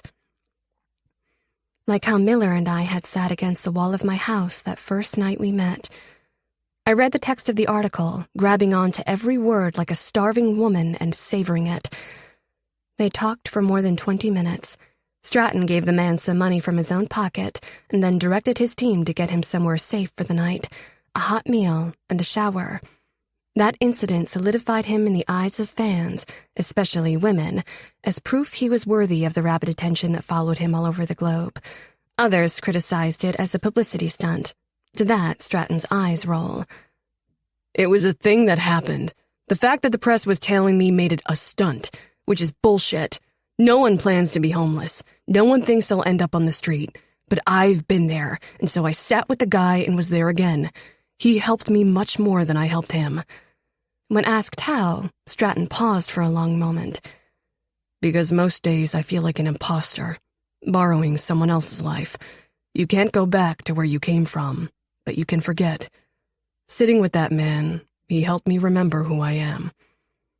God, I wanted to crawl into the magazine and be with Miller, but he'd moved on. To another city, another show. Long weeks of endless touring, and the tone of the article delved into the fall aspect of the headline. My lonely ache for him began to morph into fear. The journalist wanted to know if what the tabloids had been blaring for months was true, that Miller had fallen prey to the vices of stardom, namely drugs and alcohol. Miller denied it all, but there were reports of him dozing off in the middle of interviews. Paparazzi photos accompanied the piece. Miller stumbling along the Parisian streets with Evelyn hanging close. One image showed him with a cut on his forehead from having tripped and cracked his head on a cobblestone wall in Florence. "He seems pretty out of it sometimes," noted an observer who wished to remain anonymous. "Off stage, it's like he's buzzed a lot, but he always seems to pull it together to put on a hell of a show."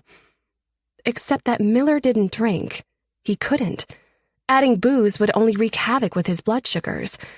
The record company had sent a personal doctor on the tour for Miller. Dr. Brighton's statement was vague and optimistic, but I read between the lines.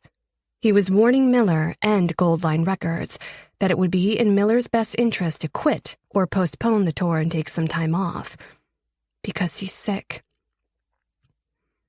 Since I was 13 years old, I'd been researching every aspect of diabetes so that I would never again be caught unprepared if something happened to Miller. I'd vowed to do my best to protect him, to tend to him through his highs and lows because his diabetes has always been hard to manage. Aggressive. I flipped through the article, scanning for telltale signs. Confusion, poor vision, the kind that led to bumping into walls. Tiredness. It was all there, and the doctors knew it. But either the record company or Miller himself wasn't listening to him. It's Miller. He won't quit. He's committed to the label, to the charity, to his fans. I grabbed my phone and called his number. It immediately went to voicemail. I shot him a text. Please call me as soon as you get this. But it remained unread. I paced the living room. My nerves lit up like a switchboard. V? Veronica asked from the kitchen. What's wrong? It's Miller, I said. I don't know for sure, but I have a bad feeling. About what? Did something happen? No, but I gave a little cry of surprise as my phone lit up with a call. Evelyn. Evelyn, talk to me. How is he? What's happening? Violet, she said, her tone calm but tinged with fear. I don't want to scare you, but how fast can you get here? Chapter 28. Violet. It happened in a blur. 1 minute I was in my room throwing clothes into a bag, and the next I was on a plane to Las Vegas, first class, courtesy of Gold Line Records. Evelyn picked me up at McNamara in a sleek black sedan with a driver. The strip went by outside the tinted windows. We were both only 20 years old, but Evelyn was dressed in an impeccable A-line skirt and blazer, while I looked like a pile of laundry in jeans and a sweatshirt, my hair in a messy ponytail. Tell me everything, I said after tense greetings. The truth, not the PR bullshit that he was hospitalized for exhaustion. Evelyn scrolled her phone with long, manicured nails. I told you when I called that it was exhaustion because that's all the world needs to know. Now that you're here, I can tell you that, yes, Miller collapsed after the show 2 nights ago. His numbers were very low, but in the ER they got him stable. Now he's at the hotel resting. Collapsed? My stomach felt as if it were made of stone. How bad is it? Bad enough that he needs to quit touring, and he won't, Evelyn said, finally setting her phone down to give me her full attention. His doctor says Miller is pushing himself too hard, but he's determined to finish the tour to give that charity a bunch of money. He feels guilty about all this. She gestured at the elegant sedan. And he's miserable without you. It's turned him into a bit of a bastard, to be honest. The long distance is too hard on him. You know how he is. He's all or nothing. I know. He's going to be just as dedicated to the charity. He won't want to quit. You have to make him quit. You're the only one who can convince him. He won't listen to me. I glanced at her sideways, the old twinge of bitterness from our past still hovering between us. I've seen the pictures of you two. You seem pretty close, I admitted. What you're seeing is a friendship. She smoothed her hair that was pulled in a tight, elegant ponytail. Despite my best efforts, I whipped my head to her. What does that mean? She shrugged. It means I play to win. Always. She smiled fondly to herself. My dad likes to joke that ambition is my Gatorade. I would have gotten over our little rivalry eventually, but then Miller wrote that song for you. So many songs for you. I wanted that too. What girl wouldn't? So you arranged to spend the next 2.5 years with him to be that girl? He's gorgeous, talented. When he sings... She bit off her words and shook her head. I wanted that. I wanted to be the girl in the love song. I thought if I stuck around long enough, if I were there for him, I would be. That was my goal, and I never lose. Jesus, Evelyn. But I did lose. Hard. No, that's not true. To lose would mean he'd been playing the game, and he wasn't. She turned to face me. There's no one else in his universe but you. Not me or 1,000 other screaming girls could ever change that. God knows I've seen women try and fail to get his attention, but he looks right through them.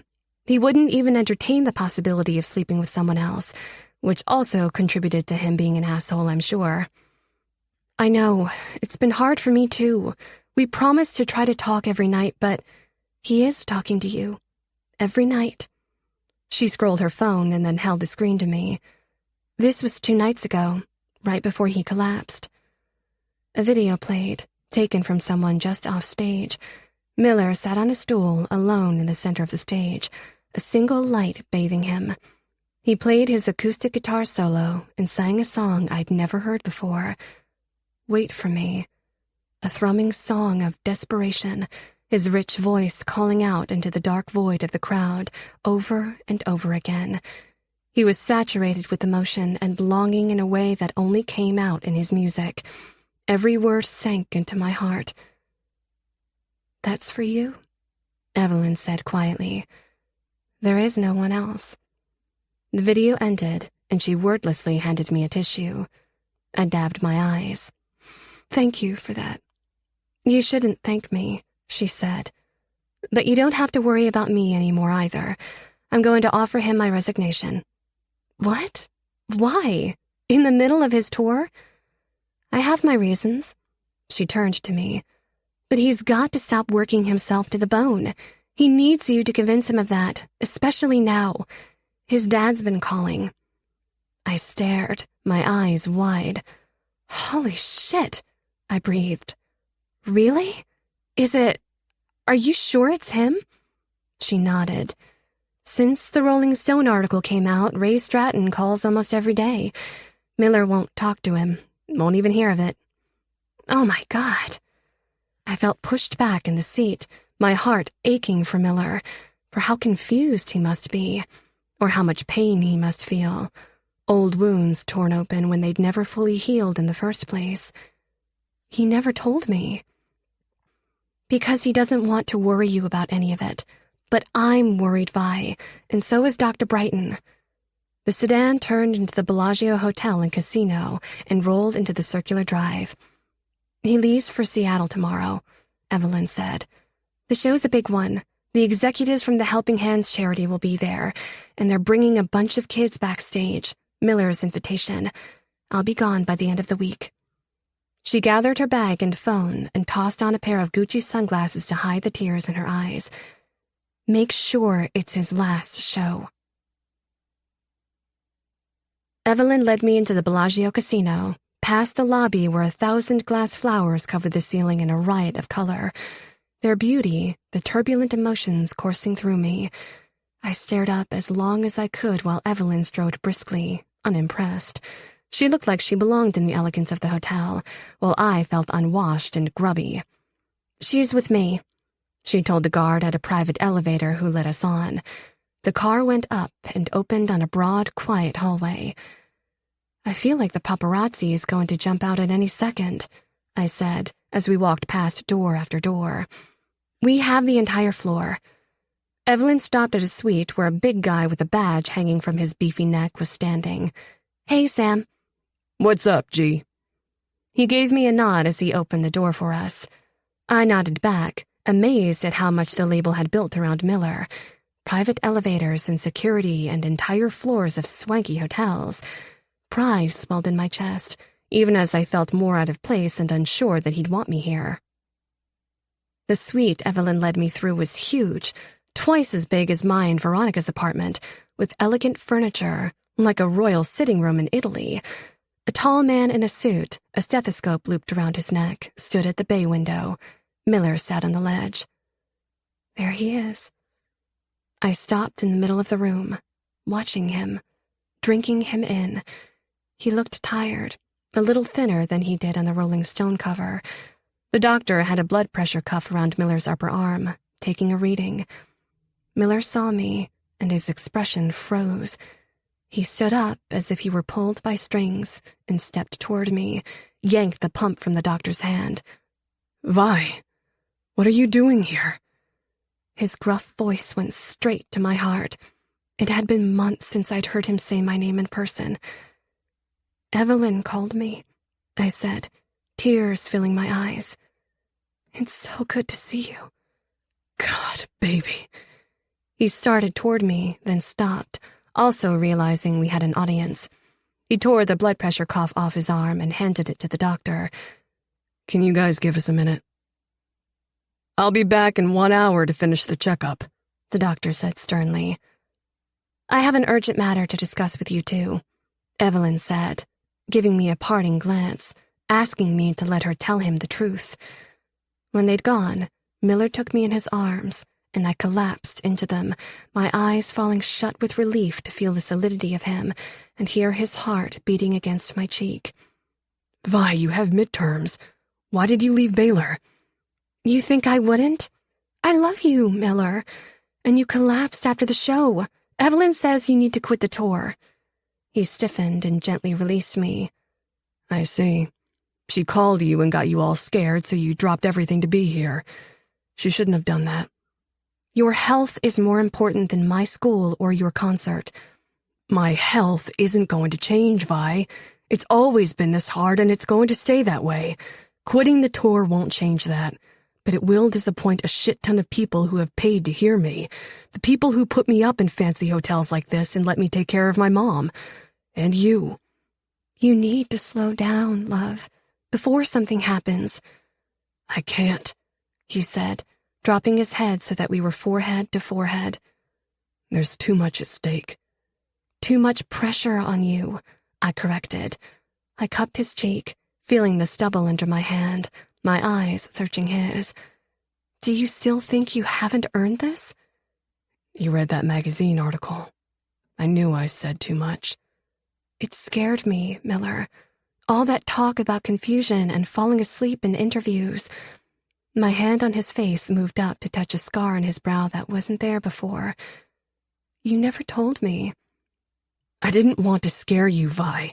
God knows I've done enough of that our entire lives.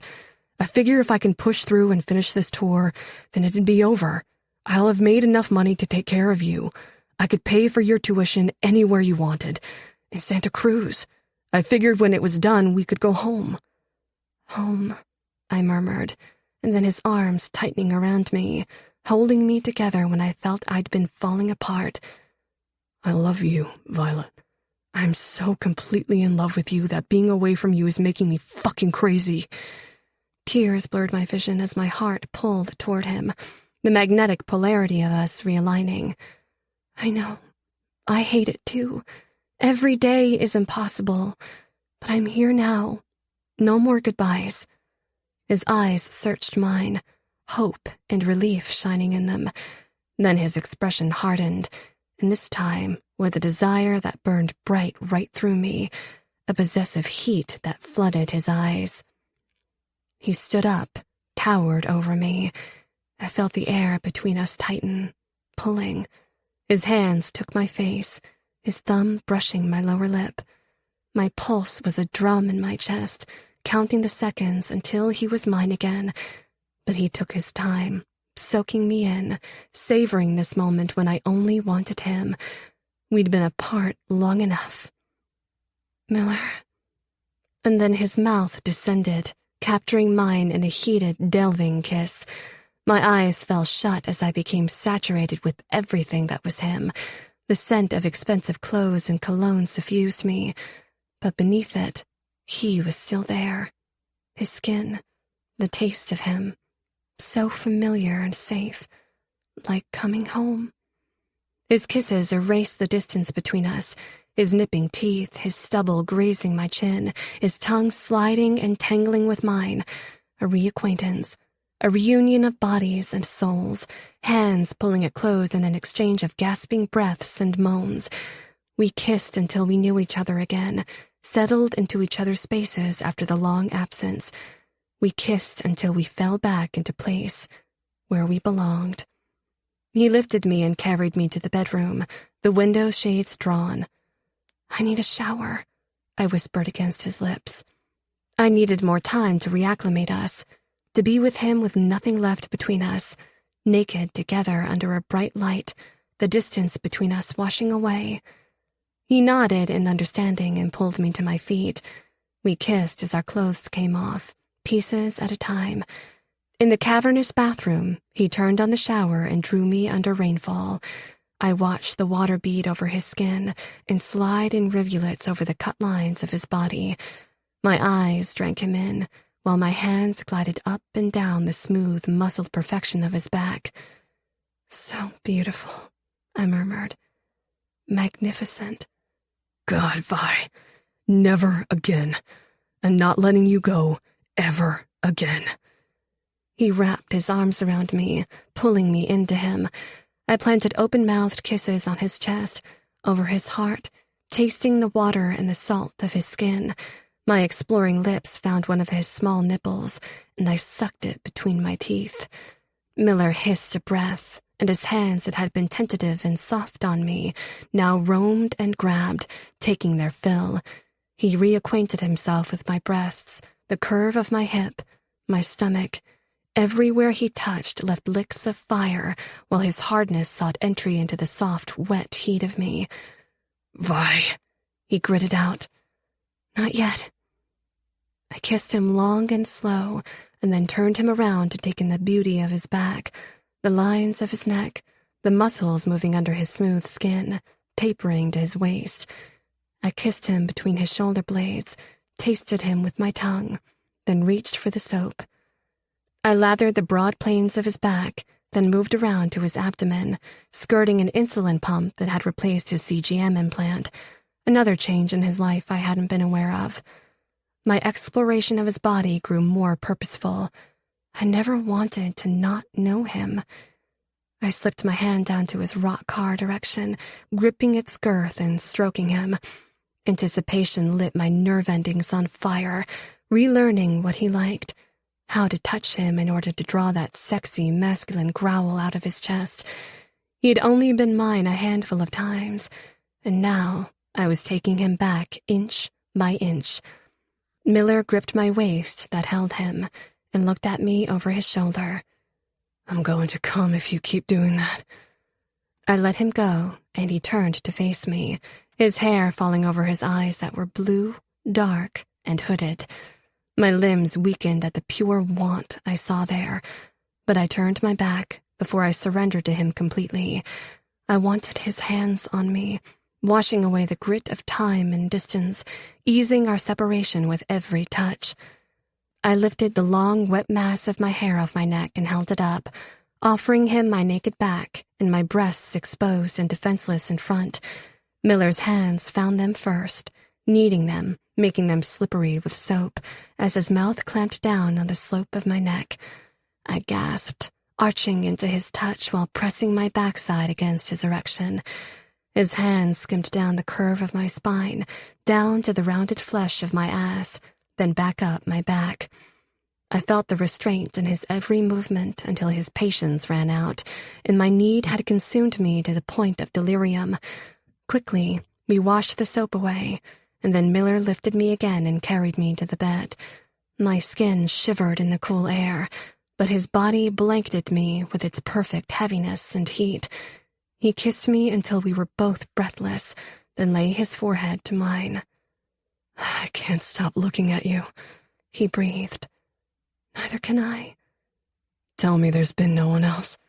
"Of course not. No one but you. Ever," I said, and swallowed. "You?"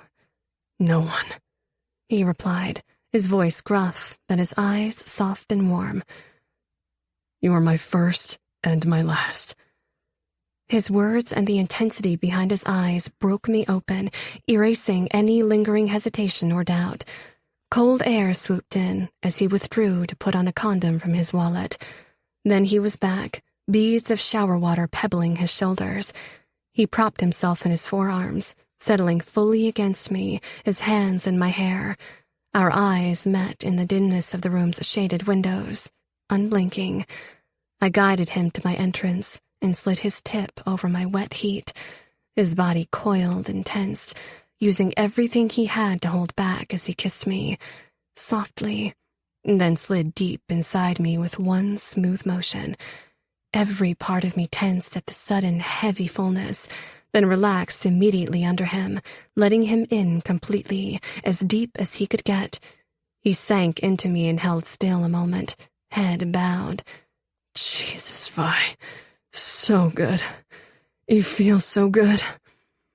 I nuzzled his neck, kissing his ear, his jaw, and then his mouth as he raised his head and began to move in me.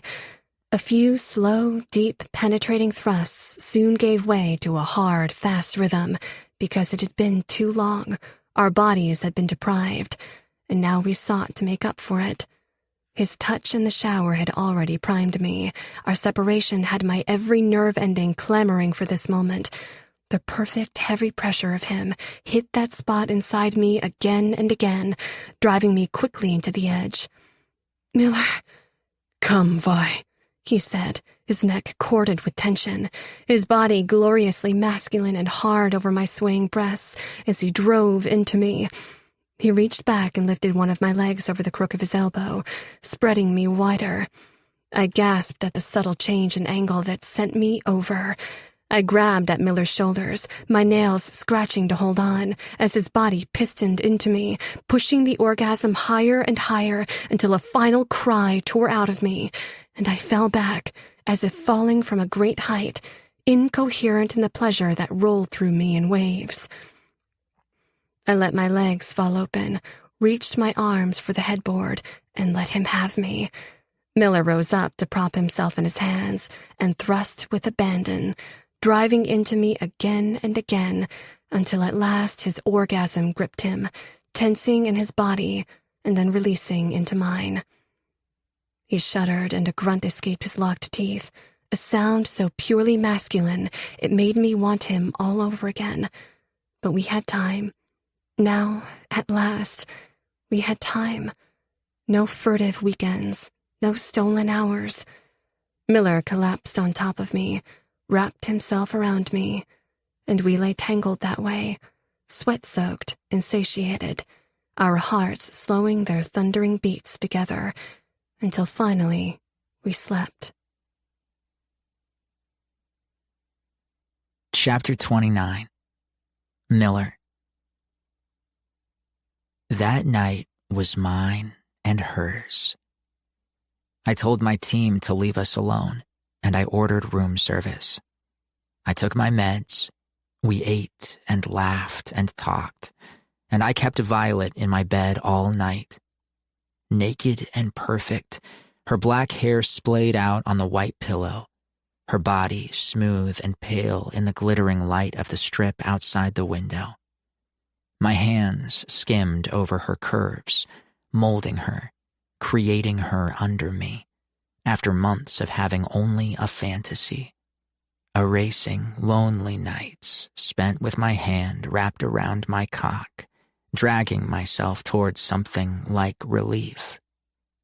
Now she was here, her skin warm and silken, her arms reaching for me and pulling me into the soft heat of her, again and again. Finally satiated in the late hour before dawn, we lay wrapped in each other, her head on my shoulder, my fingers twining lazily in her hair. As much as I hate to bring it up, I said, what are you going to do about your school? I said no more goodbyes, remember.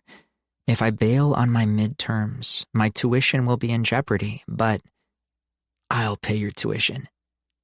She sighed, her bare breasts pressing against my chest with a soft rise and fall. I don't know, Miller. I've been struggling, but I was telling Shiloh that I don't think that's what's hurting me. It's making me stronger, more focused.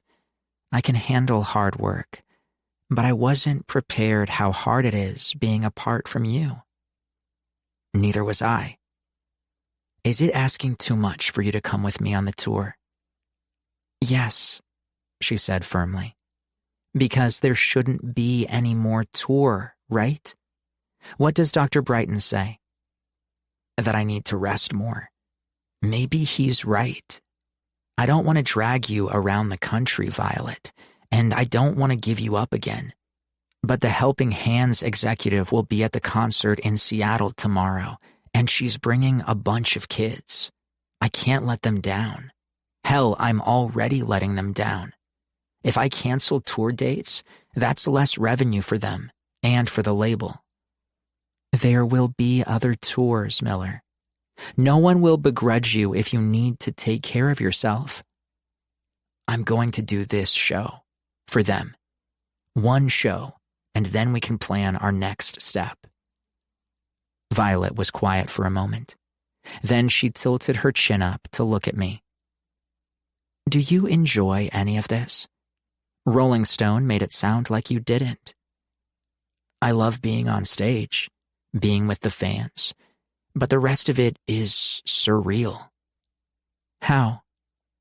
Everywhere I go, people tell me how great I am, even if they don't know me, even when I'm being a complete jackass. I haven't had a real conversation with anyone in 6 months.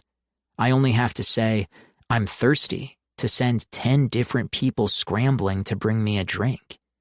I know it's the height of douchebaggery to complain about shit like that, but I think it would be really fucking easy to let it all go to my head. Giving to the charity makes me feel like I'm honoring my mom's struggle and not forgetting where I came from. Violet smiled and kissed my chest over my heart. I love that you said that. She cast her gaze down, her voice softening. What about your dad? My stomach tightened into a knot, erasing the lazy heaviness. I sat up and reached for a glass of water from the nightstand. What about him? I know why he's calling after 7 years, and it's not to congratulate me. He wants a cut. Violet moved to sit beside me and pulled the sheet up around her chest. Maybe, but maybe not. Instead of wondering what he wants, ask yourself instead what you want. Do you want to talk to him? Why would I want to talk to him? He ruined our lives. We had to live out of a fucking car. Mom had to do horrible things to help us survive. He doesn't deserve for me to answer the phone. She rested her cheek against me. It's not about what he deserves, Miller. It's about what you deserve. If you talk to him, maybe it would bring you some peace. Or it might just make everything worse. Violet's hand slipped into mine, and she kissed my shoulder. Only you know what feels right. I'll think about it, I said. He might not try back anyway.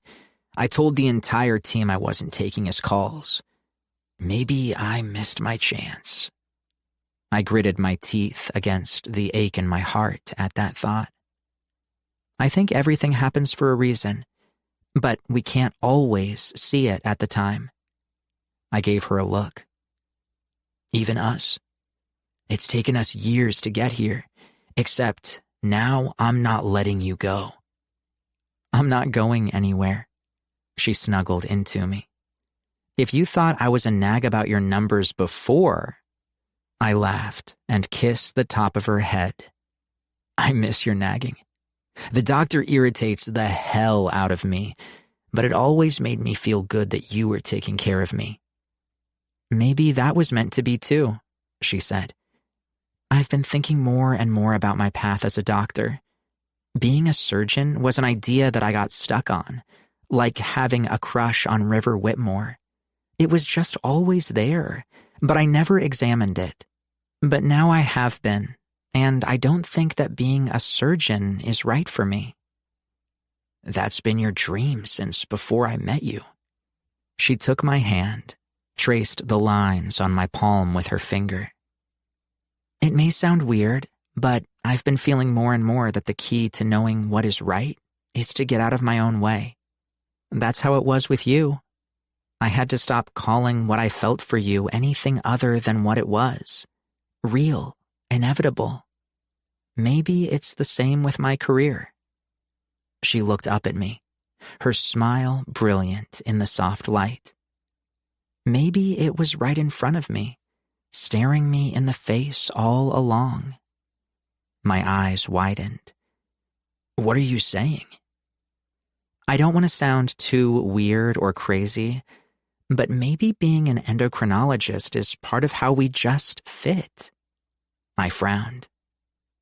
I'm the guy you'll have to take care of? We take care of each other. How? What do I give you in return? You take care of my heart, she said softly, then grinned. You'll be my on-call musician who writes me love songs when I need them. Speaking of which, since this is your last concert for a while, do you think you could score me a ticket? Hell, I can put you on the stage. No, I want to be like everyone else, watching you in your natural habitat while the entire world screams for you. She shook her head in mock annoyance. I mean, who do you have to screw around here to get a ticket to a Miller Stratton show? I laughed and hauled her on top of me. You're looking at him, baby. Morning turned into late morning, and we hauled ourselves out of bed. Violet was in the adjacent room getting dressed for our flight to Seattle, while I lingered over our room service breakfast at the table. Dr. Brighton arrived to check my vitals and blood sugar levels. Looks good now, he said, but it's the post-concert that concerns me, Miller. I'd hoped putting you on the insulin pump would have helped stabilize you, but that hasn't been the case. I suspect that your diabetes is of the rarer kind. Labial, we call it, or brittle, meaning it doesn't respond to treatment as effectively and brings higher risks. Meaning I'm fucked if I tour and I'm fucked if I don't, I said, bitterness flooding me. I don't want to be reckless, Doc, but the numbers swing around whether I'm performing or not. Always have. That is a hallmark of lability, but stress can raise your blood sugar levels, and it's clear to me that you've been under a tremendous amount of pressure with this tour. True, but I feel fine now, better than I felt in a long time. What about tonight? Are you asking me if you can do the show? Yes. Should you? I'd prefer you didn't until I can get a full endocrine and renal evaluation and check your A1C, preferably in a hospital setting. I grimaced. I can't. Tonight is a big deal. We'll talk about it after. He pursed his lips. After. Then I'll do whatever you want. Very well. I'll check in with you before the show, after, and first thing in the morning. Thanks, Doc. He packed up his tools, greeting Evelyn on his way out. Hey, Ev, I said. Have you eaten? I can order you something. No, thank you, she said, smoothing her skirt nervously. Evelyn was never nervous. What's up? Tina has your schedule for today and will coordinate with you later about meeting Brenda Rosner, the Helping Hands CEO. In fact, Tina will be taking over all of my duties from now on. She squared her shoulders. I'm here to offer you my resignation. I blinked. What? Why? Evelyn glanced at the closed bedroom door. Violet's here? Yes. Is she why you're leaving? Not exactly, Evelyn said stiffly. I took a position with a public relations firm in Hollywood, something I should have done a long time ago. I got to my feet and gave her a hug. Congratulations, Ev. That's great. She stiffened in my arms and I let her go. You've given me a lot, Miller. So have you. You held my shit together when I would have gone off the rails. Hell, I wouldn't even be here if it weren't for you. I bitch a lot, but when I'm on stage and it's just the music and me and the fans, you helped give that to me. "Don't get all mushy on me now," she said, and suddenly looked less confident than I'd ever seen her. "There's something I need to tell you. I haven't been honest with you." I leaned against the desk and crossed my arms. "Okay." "This is harder than I thought," she huffed and put her hands on her hips. "And, I don't even have to tell you. I did get another offer, and I could just take it and be done, but I can't. I can't leave my lie hanging out there in the world." "What lie?" "About why I needed you to bring me with you to LA. My arms dropped. "You told me you needed help." "Because I knew you were a good guy who would do whatever he could." She delicately cleared her throat. "Especially if he thought someone was in danger." "You were in danger. The same kind as me." Evelyn turned her gaze to her heels. "Except I wasn't. I drove you to the airport and saw the bruises on your neck. When it looked like you wouldn't take me with you, I improvised." I stared, understanding starting to creep over me like cold fingers. "You're fucking kidding." 2 days before, I'd banged my thigh on my brother's stupid air hockey table in the rec room and had a pretty good bruise. At the time, it felt like serendipity, the universe stamping my ticket out of town. She smiled wanly. And it worked. I gaped, slack-jawed. "What are you saying? That you saw where Chet fucking choked me and you said..." "That the same thing happened to me." She plucked a tissue from the Fendi bag and dabbed her eyes carefully. "Yes, I did." "Evelyn, that's despicable." "I know it is. I'm not proud of myself. But I did what I had to do. Santa Cruz is too small and sleepy. I had to get out." "So you lied about your dad?" "I never said it was my dad," she said fiercely. "I would never. He would never. But you put it out there for me to believe. And now I'm taking it back. I have to take it back. I'm sorry, Miller." She squared her shoulders. "It was wrong, and I'm sorry." "You didn't need to do that. Your vlog would have taken you wherever you wanted to be." "Maybe, but I wanted to be with you." I sagged against the desk, ran a hand through my hair as 2 years fell between us. 2 years of her enduring my bullshit and moods and medical issues for something that would never happen. I knew, and I didn't want to know. "I'm sorry, Ev." "Don't feel sorry for me, Miller. I always knew what I was doing. You can ask Violet what I meant by that." She heaved a breath, then stuck out her hand, and I took it. "Thank you for everything." "Thank you, Ev. I'm going to miss you."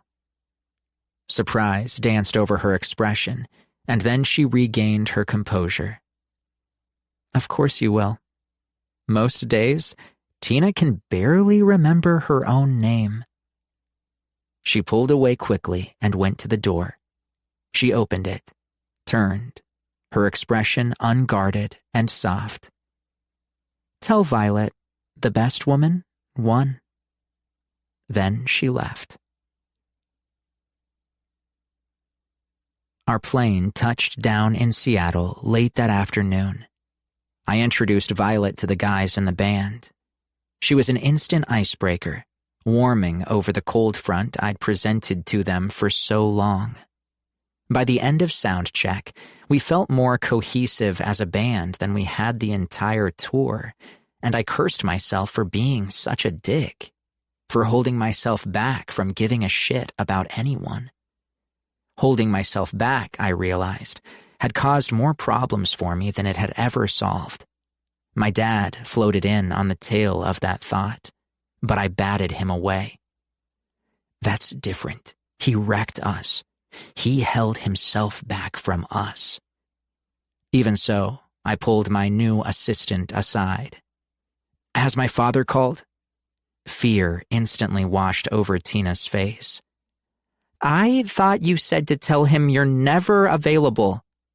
I did, I said, irritated. I was just wondering. How come he doesn't have your cell number? I scrubbed my hands over my face, missing Evelyn already. Never mind. If he calls again... Yeah? I hung on the precipice of two possibilities. The way it had been for 7 years, and some unknown future where I didn't hold myself back. Tina was waiting. Nothing.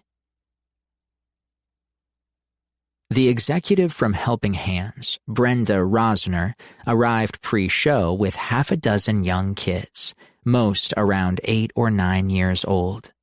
I took Violet with me. I want you to see what it's all for. We congregated in the green room with a slew of photographers and reporters. Pictures were taken for photo ops, and Violet hung out with the kids, talking and laughing with them, and making them feel less intimidated by the surroundings. Brenda shook my hand, thanking me for my contribution. I don't know how many shows I've got left in me, I told her. My doctors, I said with a nod at Violet, are saying I have to slow down. Brenda smiled. We're all so grateful. We don't need to ask anything more of you than what you've already given. I believed her, but it still stung to have to quit on those kids. I signed autographs and took pictures with them. They thanked me, never knowing that I got more from them than I could ever give. One kid stood apart from the others. Brenda told me he'd had it particularly rough and held himself aloof from the others. A boy, 8 years old. He'd been shuffled around from shelter to shelter before being taken away from his parents and put in foster care. While everyone was partaking in the spread of food and drink, he leaned against the wall by himself. I moved to stand with him and leaned against the wall too, side by side. Your name is Sam, right? He nodded, his eyes on the commotion around us. I've never seen that much food all in one place. I swallowed hard at the sudden lump in my throat. Yeah, I know what you mean. He looked up at me with a depth in his brown eyes that should not have been there for an 8-year-old. I heard you didn't have a home when you were a kid. That's right. My mom and I lived in our car for about 6 months. Was it hard? Hell yeah, it was hard. I had to wash my hair in a gas station bathroom. That sucked. But now you're this world-famous rock star. True, but a lot of lucky shit had to happen for me to get here, I said. What do you like to do, Sam? If you could do anything in the world, what would it be? I want to be a photographer. I know that sounds lame. Doesn't sound lame. You like taking pictures? Yeah, I do. Annie, that's my foster mom right now. She says I'm pretty good at it. Do you have a camera? He shook his head. Annie lets me take pictures on her phone sometimes, but it's not the same as a real camera. I looked over at one of the press photographers snapping photos of the kids and gave a sharp whistle between my teeth to get his attention. He looked up, and I jerked my head to call him over. Sam here would like to be a photographer. Do you mind if he takes a few pictures with your camera? The photographer looked dubious about handing over his very expensive professional camera to a kid.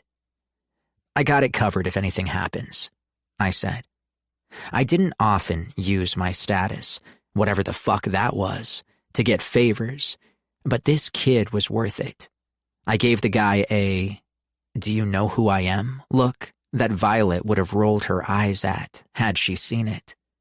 "No, yeah, of course," the photographer said. "Do you know how to work one of these?" he asked, looping the strap around Sam's neck. "This is the aperture." "I know," Sam said. "This is the zoom and focus." He put the camera to his eye with me in the frame. I leaned against the wall, arms crossed, one knee bent. Sam took my picture, then showed me the image.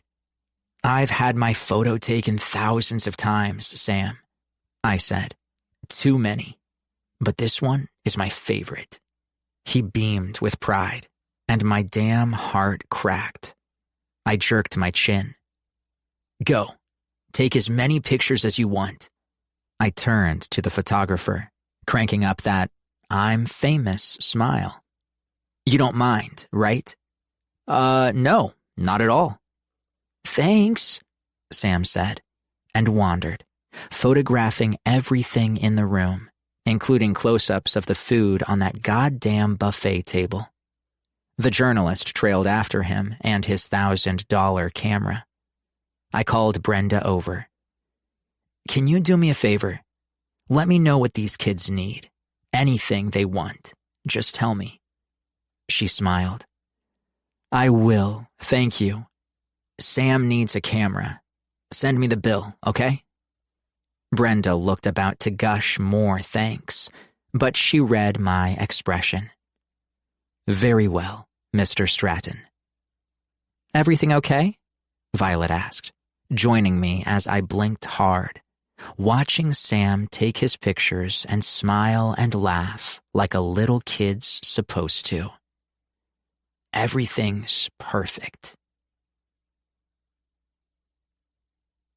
Chapter 30. Miller. Showtime arrived. That night, the air felt electric. The crowds were pouring into the Key Arena at the Seattle Center, and Violet listened to the thunder above and around us from the green room, her eyes shining. "They're all here to see you," she said. An assistant poked his head in. "Yo, Miller, time to roll." "You know how crazy it gets in the front row?" I said as we headed for the door. "You sure you can handle it?" She ringed her arms around my neck. "I'm going to drown in it and love every minute of it, watching my rock star." I rolled my eyes. "I hate that word." "But you wear it so well." She kissed me softly, then grinned. "It won't throw you off, will it? Me being out there?" I hauled her to me. She wore a tight white t-shirt and short black skirt. My gaze swept over her, taking in every detail. "Every show I've ever done, you're out there." I brushed my thumb against her lip. "I told you, Vi, it's all for you." I watched her delicate neck move as she swallowed. "I love you too, Miller." She closed her eyes and kissed me, then hurried out where another assistant waited to take her down to the front row. I joined the band, and we took the stage together as the lights went down. A thunderous roar from the crowd went up. We huddled in the dark around Chad's drum set. "You guys have been really fucking great, every show," I said. "I don't say that enough." "Or ever," Antonio said with a laugh. "We've only been on tour with you for about 6 months." Yeah. I got my head out of my ass. Better late than never." "It's all good, man," Robert, the other guitarist, said. "Let's give them a hell of a show." And we did. God damn, I'd never felt so alive on stage before in my life. The music flowed through me, amplified by the guys in the band. And Violet was there in the front row, swaying in a sea of faces, so goddamn beautiful. I poured my heart out onto that stage, into the microphone, laying it all out there, leaving nothing back. And when it came time to sing Wait For Me, it was just me on the stool, my acoustic guitar, and Violet. Everything I hadn't said to her in the last 2 years rushed out of me. The longing, loneliness, love. God, the endless well of love I had for that woman, as if I were born with it already inside me, in my marrow and cells. She was in every part of me that was whole and good, and what was broken in me, she had dedicated her life to healing. When the last note of the last song dissipated, the applause and cheers rolled through me. I absorbed every single bit of that energy until I felt invincible. Sweat-soaked and powerful. I strode off stage after performing for 15,000 screaming fans, and for the first time, I let my ego have a moment. My blood ran hot in my veins with the dire need to have Violet. She was waiting for me in the green room, and in one glance, I felt the same need from her. A bunch of other people were hanging around, congratulating me as soon as I stepped in the door. I ignored them, striding to Violet with a single-minded purpose. "Can I talk to you?" I said to her in a low voice, practically a growl. Her lips parted with a breathy little gasp. "Yes," she whispered. "Yes." I took her by the hand and led her out, though I wanted to throw her over my shoulder like a goddamn caveman. Behind the green room, the venue had an executive suite set aside for me. I locked the door behind us, lifted Violet without a word, and set her on the long counter that ran along one wall. Her skirt and t-shirt clung to her curves, hiding nothing. I moved between her legs, kissing her ferociously, mauling her, my hands in her hair, while her hands tore at the buttons on my jeans, her need as dire as mine. "It was one thing to see you open for Ed, but you," she breathed between kisses, lifting my t-shirt off. "All those people there for you.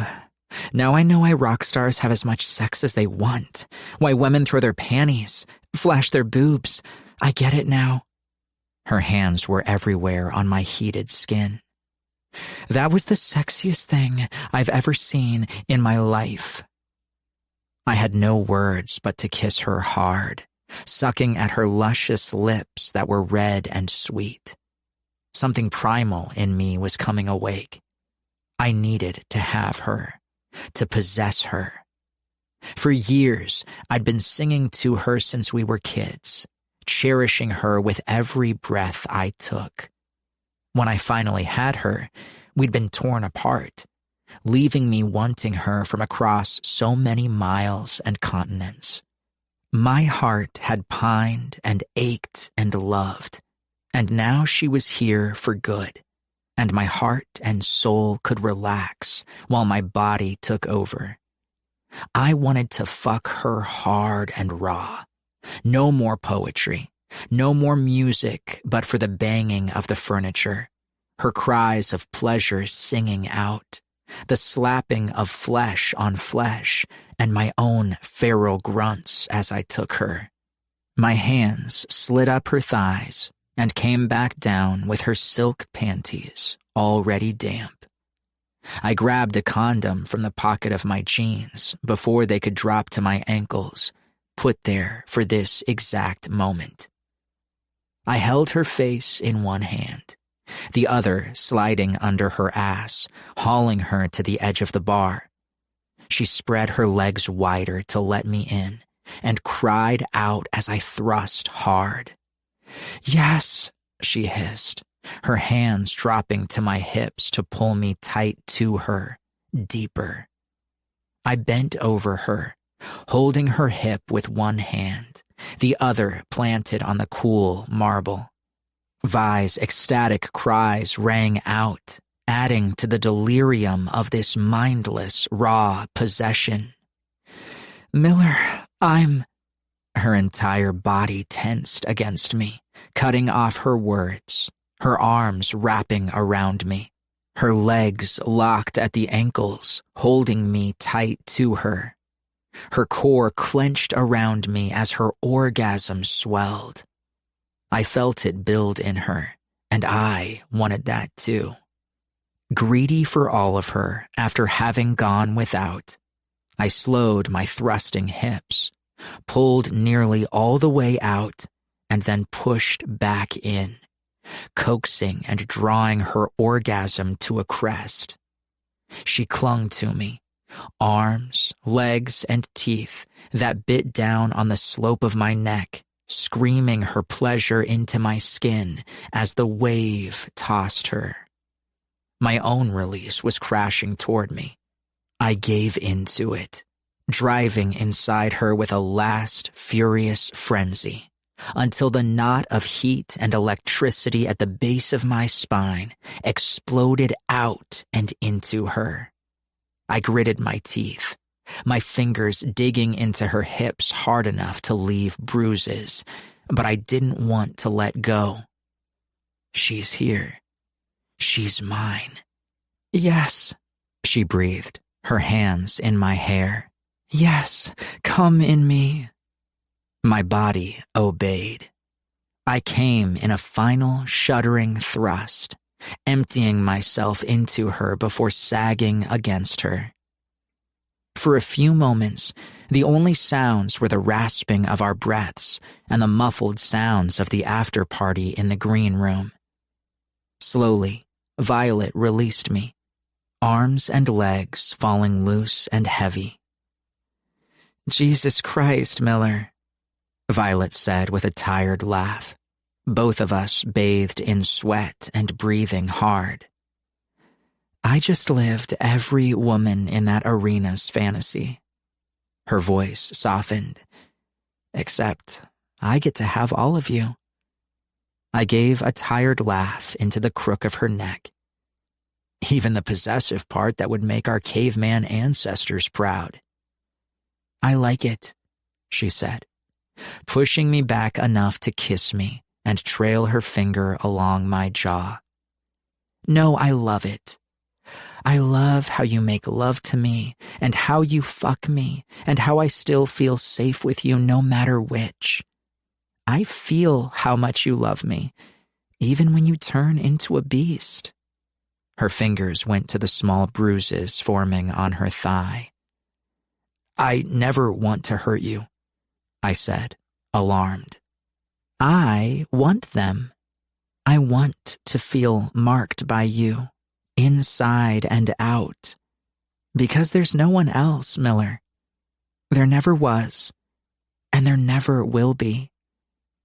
Her words sunk deep into my chest, and this time, they stayed. I trusted them, and her. "I've wanted this for so long, Vi. Years." "Me too. It took us a long time to get here." My thumb traced her lips, made swollen by my kisses. "We're here now." Chapter 31. Violet. We pulled ourselves together and joined the rest of the band, a few VIP fans and the press in the green room. I was sure everyone would know what we'd done, but the room was thick with post-show adrenaline and celebration. Miller hung around long enough to take a few photos. Then we returned to our hotel room. Dr. Brighton performed a checkup, and they went over his insulin dosages, loading the pump affixed to his abdomen to account for the exertion of the concert and the food he'd eaten post-show. The doctor gave us a stern look. "We'll need to account for any other exertions you might feel inclined to partake in tonight. Miller shook his head. I'm beat. And besides, Violet knows I'm saving myself until marriage. I snorted a laugh and Brighton smirked. I'll be back first thing in the morning. Miller and I showered, separately, to avoid tempting exertions, and then dressed in sleep clothes, he in flannel pants and a V-neck undershirt, while I wore one of his T-shirts and my shorts. We climbed into bed and became entangled. Miller sank heavily into his pillow. You okay? I asked. The concert took it out of me. Actually, the concert wasn't the only thing that took it out of me. Ugh, terrible, I laughed, curling into him. I reached over and took his arm to read his watch. How am I looking, Doc? You look perfect, I said. You were amazing tonight. It was as if everything I love about you that you keep inside came out. That's why they come to see you, Miller. You shine. He toyed with a lock of my hair and then let his hand fall heavily down. I'm done with the tour. I'm going to cancel the rest of the dates. I lifted my head off his chest. You are? And do what? Be with you. Swift tears sprang to my eyes at the simple declaration. He touched my cheek, smiling tiredly. You were right, Vi. We're done saying goodbye. But you can't give up your school and everything you've worked for. We'll get a place in Waco, and when you're finished with the year, you can transfer to UCSC, if that's what you want. I do, but my scholarship is with Baylor. Your home is in Santa Cruz. If you don't let me handle your tuition, I'll go fucking crazy. We'll get a place by the ocean. Maybe I'll write a new album, a smaller album, while you study and be brilliant. He smiled, his eyes heavy. We'll take care of each other, okay? I nodded and kissed him softly. Okay. I love you so much. Love you, Vi, he said, and that was the last thing he said to me before he slept. I drifted off more slowly, floating on the currents of a new life that was just on the horizon. An alarm jolted me out of the warm, sleepy comfort, and I sat up, blinking, Miller's name falling from my lips automatically. He was still sleeping, though his alarm was beeping frantically. Miller? Wake up! I flipped on the nightstand light. A cry caught in my throat. He trembled as if an electric current were running through him, breathing in short, hiccuping gasps. His face was pale as a pillow. Oh my God. My gaze darted to the numbers on his watch. 45, then 44. Oh my God. Instantly, my mouth went dry and my blood thrashed in my ears. The words catastrophic hypoglycemic event streaked across my mind, called up from my years of researching diabetes as a kid. Research I'd done for him so this wouldn't happen. A sense of preternatural calm came over me.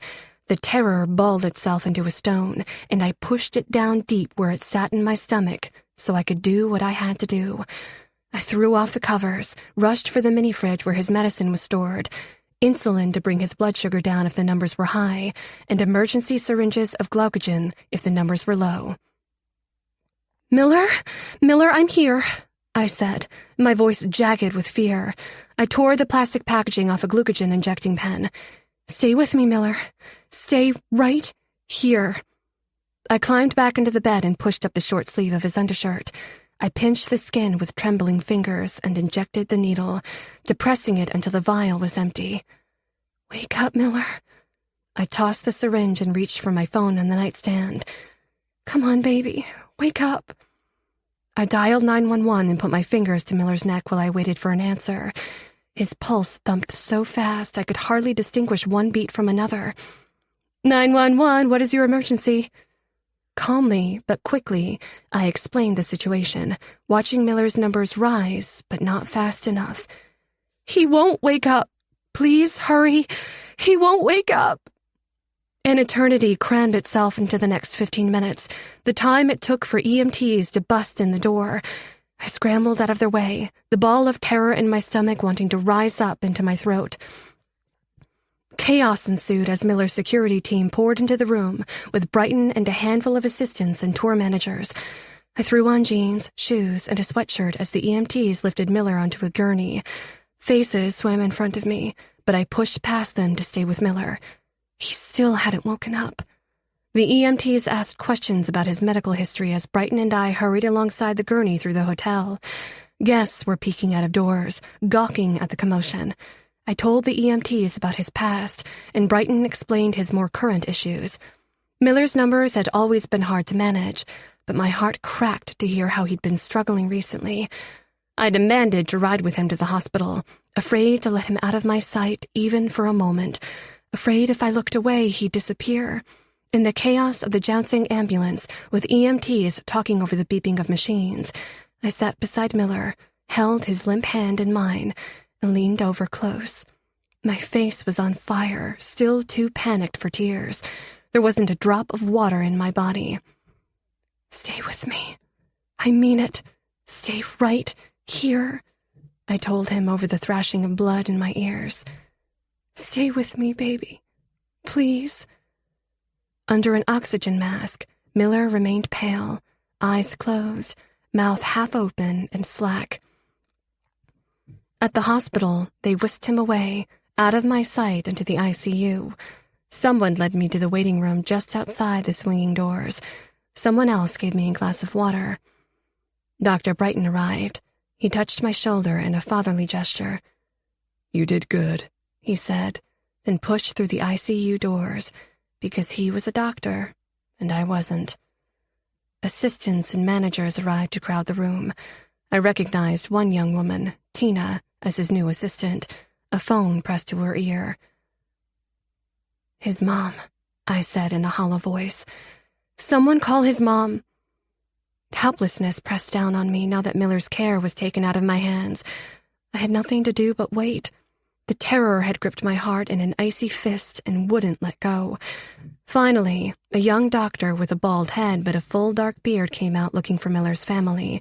His face was inscrutable. No way to tell if he had good news or... A flash of memory streaked across my vision. Miller climbing up the trellis and through my bedroom window. Miller and me, 13 years old, lying in bed face to face. Miller sitting across from me, his guitar in his lap, singing songs he wrote for me, and I never knew. "Me," I said hoarsely, mustering every ounce of courage I had. "Me. You can tell me. I'll take it. I'll take whatever it is because he's mine and I'm his. Always." The doctor sat across from me, a quiet smile under his beard. His name tag read Dr. Julian Monroe. "Miller is in a diabetic coma." My head bobbed in a nod.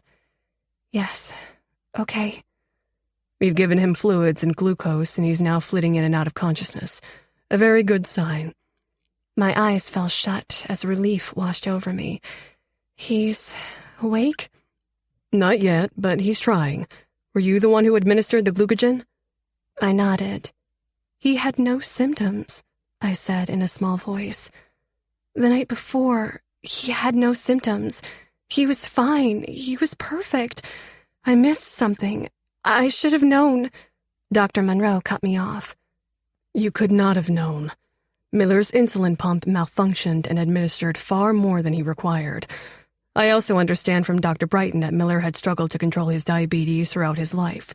Prolonged fluctuation of blood sugars can lead to a dangerous suppression of symptoms called hypoglycemic unawareness." The term floated out from my childhood research, too. I had no idea it was this bad.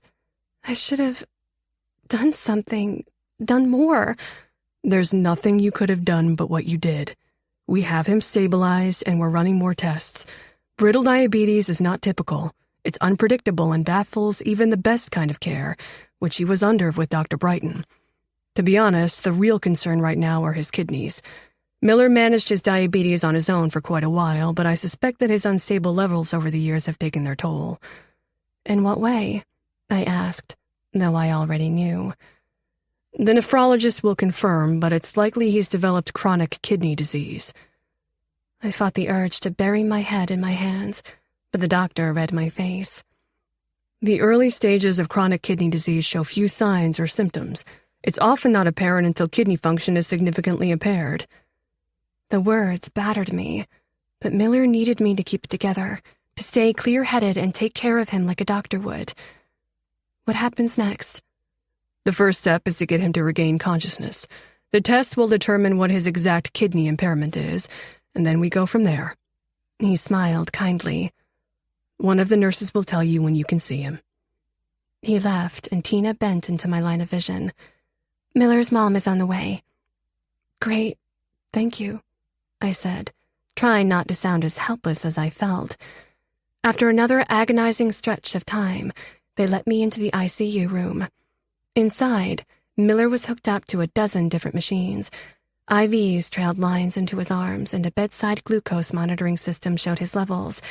A nurse was bent over him, coaxing him to open his eyes. Underneath his eyelids, they rolled back and forth, fluttering open and then closing again. I joined her at the bedside. He's almost there, the nurse said with a kind smile.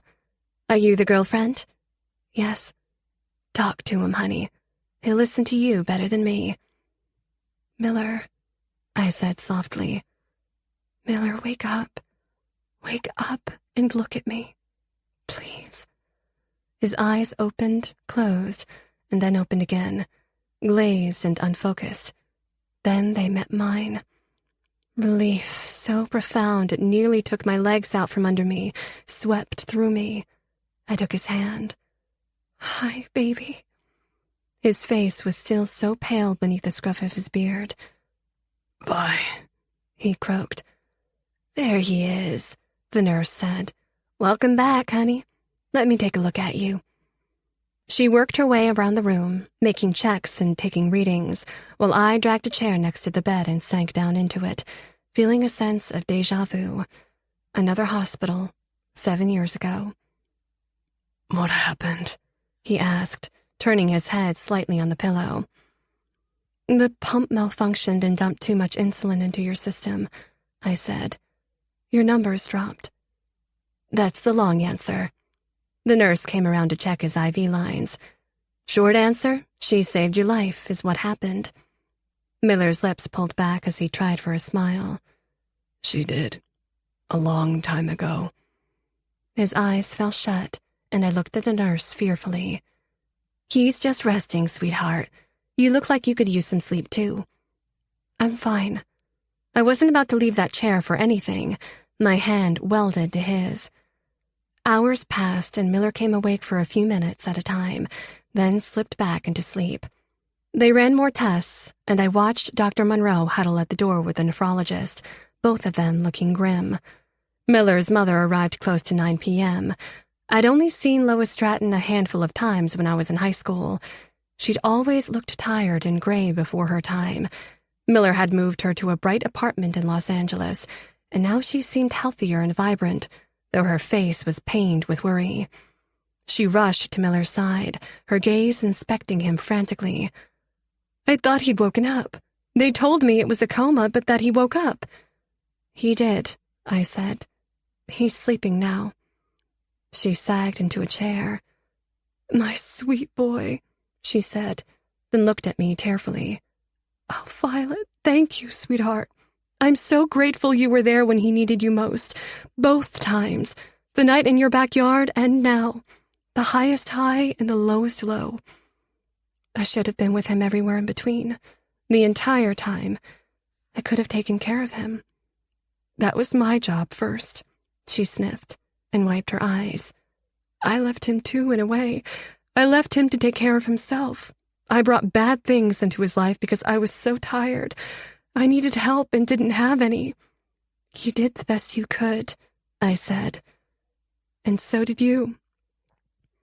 A warm moment passed between us, the two people who loved Miller best. A social worker entered, carrying a bouquet of flowers. From someone named Brenda at Helping Hands. I'll just put them by the window. She set the bright yellow daisies mixed with white roses on the windowsill, offered to bring us both coffee, and left. Helping Hands? Lois asked, both of us talking in hushed voices. Is that the charity Miller's going to give all that money to? I nodded. For homeless families. She smiled sadly. Of course. He was adamant about doing something to give back. But even before he got famous, he had a compassionate streak in him. Injustice made him sad and angry, even as a child. There's nothing sadder than a birthday cake with only one piece cut out. I can think of 100 things sadder, Miller said. I smiled to myself. He was like that when we met. He was born with it, I think. Certainly Ray and I didn't teach it to him. We were so young when we had him, hardly more than 20 years old, like you both are now. With a soft smile, Lois brushed a lock of hair off Miller's brow, a reflexive action she'd probably done 1,000 times when he was little. Once, he and another boy were playing in the sandbox, she said. Miller must have been 3 years old. The other boy was a little bit older. This older boy reached out and snatched the plastic shovel out of Miller's hand and snapped it in two. I hurried over and scolded him, expecting to have to comfort Miller over his broken shovel. Instead, he just looked bewildered. It's hard to imagine such a look on the face of a 3-year-old. He didn't cry. He only wanted to know why. Why did he do that, Mama? He couldn't comprehend it, the cruelty of it. Lois smiled fondly at her son. He was that way for a long time, open, curious about life. I think that's where he got his talent for writing songs.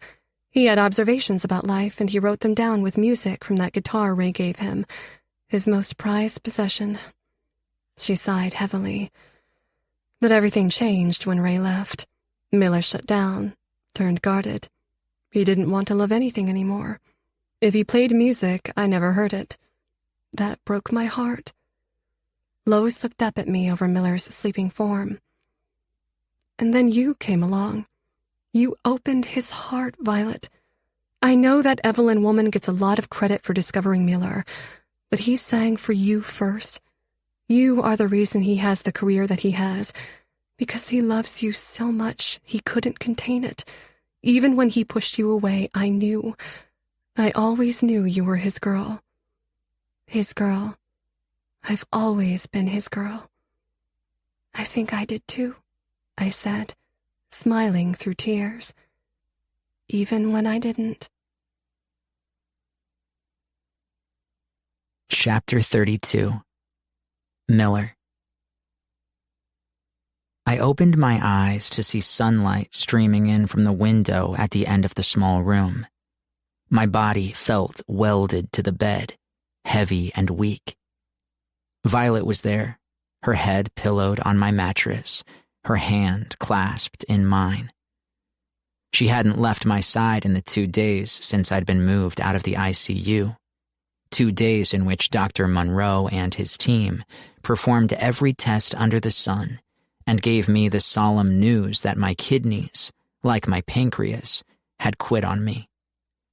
A dialysis machine had been added to the bank of machines in the room, and my name had been added to the miles-long donor wait list.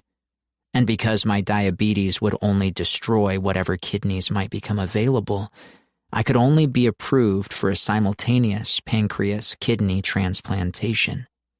A whole do-over in my guts, I'd said to Violet to try to make her laugh when she'd wanted to cry. She'd held my hand through it all, and that old guilt found me too, that I put her through this again. That morning, she sensed my waking and raised her head and smiled tiredly at me.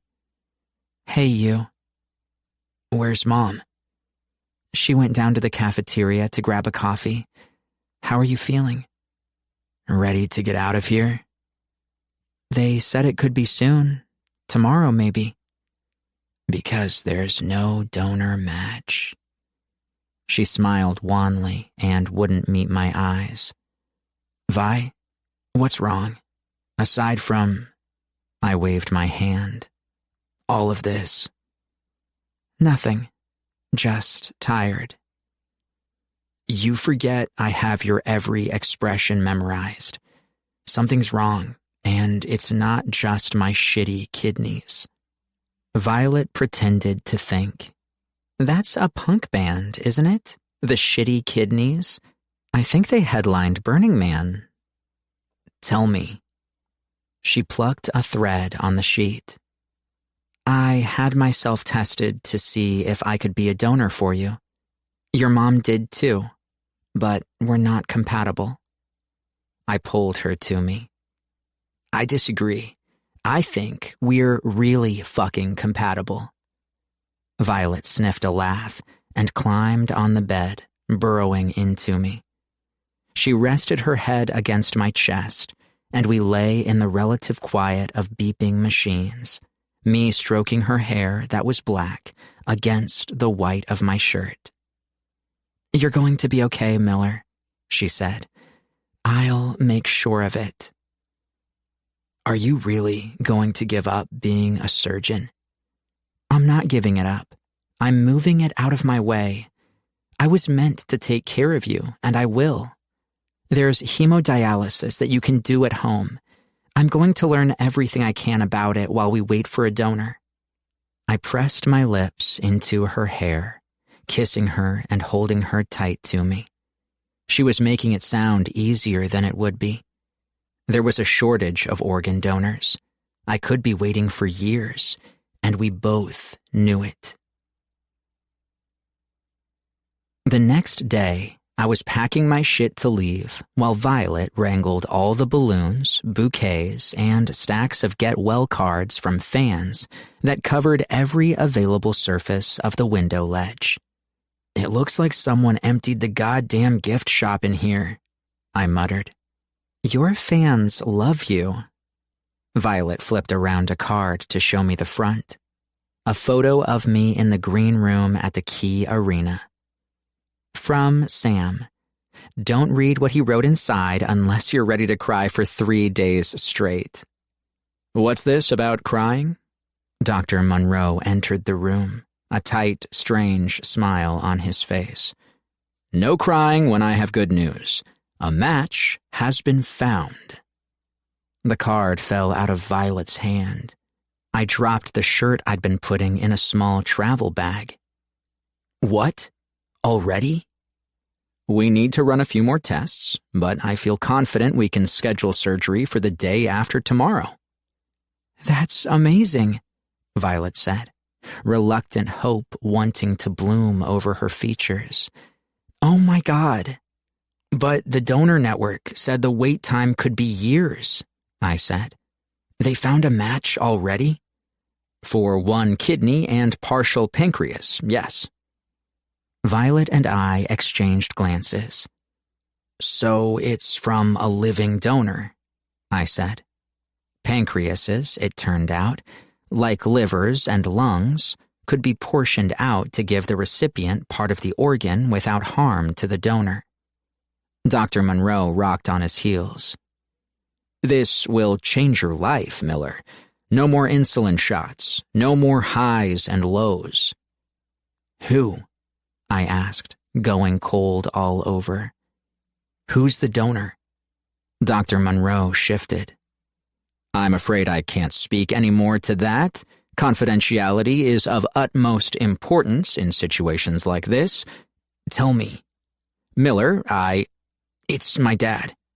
My dad's the donor, isn't he? Dr. Monroe's expression shifted, a minuscule wince, and I knew I was right. I sank down on the bed. Holy shit. The doctor cleared his throat. Protocol dictates that you'll need to speak to Alice from the donor network before any...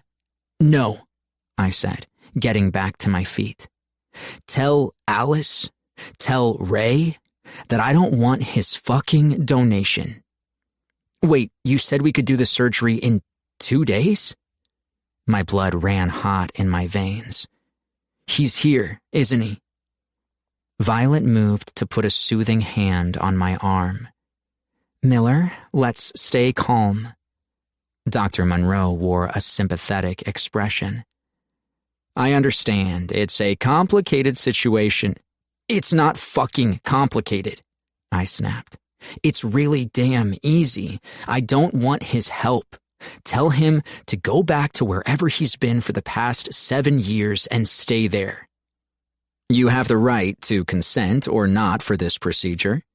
Dr. Monroe said, trying for calm. But I have to advise you that if you turn this down, you will spend whatever time it takes to find a suitable match with the same dangerous, wildly fluctuating glucose levels, compounded by chronic kidney failure. You'll need to set aside 3 days a week to spend 4 hours a day on a dialysis machine until that donor becomes available. His face softened. He's a perfect match, Miller. 1 in a million. Please, think very carefully before you make any decisions. I gritted my teeth and waited until he was gone. Violet slipped her hand in mine. Miller. No fucking way. Listen to what Dr. Monroe said. I heard what he said, and I'm not doing it, Vi.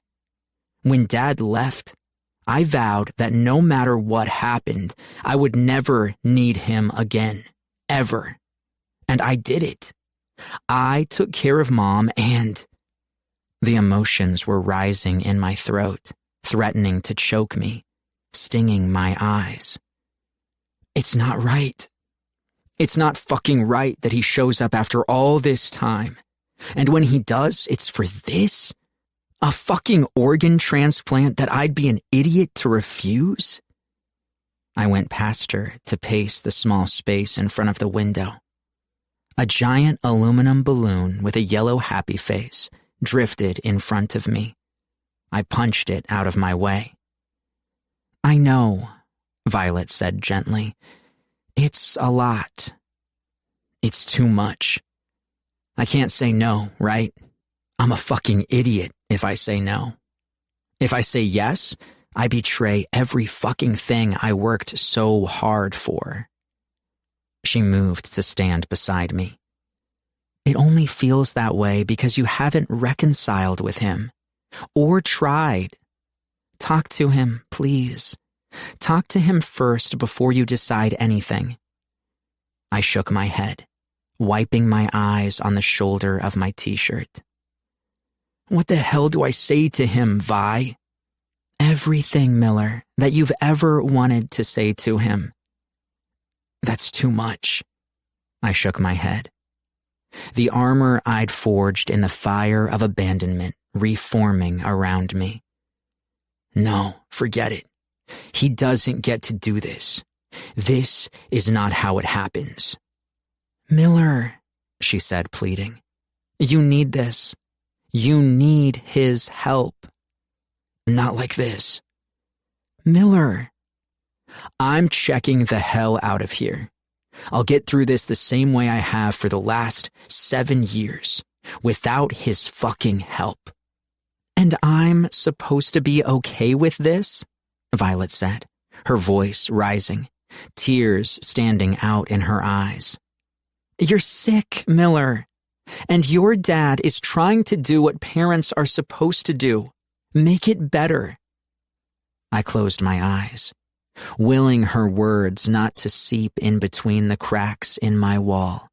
But I was so tired of fighting, tired of carrying the pain around with me. It's making me sick.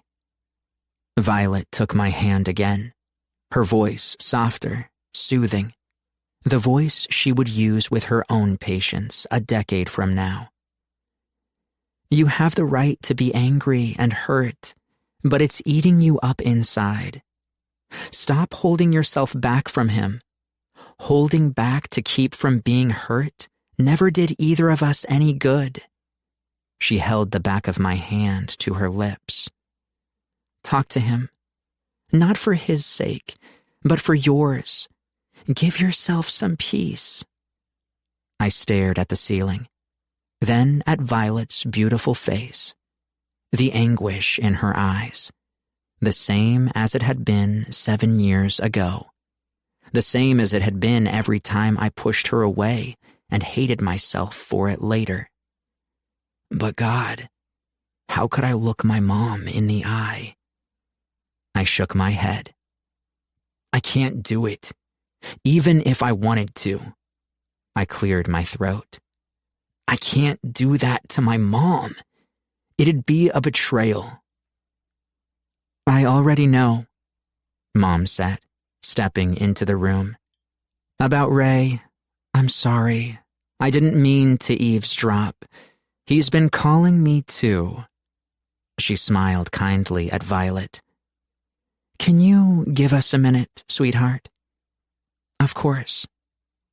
She gave my hand a final squeeze and went out. You talked to him? I asked Mom. When? Last week. He was asking about you, worried. And you're okay? Talking to him after so long? After what he did? Not at first, but when you threw Chet out of the house in Santa Cruz, it was like coming out of a trance. I'd let that man hurt you, and that was unforgivable. But you forgave me. I swallowed hard. It's not the same thing.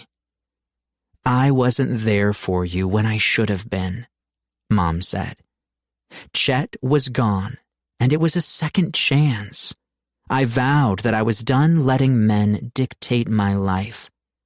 When your dad called last week, I was afraid to pick up. But my God, I'm tired of being afraid. So I answered, and I'm so glad I did. We'll never be friends, but I don't have to carry him around with me anymore. I let him go. Is that why he's here now? He's here for you, no other reason. She took my hand. If you want to say no to him, that's up to you, but don't do it for my sake. I'm your mother. The only thing a mother wants is for her child to be healthy and happy. She smoothed a stray lock of hair off my brow. It's not too much to hope you could be both. The next morning, I dressed in jeans and a t-shirt. I'd agreed to meet with my dad, but not in my goddamn hospital room with me looking pathetic and weak. Someone he felt sorry for. But a glance in the mirror showed I did look pathetic and weak. Pale and drawn, and at least 10 pounds lighter than when I checked in. The hospital had a garden on the grounds, with winding paths and a Celtic labyrinth painted on the cement. Under a bright sun, I walked the labyrinth, head down, hands in my pockets, following the path that curved in on itself, round and round. Miller. The voice froze me in place. I hadn't heard it in 7 years. Hadn't heard my name in that voice in 7 years. Slowly, I turned. My own eyes stared back at me. My dad stood next to a bench that fronted the labyrinth, hands in the pockets of his jeans, too. I had a vision of myself in 20 years. His skin darker, from working outside maybe. But the resemblance was so stark, it was hard to look at him. 1,000 emotions battered my heart. 1,000 thoughts swirled in my mind, none louder than, this was the man who'd abandoned Mom and me and left us homeless. And yet, I nearly let myself soften to him. You look good, he said. No, I don't. Okay, maybe not like you usually do, but you look good to me. Seeing you right now. He cleared his throat. I've been calling. I know. I don't blame you for not wanting to talk. I don't know where to start. Neither do I admitted. He sat down on the bench, rested his elbows on his long legs, exactly the same way I did. I read the magazine article, he said. How long have you had it? Diabetes. Since I was 13. That's something, as my father, you probably should have been aware of. I know. I'm not here to ask for forgiveness, or to take a piece of your fortune. What do you want? To help. My wife, Sally, read the magazine article. Sounded like you were in trouble. I winced, feeling like he'd punched me in the stomach with all the things about his life I didn't know. My mother is your wife, I said acidly. But I guess you forgot that. He glanced down at his hands in his lap. Sally is the woman I left your mom for. That's why you abandoned us? Another woman? My emotions were bubbling to the surface, but I willed them back, buried them under the anger, spewing venom at my father. Jesus, you're a fucking cliché. You couldn't keep it in your pants, so you decided to follow your dick, leaving us homeless. Mom couldn't pay the bills when you bailed, so we lived in the station wagon. Did you know that? Or did fucking Sally read it in Rolling Stone? I'm sorry, Miller. His voice gruff but hard. I was young and stupid, and I did the wrong thing.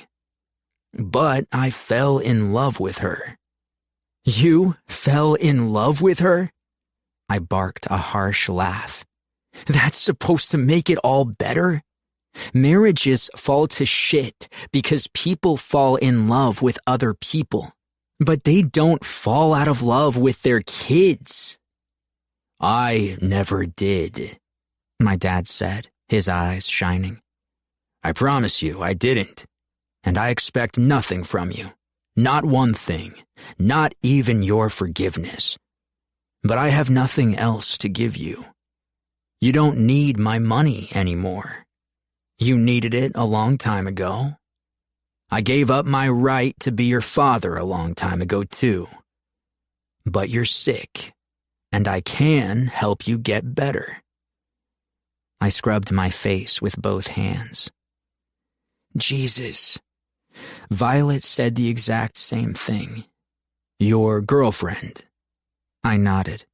Is she pretty? Beautiful. You in love with her? She's the only reason we're talking right now. I was going to tell you to fuck off, even if it killed me. Stubborn, he said with a proud smile, tears in his eyes. Just like always. God, look at you, all grown. Dad, I swallowed hard. Don't.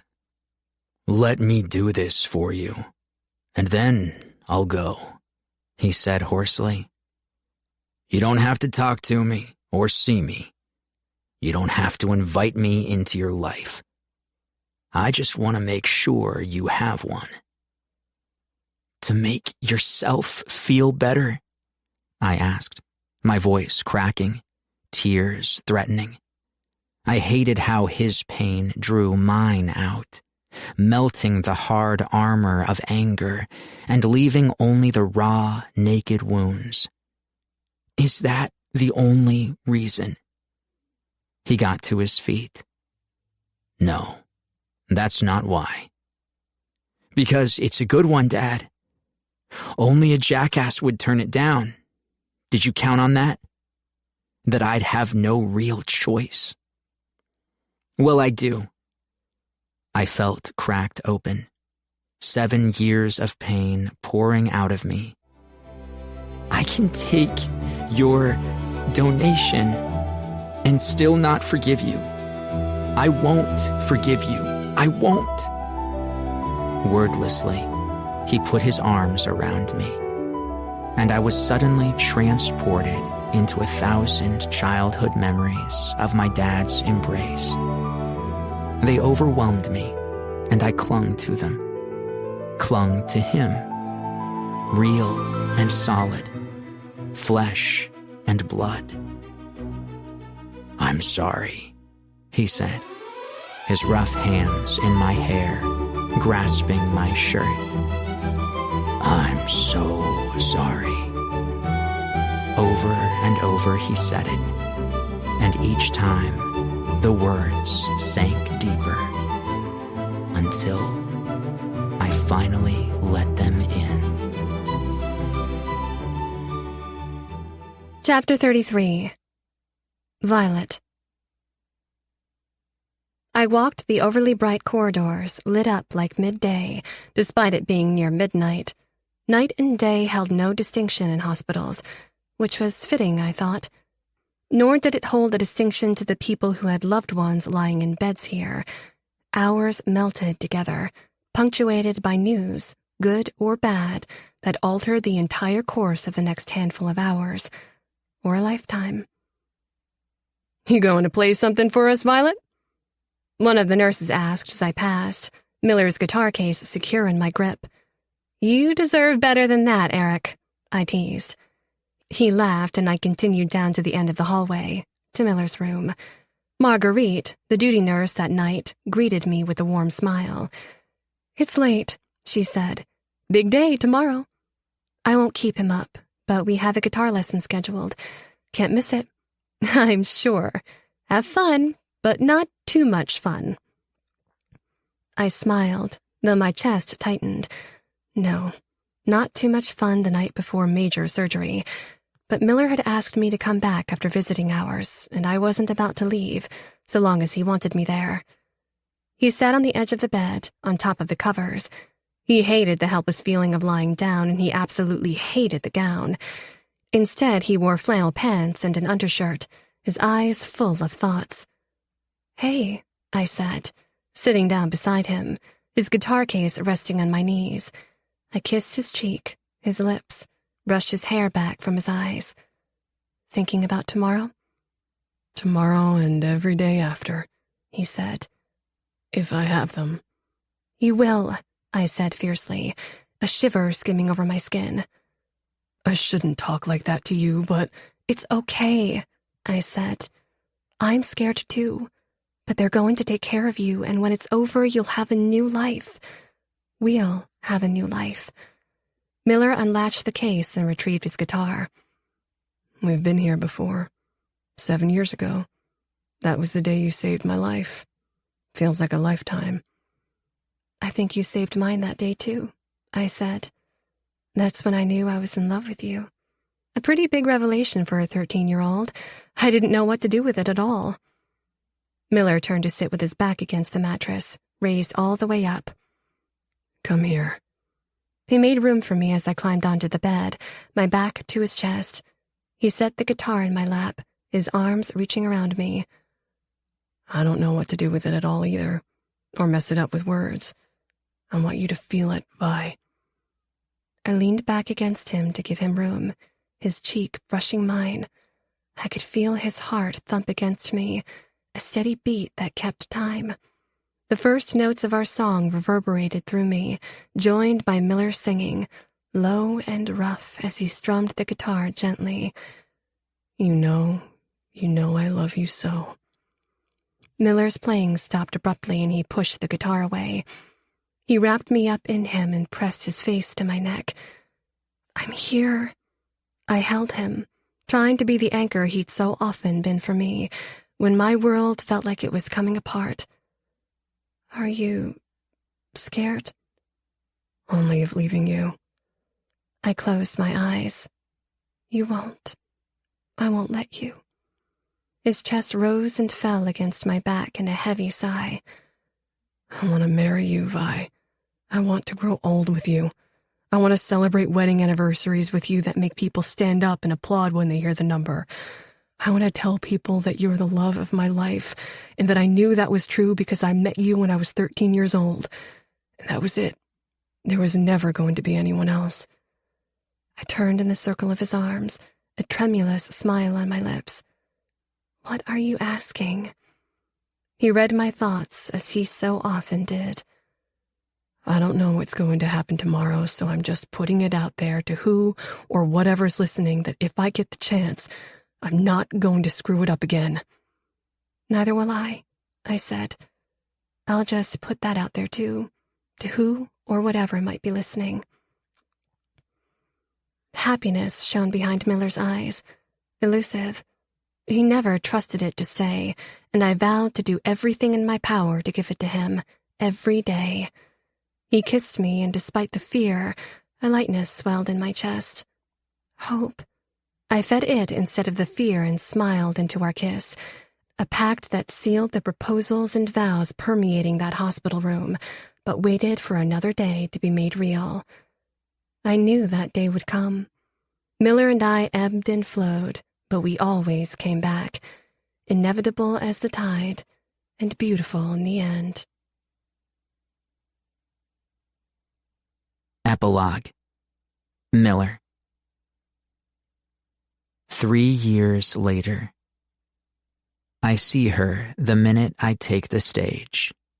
Even among 1,000 faces in the festival crowd and wearing a floppy hat to protect her fair skin, I recognize Violet immediately. She's standing with Sam. He's getting taller, filling out more from the skinny boy we fostered 6 months ago. He has a camera up to his eye, snapping photos of the crowd, the festival tents, and me and my band on stage. My family. We didn't plan for this to happen so soon. Violet still has her residency to complete, but Brenda from Helping Hands International called me and said it was an emergency. The foster family that Sam had been staying with was moving, and they weren't taking him with them. I could only imagine how that felt, like a family pet left behind, too inconvenient to take with. It wasn't the foster family's fault necessarily. That's how the system works. People coming and going in Sam's life so that he knows not to get too attached. But Jesus, he's 11 years old. He shouldn't have to protect himself like that. That's a parent's job. It was supposed to be temporary, until the agency could find a permanent placement for Sam. But it became pretty obvious, pretty quick, that Violet wasn't going to let him go. I can't either, but God, I know she loves him. We're young, and she's busy as hell, working her ass off at UC San Francisco, but she made room for Sam in our home and in her heart immediately. She's still on track to be an endocrinologist, even though the transplant I received from my dad essentially turned me into a former diabetic. But Vi didn't change her course solely for me anyway. She just found her passion. I like to joke that she started med school when she was 13, taking care of me. I know she's going to be an incredible doctor, and I have been doing everything in my power to make sure that her runway is as free of obstacles as possible. After the Seattle concert 3 years ago and my hospitalization, I took a lot of time off. The plan was to stay in Texas while Violet finished her studies at Baylor, but she missed Santa Cruz too much. Reluctantly, she allowed me to take over her tuition so that she could go to UCSC just like she'd always dreamed. She finished her undergrad and then began medical school in San Francisco. We got a place in the Marina District with views of the Bay and Alcatraz, and I wrote an album. If you can call lyrics scratched into a notebook an album. But that's how I started, too. 13 years old, putting Violet in my music. I quit touring to recuperate from surgery, and my dad kept his promise. Once the surgery was over, he went back to Oregon to be with his wife. We email now and then. He likes to joke that he's checking in to see how his internal organs are doing and scold them if they're giving me a hard time. For the most part, they're not. I have to take immunosuppressant drugs, but he was a near-perfect match. Thanks to him, my life has become vastly easier. A tremendous gift and a bridge toward the two of us maybe someday having a relationship outside of an email or two. But there's no rush. I'm taking my time and letting it unfold as it should. Not holding back, but not throwing myself forward either. When I was well enough, and when the songs I'd been writing began to take real shape, I flew down to Los Angeles to record an album. But no touring. This festival in Mountain View, California, is the first performance and the last performance I'll give for a while. I can't just take off now. I have a family to think of. The thought nearly makes me burst out laughing with crazy fucking happiness into the mic before I greet the crowd. I look down at Violet, standing with Sam, and a huge swell of love washes over me. Love mixed with fear, the kind that prompted my father to come out of hiding to help me. The love of a father for his son.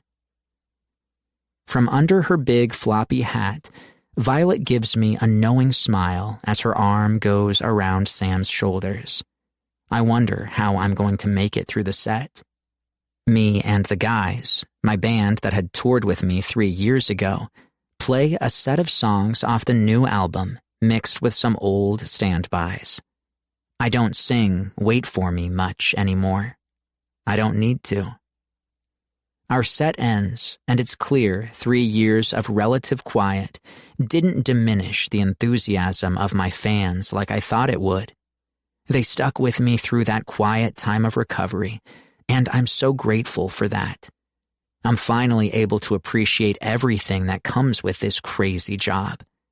I give them everything I have on stage, but they give it back to me tenfold.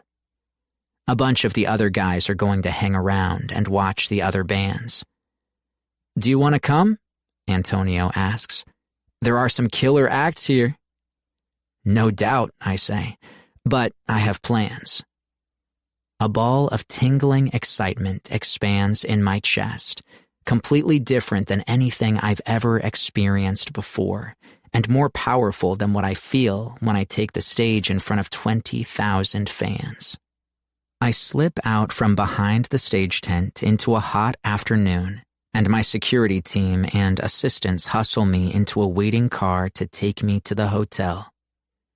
"Who's got Vi and Sam?" I ask Franklin, my head of security. "Morris is going to drive them over, 10 minutes behind you." "Awesome. Thanks, man."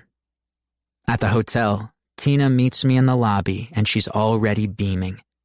Tina has become my indispensable right hand now that Evelyn is off working her way up in a PR company based out of Los Angeles. I have no doubt she'll be a huge success. She has a way of bending the universe to conform to her will. Inside the hotel room, a gift wrapped in blue paper with a green ribbon sits on the coffee table, a thick white envelope on top of it. "It's the kind he wanted, right?" I ask Tina. "Canon EF-24, she says. I nod and rub my hands together to give them something to do. Tina reads my nervousness and wordlessly hands me a bottle of water. "He's going to love it."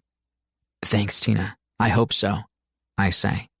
But it's not the camera lens that's making my stomach tie itself in knots. I want Sam to have the best. He's only 11, but his talent is already apparent. Some people just know what they're meant to do early on.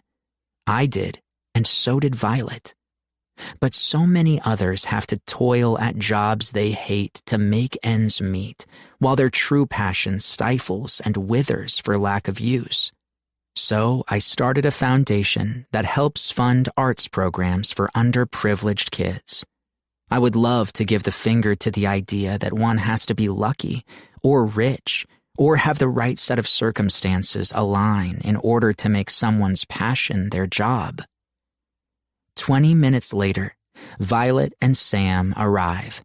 I clear everybody out, and Violet crosses to me immediately, taking off her hat and glasses. The same nervous excitement that's roiling in me lights up her eyes. She kisses me. "Are you ready?" "No," I laugh. "Are you?" "I don't know," she says honestly. "But I'm going to do my absolute best. It's all we can do, right?" "It's what you always do," I say. "It's what you've given to me." "Same, love," she says. "We take care of each other. We both turn and look to where Sam is hovering around the coffee table, circling the gift uncertainly. Now we're going to take care of him. An ache grips my heart, watching the little boy study the present. The label has his name written clearly on it, and he's still not sure it's for him. "What is this?" he asks. Violet and I join him at the table. "Why don't you open it and see?" she says. Sam starts for the thick, white envelope. "You're always supposed to start with the card before the gift," he says solemnly, because he's a solemn little kid who's trained himself to be as polite as he can be in the hopes whoever is fostering him will keep him longer. Slow to laugh, cautious about letting in too much happiness. I could relate. "Not this time, buddy," I say, and take the envelope away from him, hoping he won't notice how my hands are trembling. "This time around, you start with the gift." "Okay," he says, and slowly, meticulously, unwraps the present, careful not to tear the paper. To save it, or maybe because he thinks he'll have to rewrap it when he's done and give it back. I see Violet's thoughts are following the same train, her eyes shining, watching the little boy hesitantly open a present that he should already know is his. "Oh, this is a very nice lens," he says, almost formally, his eyes wide and a smile finally breaking over his face. "Just what I needed. It's the best one, too. Thank you so much." He hugs Violet and then me, quickly letting go. In the few months he's been with us, he treats us like the wrapping paper, too. Gently, careful not to tear anything, careful not to make us angry for fear we might send him back. Violet and I spend every waking hour trying to show him that will never happen, but he's been let down too many times.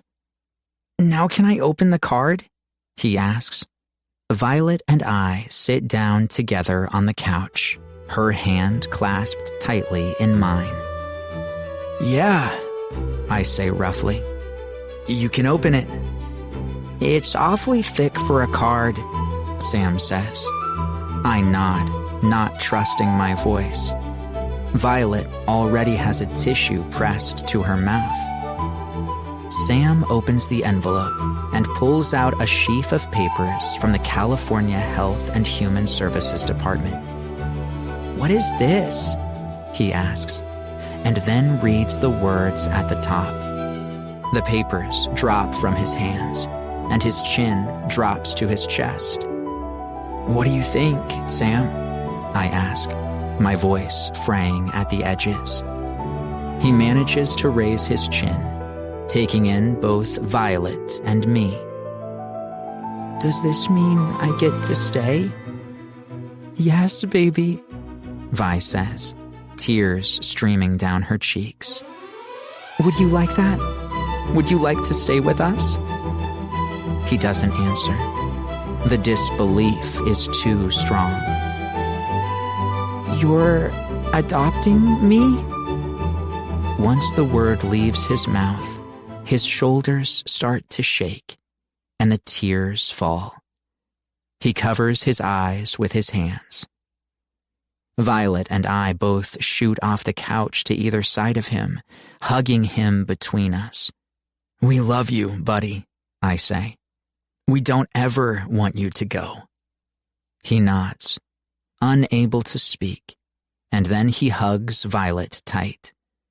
She meets my eye over his little shoulders, smiling through tears in the most beautiful expression of pure joy I've ever seen her wear. Then Sam turns and hugs me. But it's not like any hug he's ever given me before. He lets himself go, surrenders to the happiness. I hug him just as tightly, hoping that he can feel how permanent it is, this love I feel for him, I look over at Violet, tears in her eyes as 1,000 words pass between us. This is only the beginning of our happiness. Our future stretches out before us on parallel paths, never diverging, carrying us toward something beautiful. And there's no holding back. This is the end of The Girl in the Love Song, a Podium audio production. If you enjoyed this audiobook, we would love for you to rate and review it. For more new adult romance, check us out at podiumaudio.com and sign up for our newsletter. We promise we won't spam you. Also, consider joining our community of listeners, fans, and trolls on social media. We are active on Instagram, Facebook, Twitter, and Reddit. We'd love to connect. You have been listening to The Girl in the Love Song, Book 1 of the Lost Boys series, produced by Troy Otey, written by Emma Scott, performed by Desiree Ketchum and Nathan Everett. Text copyright 2020 by Emma Scott Books, LLC. Production copyright 2021 by Podium Audio. All rights reserved.